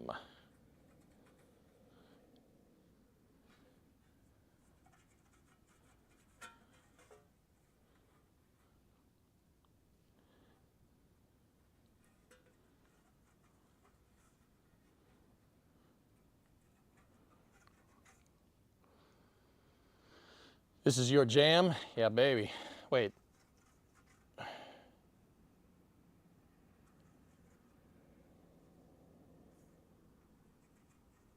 Okay.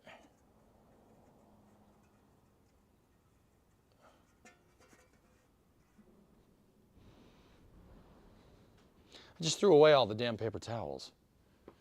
I gotta freaking use another one, dude.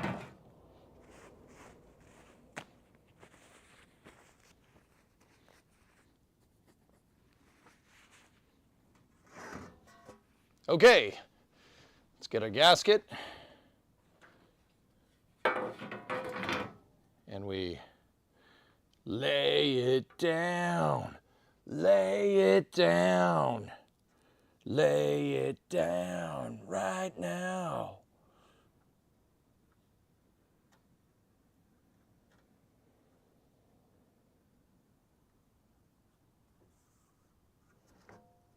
Any Rat fans? No? All right, cool. Rat mentioned. Dangerous, but worth the risk. You like your breath, but you're loving this. Dangerous, but worth the risk. There we go. See, now this won't move. Just gonna get the grease off the inside of the pan. You don't want any caca in there. All right, sweet. We are go for the next step. We are go for hamster. Now, let me get the torque wrench out. That inch-pound torque wrench. What's the factory manual call for? Rip-a-derp-a-deep.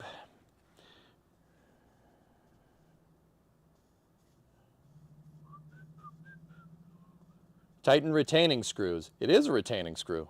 Clean the oil pan, reinstall using a new gasket. Tighten oil pan bolts to 150 inch-pounds. All right, cool. We get our look at the little baby. Look at the little baby wrench. We get the little baby wrench. See if I can actually get this thing out this time. My fingers cannot fit in there. 154 inch. Ah, it's close. Yeah. All right. I'm gonna put the grease away before I knock that over and it goes everywhere.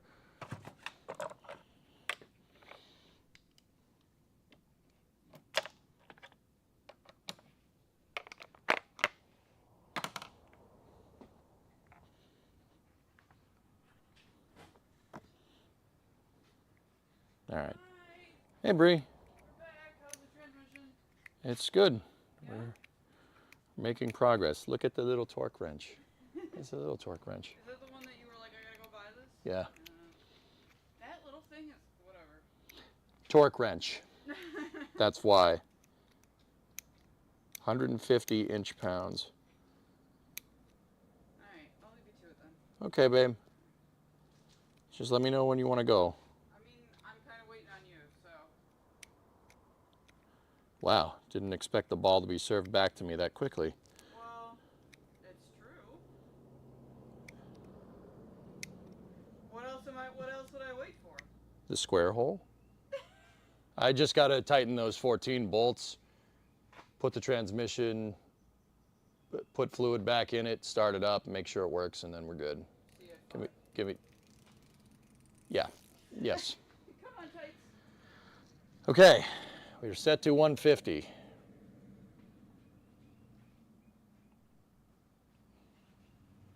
She wants to be wined and dined. Yeah, I know. I'm working on it, man.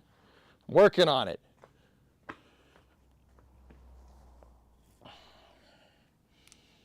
I love how she can tell how long it's going to take just by the amount of bolts that I have to put together. Like, I said, I love how you've been able to meter time by how many bolts I need to put back together. Like, oh, it's just 4 bolts. Okay, that's going to take 15 minutes. Okay, 14 bolts. That's going to take 45 minutes. You know, that's all. You're learning. I don't know if that's a good or a bad thing, chat. You guys let me know.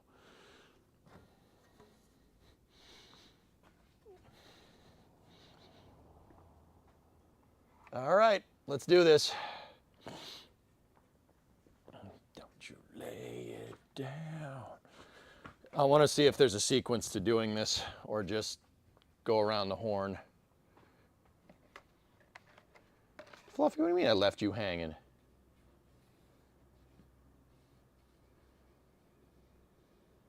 No.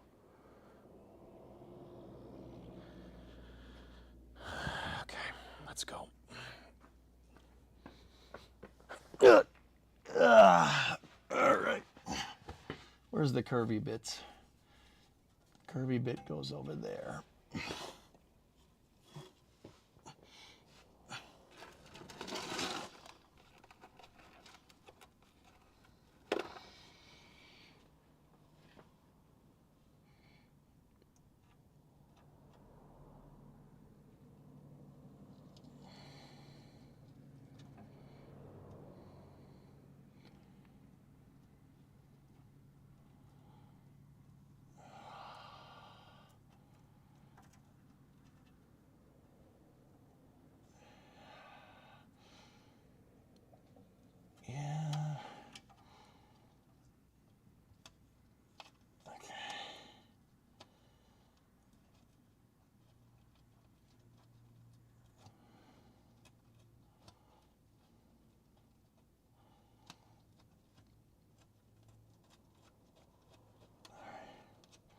Get one there. Just leave it a little bit loose. Let's get another one from the other side.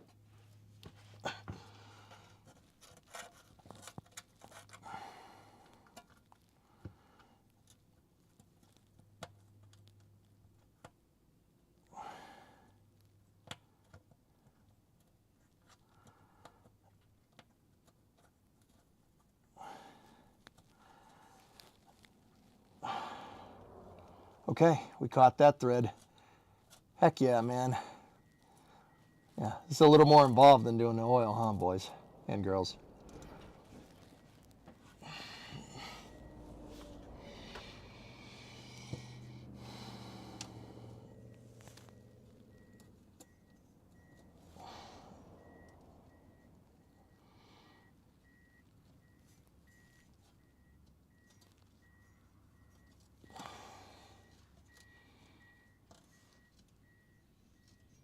See, if we didn't grease up that gasket, this would really suck to do. Okay, just leave it a little loose.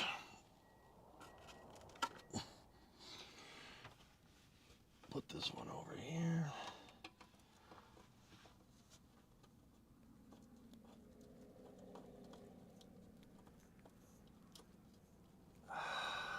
You don't want to mess up the gasket when you force these in.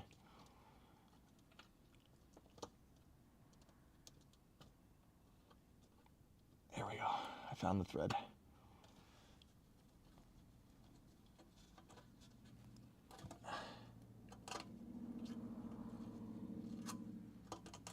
It should be pretty easy to get these all pretty damn finger tight. But you don't want to go too tight because you still need this thing to move around a little bit.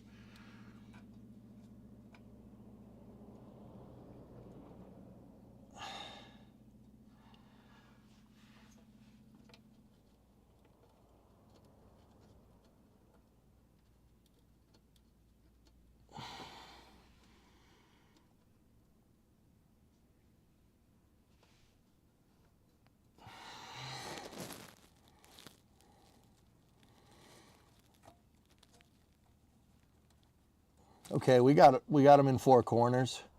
So I'm just gonna go around the horn here and keep going.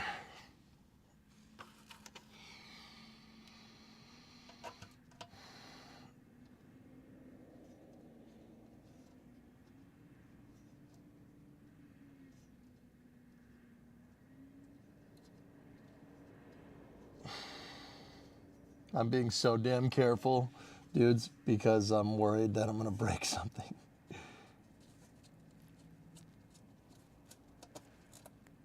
Okay.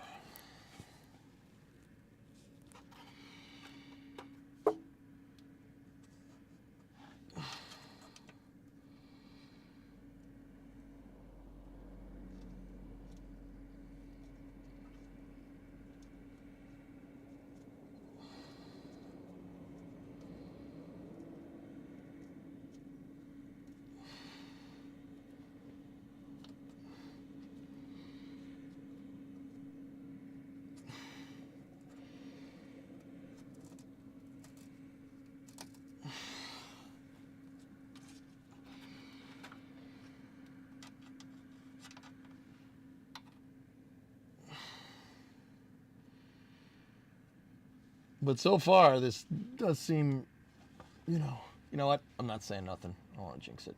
Screw that.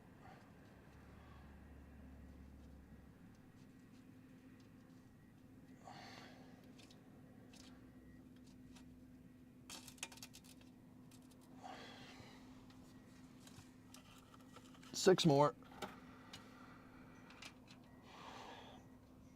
I'm just kind of going around the horn with this, dudes.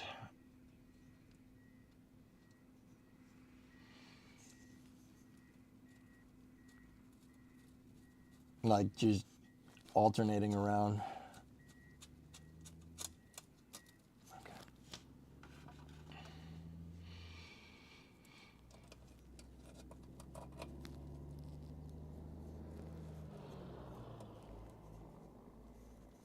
And thanks to my index that we made, I know where every one of these goes, which is that's pretty neat. How neat is that? That's pretty neat.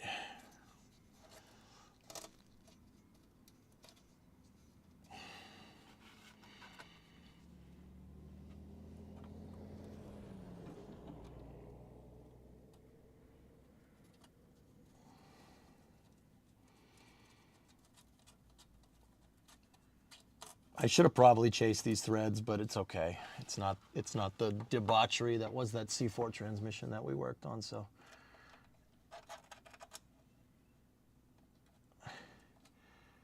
You know, this does give me pretty good eyes on the torsion bar cross member.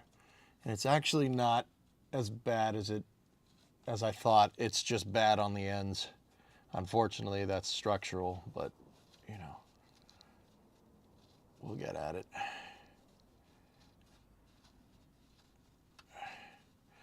That's for another episode when we start doing the body work on this thing. 2 more.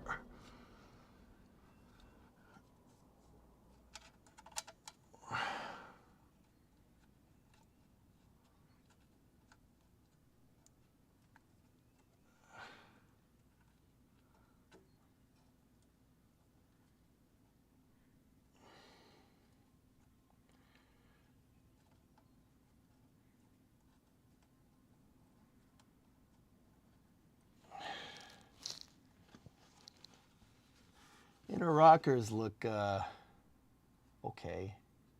They don't look too bad. Just on a side note, I mean it's rusty where the torsion bar cross member connects. Most of it's, a lot of it's gone. Okay, last bolt for finger tightening. But we'll get there. I am probably gonna have to cut the floor out of this thing at some point. And don't get me wrong, guys, I don't want this thing to be a 10-year restoration, you know what I mean? Like the truck was. We're gonna get this done relatively quick. So, I don't know. If you like more car streams, tell me. Tell me when I can see chat. You don't need to say anything right now. Tell me when when I'm up with you guys. Tell me you want to see more of this. Oh, come on. Don't do this. There we go. Because, yeah, if you guys want to see more, the more you watch, the more I will restore this car. Let me put it that way.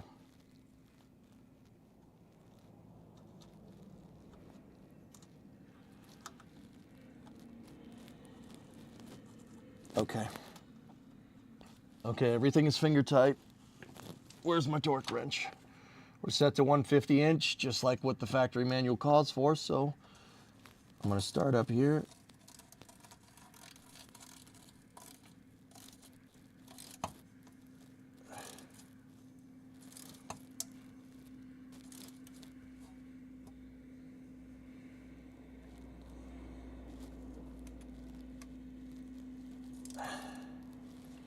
I didn't really hear this thing click.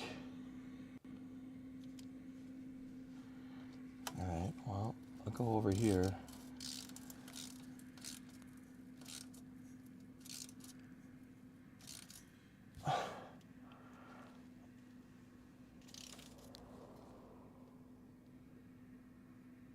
Oh, you can barely feel that when that thing goes. It doesn't really click. But you can feel it slip.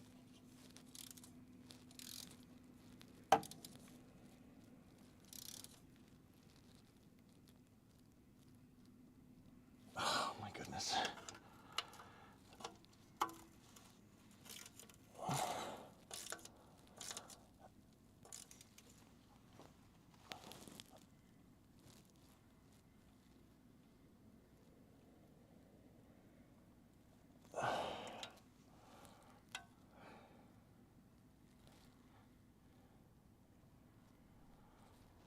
Huh.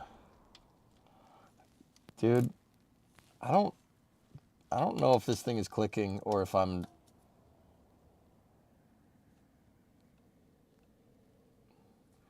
don't want to tighten these any further. They are damn snug. All right, whatever.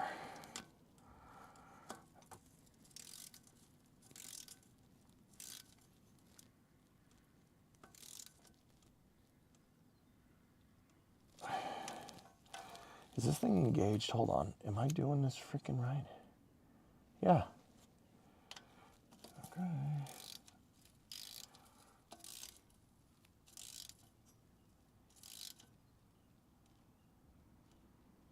You can barely hear that thing click, dudes.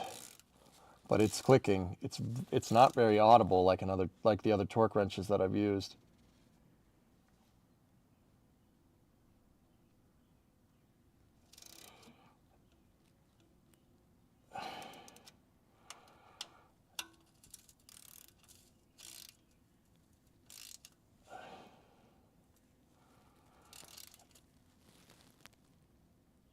You know what? I need to verify this. I gotta make sure this thing works. It's not clicking. This is a new torque wrench, and I can feel it slip, dudes, but I can feel the thing slip. Like it feels like it's clicking, but you don't hear it, and I'm not sure I like that. I want more than a feeling. Yeah, when I see that old torque wrench moving. Tool is cheap, but more, yes. Will the torque not change with different gasket material? I don't know. Oh, by the way, we want more car streams.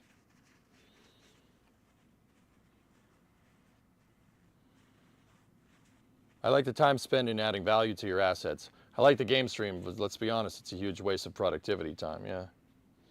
More car streams. It's not the tool, it's the tool using the tool. You're not wrong. Here, let me just, real quick, dudes, I'm just gonna put a bolt into my vise, something that's 1/2 inch. I'm gonna put it into the vise, and I'm just gonna try to twist it, see what happens.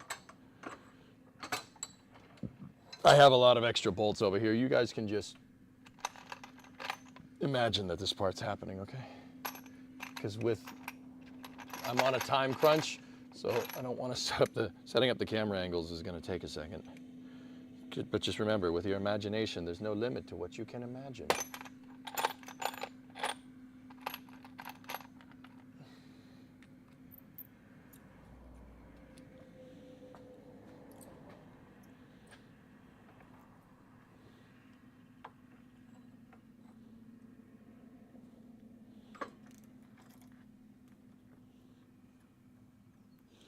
So I'm doing this on a bolt on the vise because I don't want to push those bolts on the pan, right?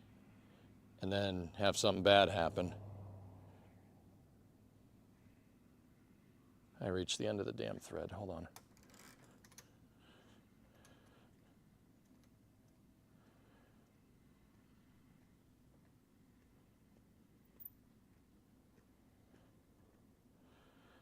So I'm just going to conduct an experiment over here. An experiment.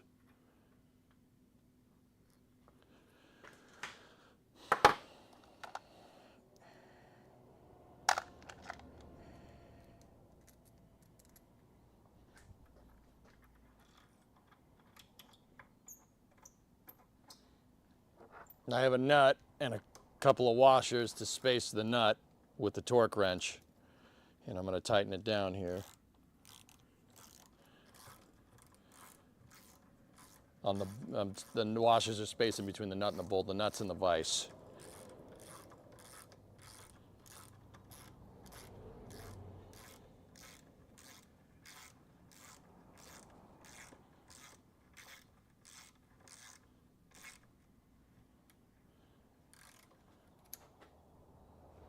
All right, here we go.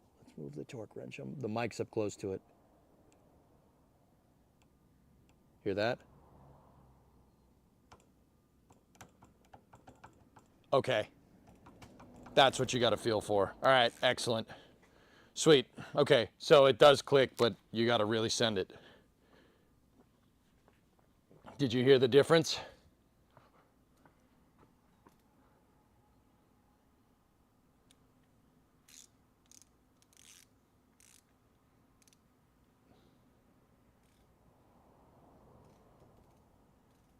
Was hard to hear, but something. Here, I'll do it again just to show you.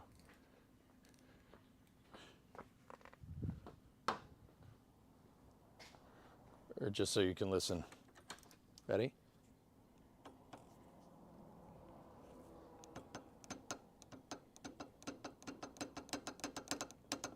That's the noise we're trying to hear.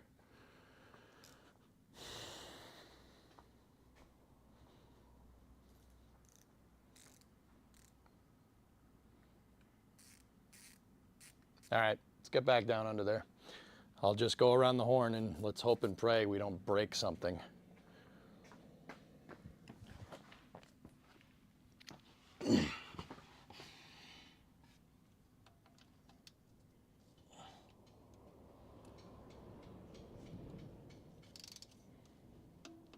Okay, cool. That one went. That one went.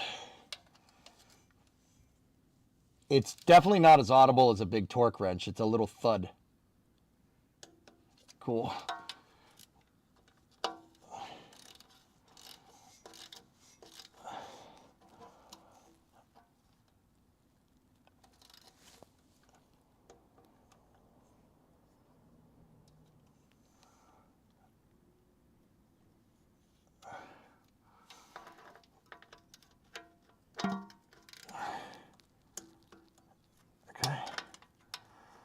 Four corners are all torqued. Now we just got to get the rest. Okay, that one's good.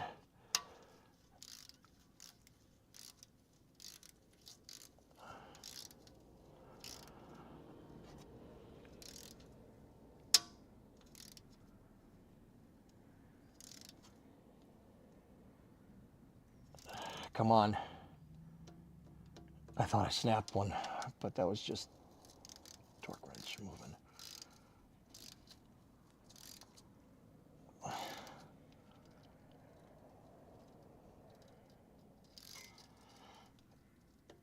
Okay.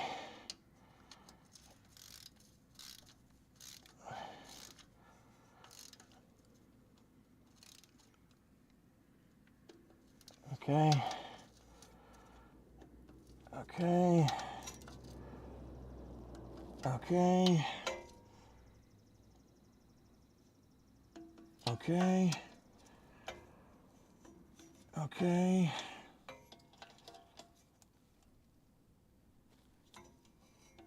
Okay.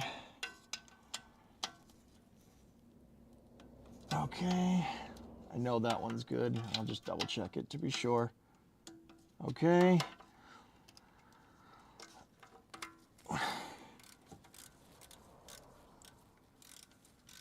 Come on.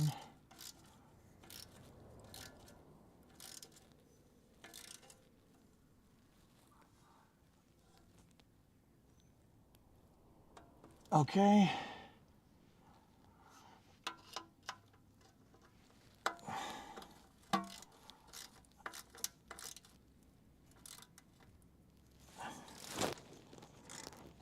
Just a few more.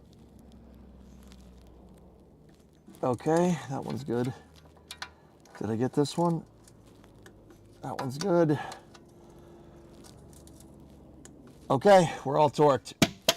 There we go. Dunsky!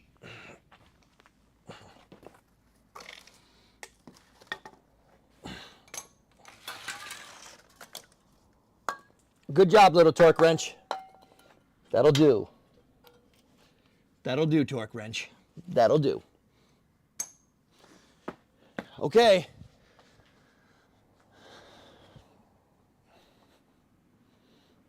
Yep. All right, so I'm gonna get that camera out. We're gonna change camera angles here, and now we gotta fill it up.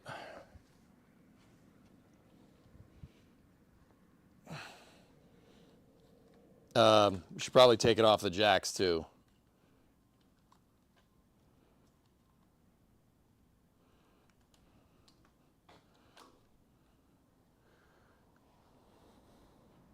Here's a little baby torque wrench.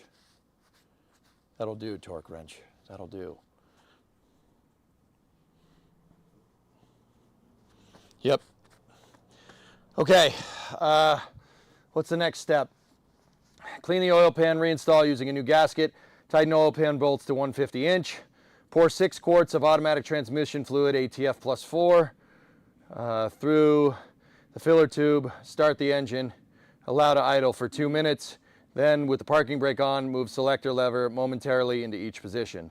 6 quarts. Okie dokie. Where's the transmission funnel? I don't know where that is. I'm gonna take the pan out. We'll take it off the jacks.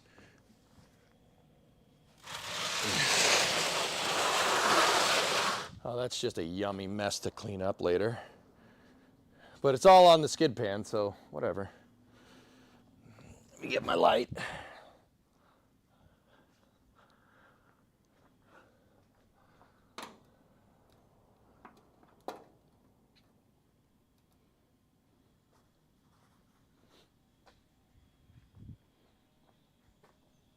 Okay. Let's get the jacks out.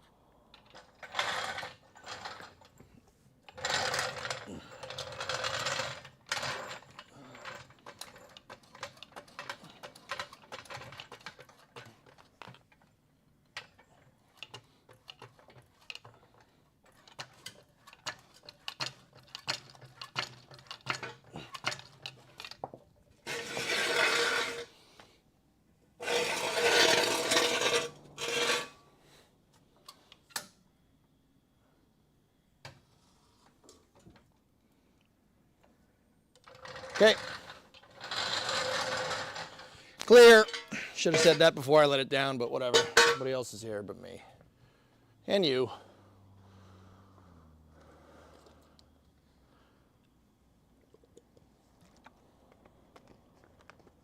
Take the battery out of my bike to get it tested or ride there. Put a multimeter on it. Put a multimeter on it. If it's making less than 12 volts, it's dead.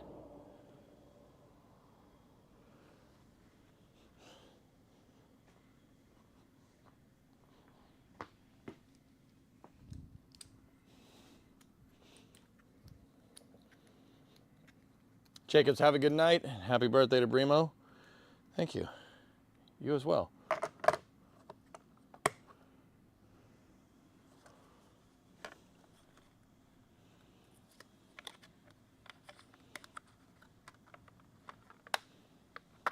I reset the Torque wrench tool. Put it away where it belongs. Yeah, it's Primo's birthday. That's why I'm not doing space news today, dudes. Yeah. I was gonna do after hours, but Chad told me not to. So, hey, you knocked the camera over. Do you plan on getting a 2-post lift for the shop? Yes. I would have already gotten one by now, Mike. Chat gave me the cash to do it. Yeah, they gave me the cash to do it, but that cash is kind of in a holding pattern right now. The reason why it's in a holding pattern is because I'm still waiting on my tax return. So, good news and bad news, I got put on a tax return extension, which means I don't have to pay money. If you get put on an extension, from what I understand, that means you're getting a return and not paying. You know, because the government's going to take their time to pay you, but not vice versa. However, my taxes aren't finished. The reason why my taxes aren't finished is because my accountant forgot. There was a miscommunication between all the forms that we sent. I sent he asked me to send him to his email. I sent him to his email, and then he checked the business email and not his email. So, good times.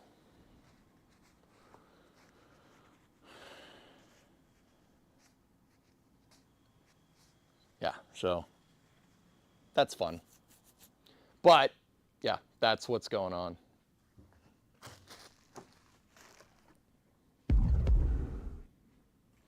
So once I get the return back, I'll use the return money to buy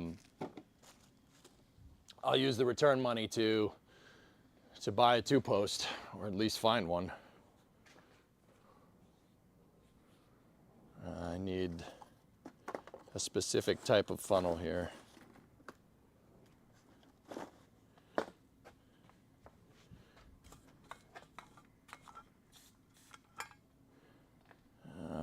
Where is it?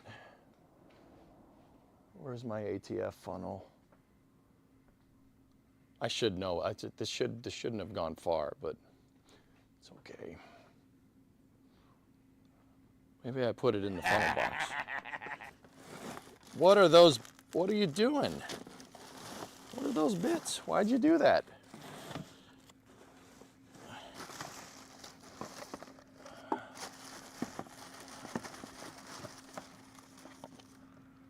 Who is that and why?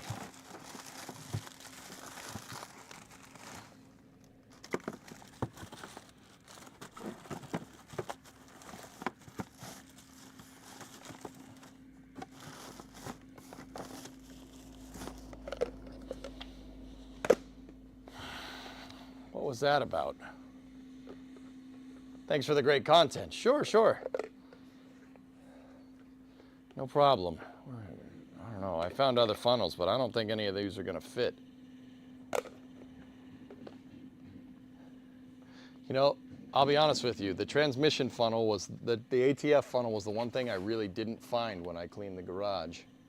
I have another funnel over here that'll fit, but I have no idea what's been in that. I don't like using funnels that I don't know. Like, I don't like you putting my stuff in a funnel, and especially if I don't know where it's been. That's no good, boy. Don't go sticking your funnel in places it hasn't been before. Hey, I found it. All right, excellent. Sweet.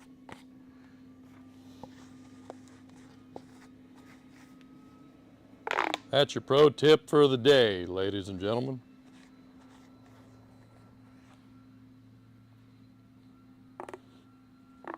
I like using this funnel for transmission fluid because you can like angle it. Great stream, happy birthday. Have you decided on a paint job? Warlock, I actually want to paint it the blue that it's painted, that it came with from the factory. I want to do that. This is medium blue, it's not B5 blue.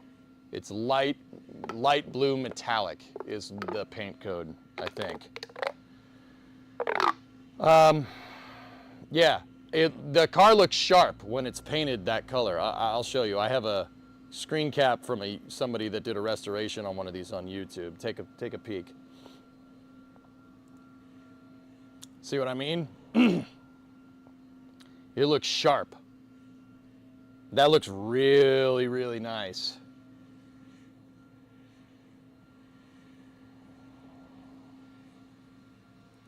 See what I'm saying? Yeah, that's what I was thinking. Just make it look pretty much exactly like that on the outside. Still good for 5? Yeah. I got 13 minutes. I gotta go. Let's 6 quarts, huh? All right, let's get the 6 quarts out and let's do this.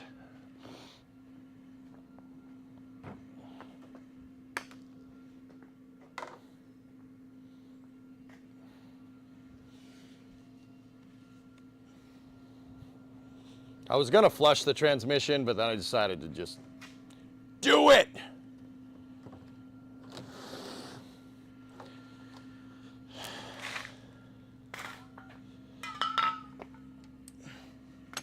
Sorry, I just put all my tools in the exact spot where I need to stand.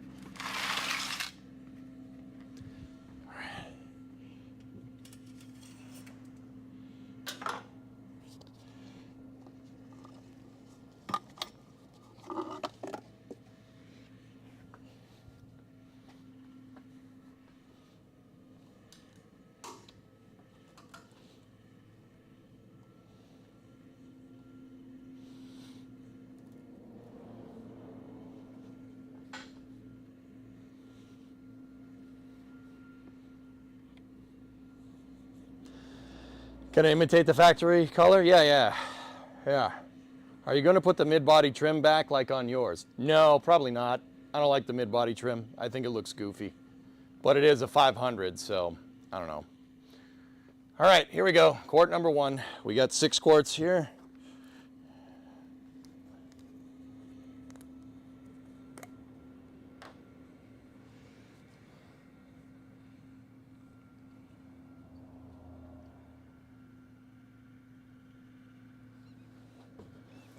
Just want to make sure we're not leaking anywhere.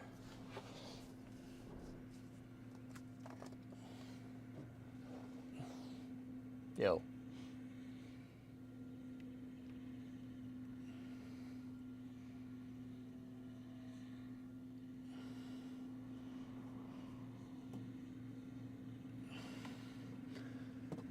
One.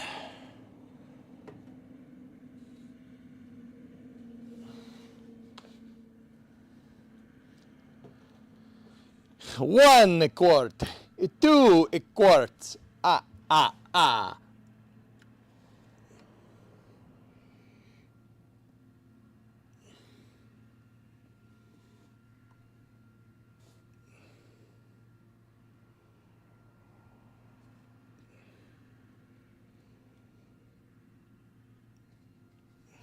You don't want to spill ATF. It's super flammable. That's why I'm being careful. Like you get it on the header, you get it on the exhaust manifold, you're starting a fire. Well, maybe not that bad, but you get the idea. Don't spill this stuff. Spilling it on the floor is fine though. All right, let me just look under there, make sure we're not leaking.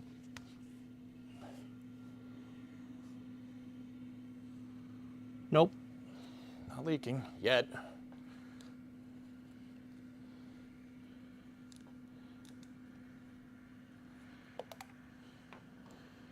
Okay, 3. Drink up, little buddy. Vice grip style.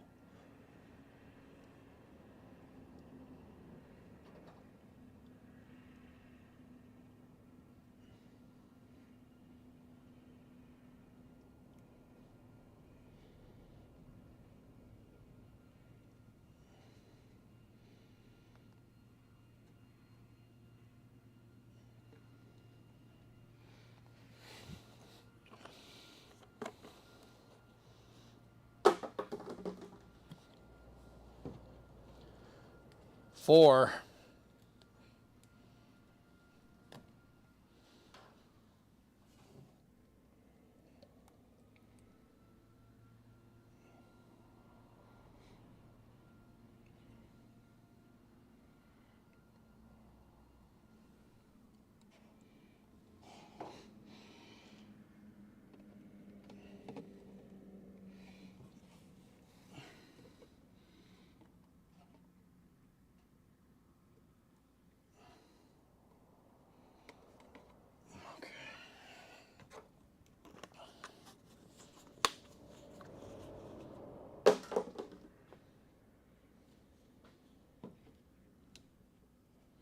Did you pick up some mystery oil? No, I don't know. I couldn't figure out what was in it. That's why I didn't pick it up.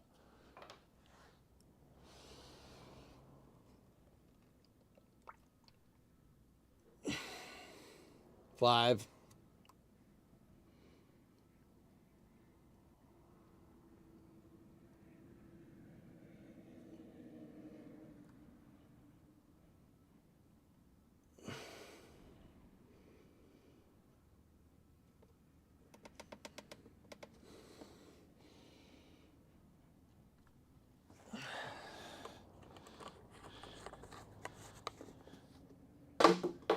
And last but not least, number 6,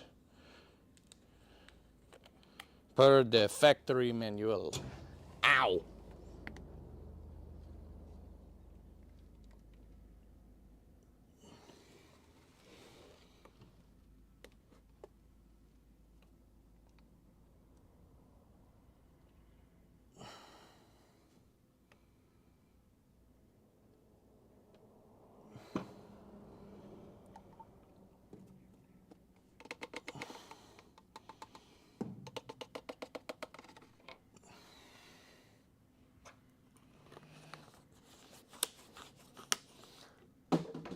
There's 6.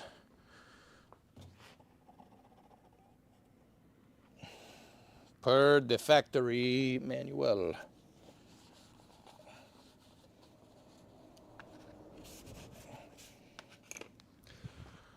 Okay, put the stick back in.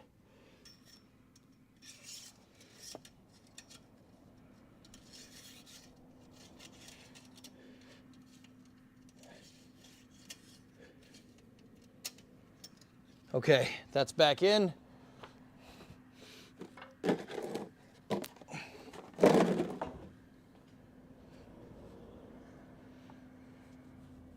Leak check.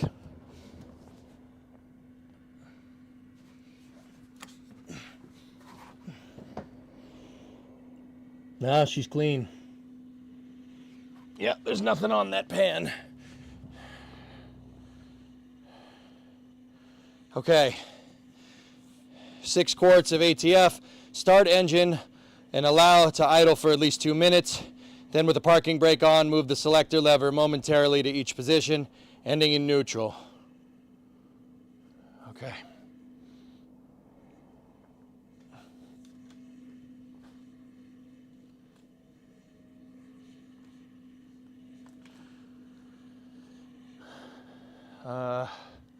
Yeah, let's, you know what? I'm putting you guys down here.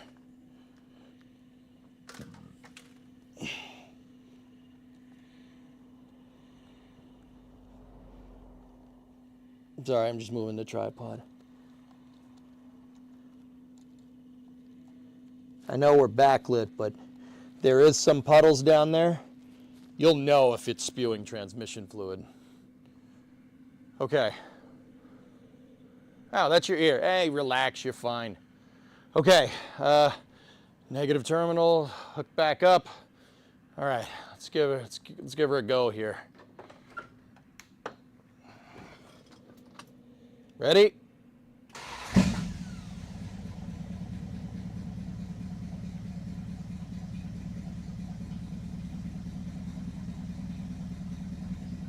Okay, I like it so far.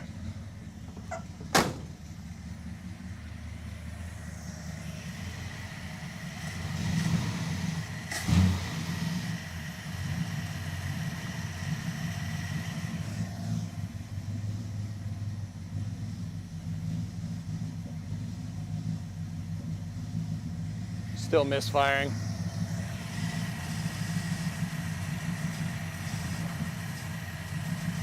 Yeah, those plugs. All right. I'm gonna find plugs, dudes. Yeah, she's still misfiring just a little bit.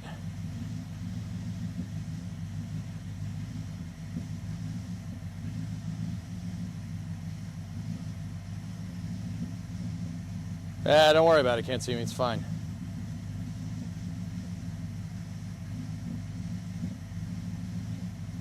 No time for plugs today. Yeah, that's right.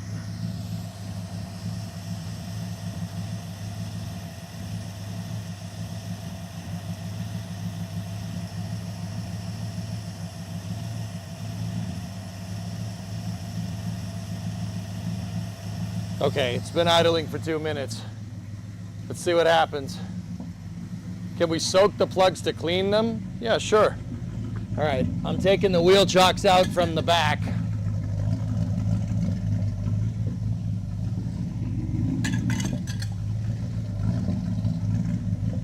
And I'm gonna open up the garage a little bit.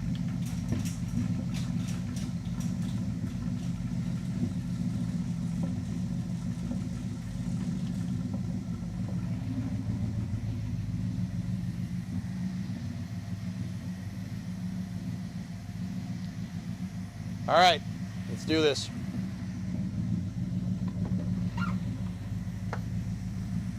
All right, what did that factory manual say to do?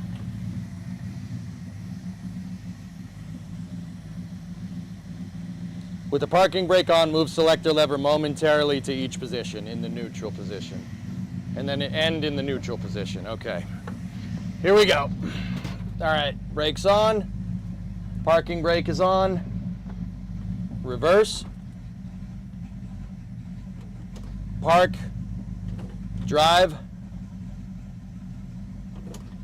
Park. 2. Neutral. 1. Neutral. Hey. You guys see anything? Anything come out down there?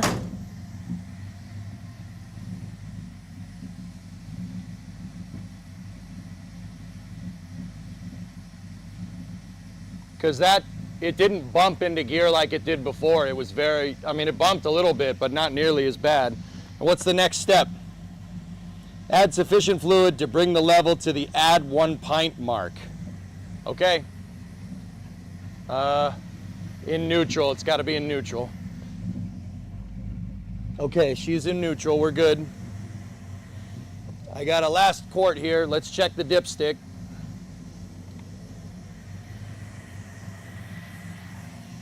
You guys are coming up here.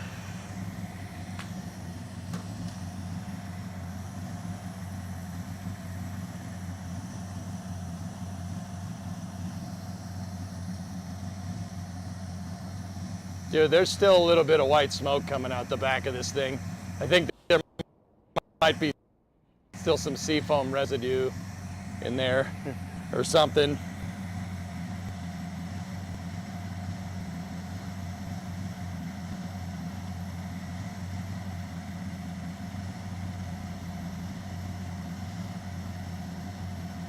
Okay. That's because there's fluid in it. Huh. Weird.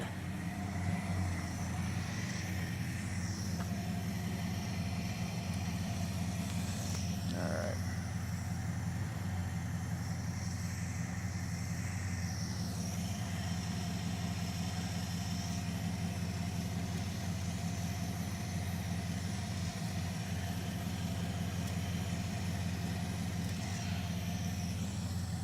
Okay, where are we at?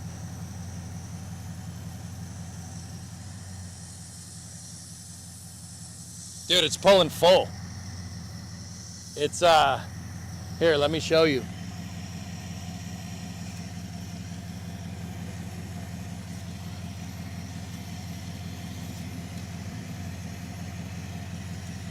Come on, get down in there.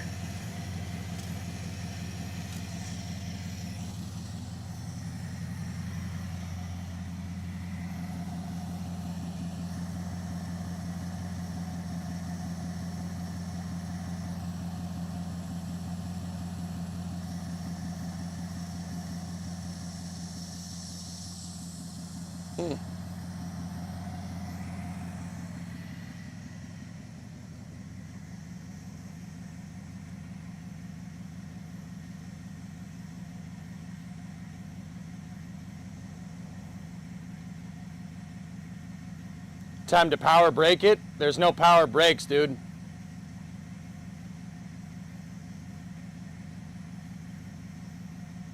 Hey. Guys, it's not misfiring anymore. Dudes.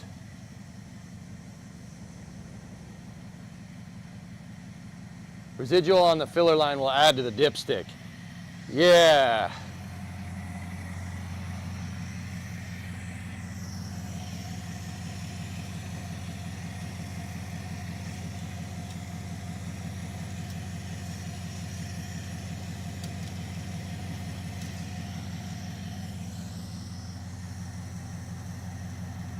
Okay, well, we're at the add 1 pint mark.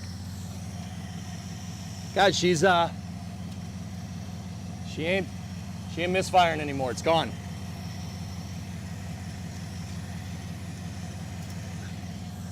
Misfire's totally gone, dude. Whoa! Camera almost fell.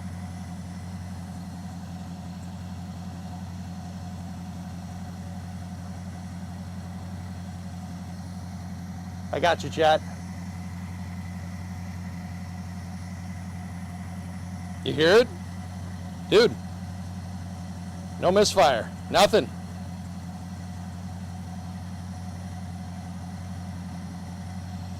Hold on.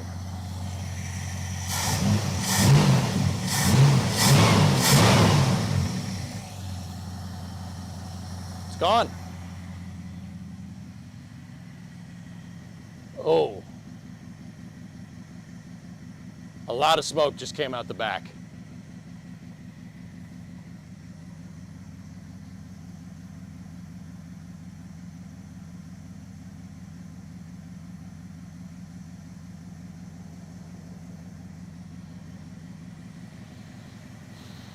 I think it just might be residual seafoam, dudes. Let me hit it again. I want to see it. I want to get in a spot where I can see it.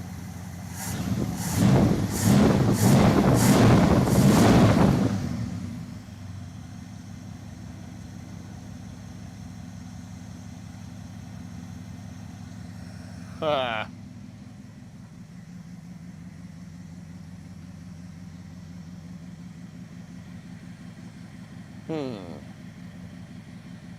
It's not when you're revving. It's, uh-oh.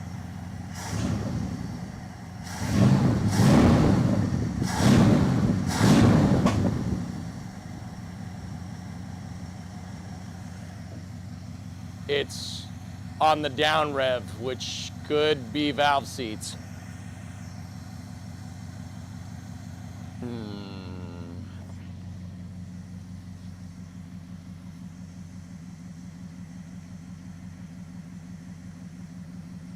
Yeah, that could be valve seats. Let me just see. I want to see if there's any smoke coming from the back right now. Nope. Minimal amount. Once again, it could just be the seafoam getting blown out.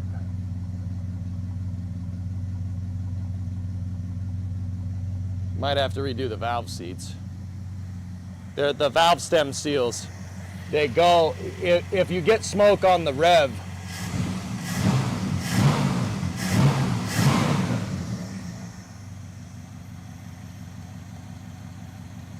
if you get smoke on revving, it's usually rings. If you get it when you get off, like after you rev, it's usually not rings. It's usually your valve seats. I do know that. Dude, but look at how smooth that thing is now. A lot of seafoam was in there yesterday. Yeah, dude, dude, I want to drive it around, but I'll yard drive it off stream and I'll tell you guys how it's running. Because, dude, that motor is rock steady right now. See how it's not moving around? Like, if you didn't have any sound right now, you couldn't tell that that motor's running. That's a healthy motor. Like, this motor sounds right now, it ain't misfiring, it sounds great. I put it in park. Let's take Primo to dinner in it. Yeah, roundabout, I don't think it's rings like you said. We did a compression test and all cylinders clocked above, at 150, except for one of them that clocked at 170. So we seafoamed the absolute trash out of this thing. And I'm kind of wondering if that's just residual seafoam coming out the back. But dude, look at that thing. No lifter tick, no nothing. It's rock steady, dude.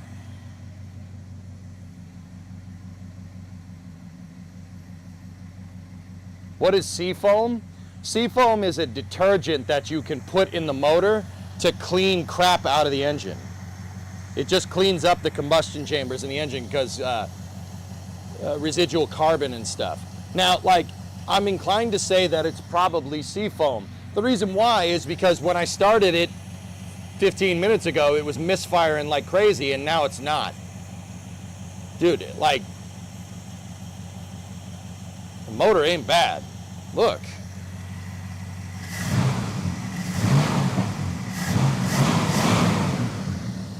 That's fine. Huh. Okay.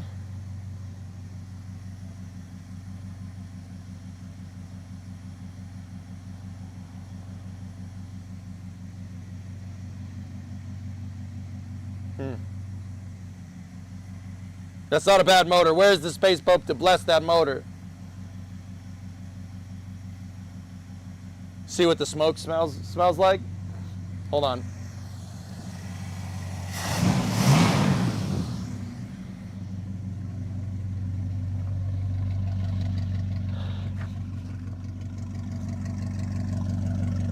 Yeah, that doesn't smell like burnt oil, guys. It smells like, well, it smells like seafoam.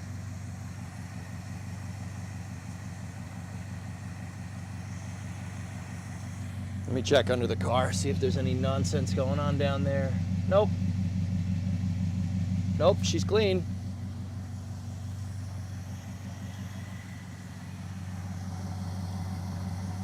All right, well,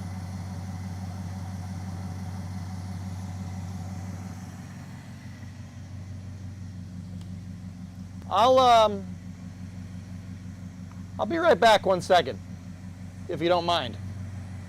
Just, you know, I'll be right back 1 second. I gotta make sure that the transmission is encabulating correctly to.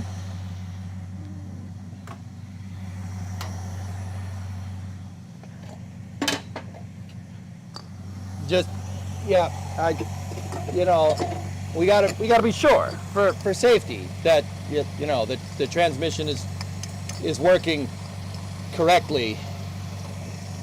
You know, like just you know, we gotta be sure. We don't want to be stupid. You know, like that's, you know, it's just, you know, I just gotta be sure. I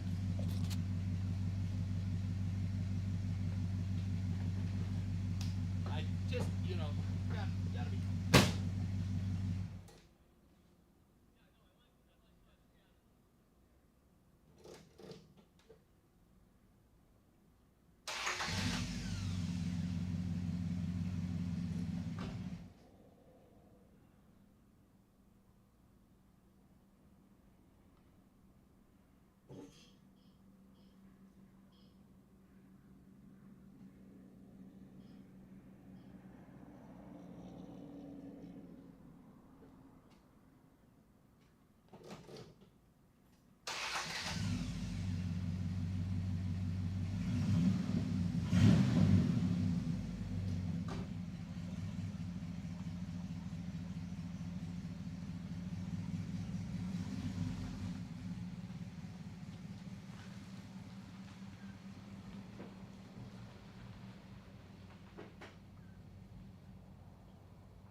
brakes work.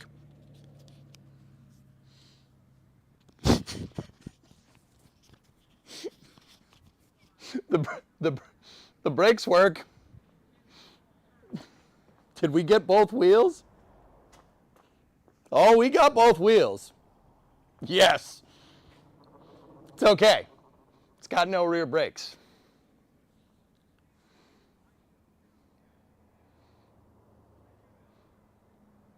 It was a one-tire fire. Now you got to clean the floor. Easy come, easy go. All right. It needs more transmission fluid, guys. I got it down around the yard, drove it around. It needs more. It's still stalling under load. So what probably happened is because it was working initially and then it stopped, right?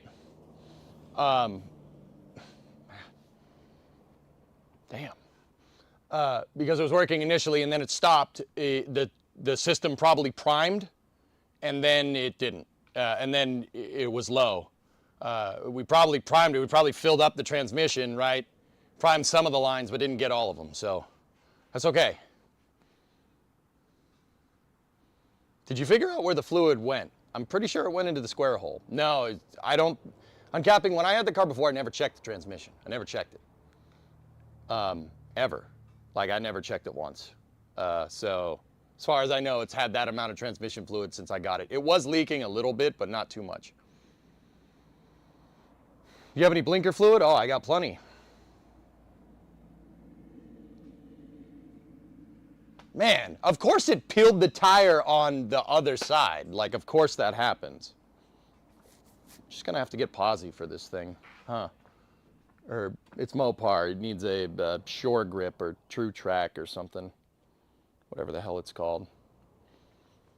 All right, well, here, let me see if it starts. Hold on. Not bad. Is the horn working?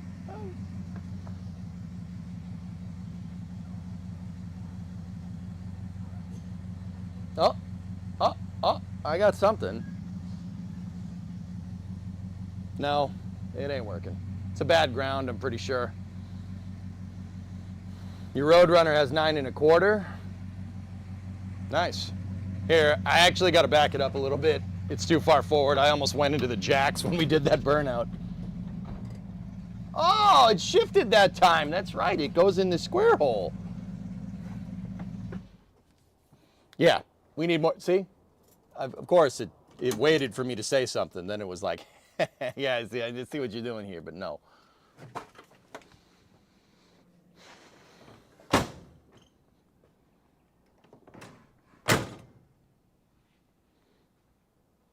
Well, I'd say that was pretty productive. It doesn't have a misfire no more. No misfire. She's good. Why does it do that? Why does it shut off with the gear changes? There's not enough fluid in the transmission. Fly, can you remember when you looked at the transmission yesterday and it was like 6.5 to 7.5 quarts? Depends on how much transmission fluid is in that torque converter, the fluid coupling. It needs to prime or else it's not working. There's still smoke in here, damn it. Any misfire while driving? No, not at all. Anyway, on that bombshell, it's time to end. I might be back for after hours, guys, but you said don't. So if you don't see me for after hours tonight, I will. Dude, my neighbors are probably wondering what the hell just happened. They're outside right now. They waved at me when I drove by. I was like, hey, just driving my crap box. Don't mind me. When is the next car stream? We can do the plugs on this thing. If we do the spark plugs on this thing, we're good. I would say the engine is mechanically, like, except for those, could be the valve seats. But mechanically, it didn't look bad. But, I don't know. And it is charging. Wait a minute. Did we actually get everything done? Wait a minute. I got it to charge, I changed the oil, and we did the transmission.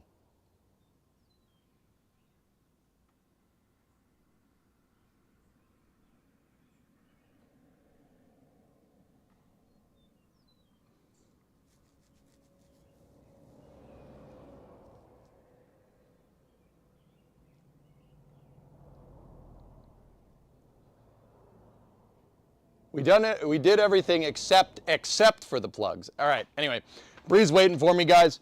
I gotta, believe it or not, I gotta drive it around a little bit more to get the transmission to fully prime. I'll do that off stream. I don't know. Do you guys want to go at it again tomorrow? Let me know. I'm gonna go in the office. Figure out what you want to do. Stand by for loss of signal from here as expected.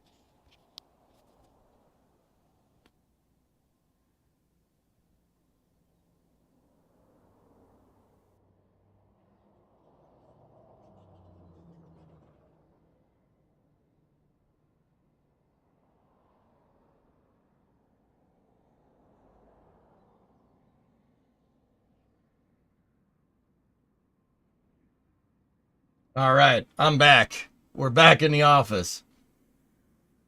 What'd you think of that, huh? Not bad.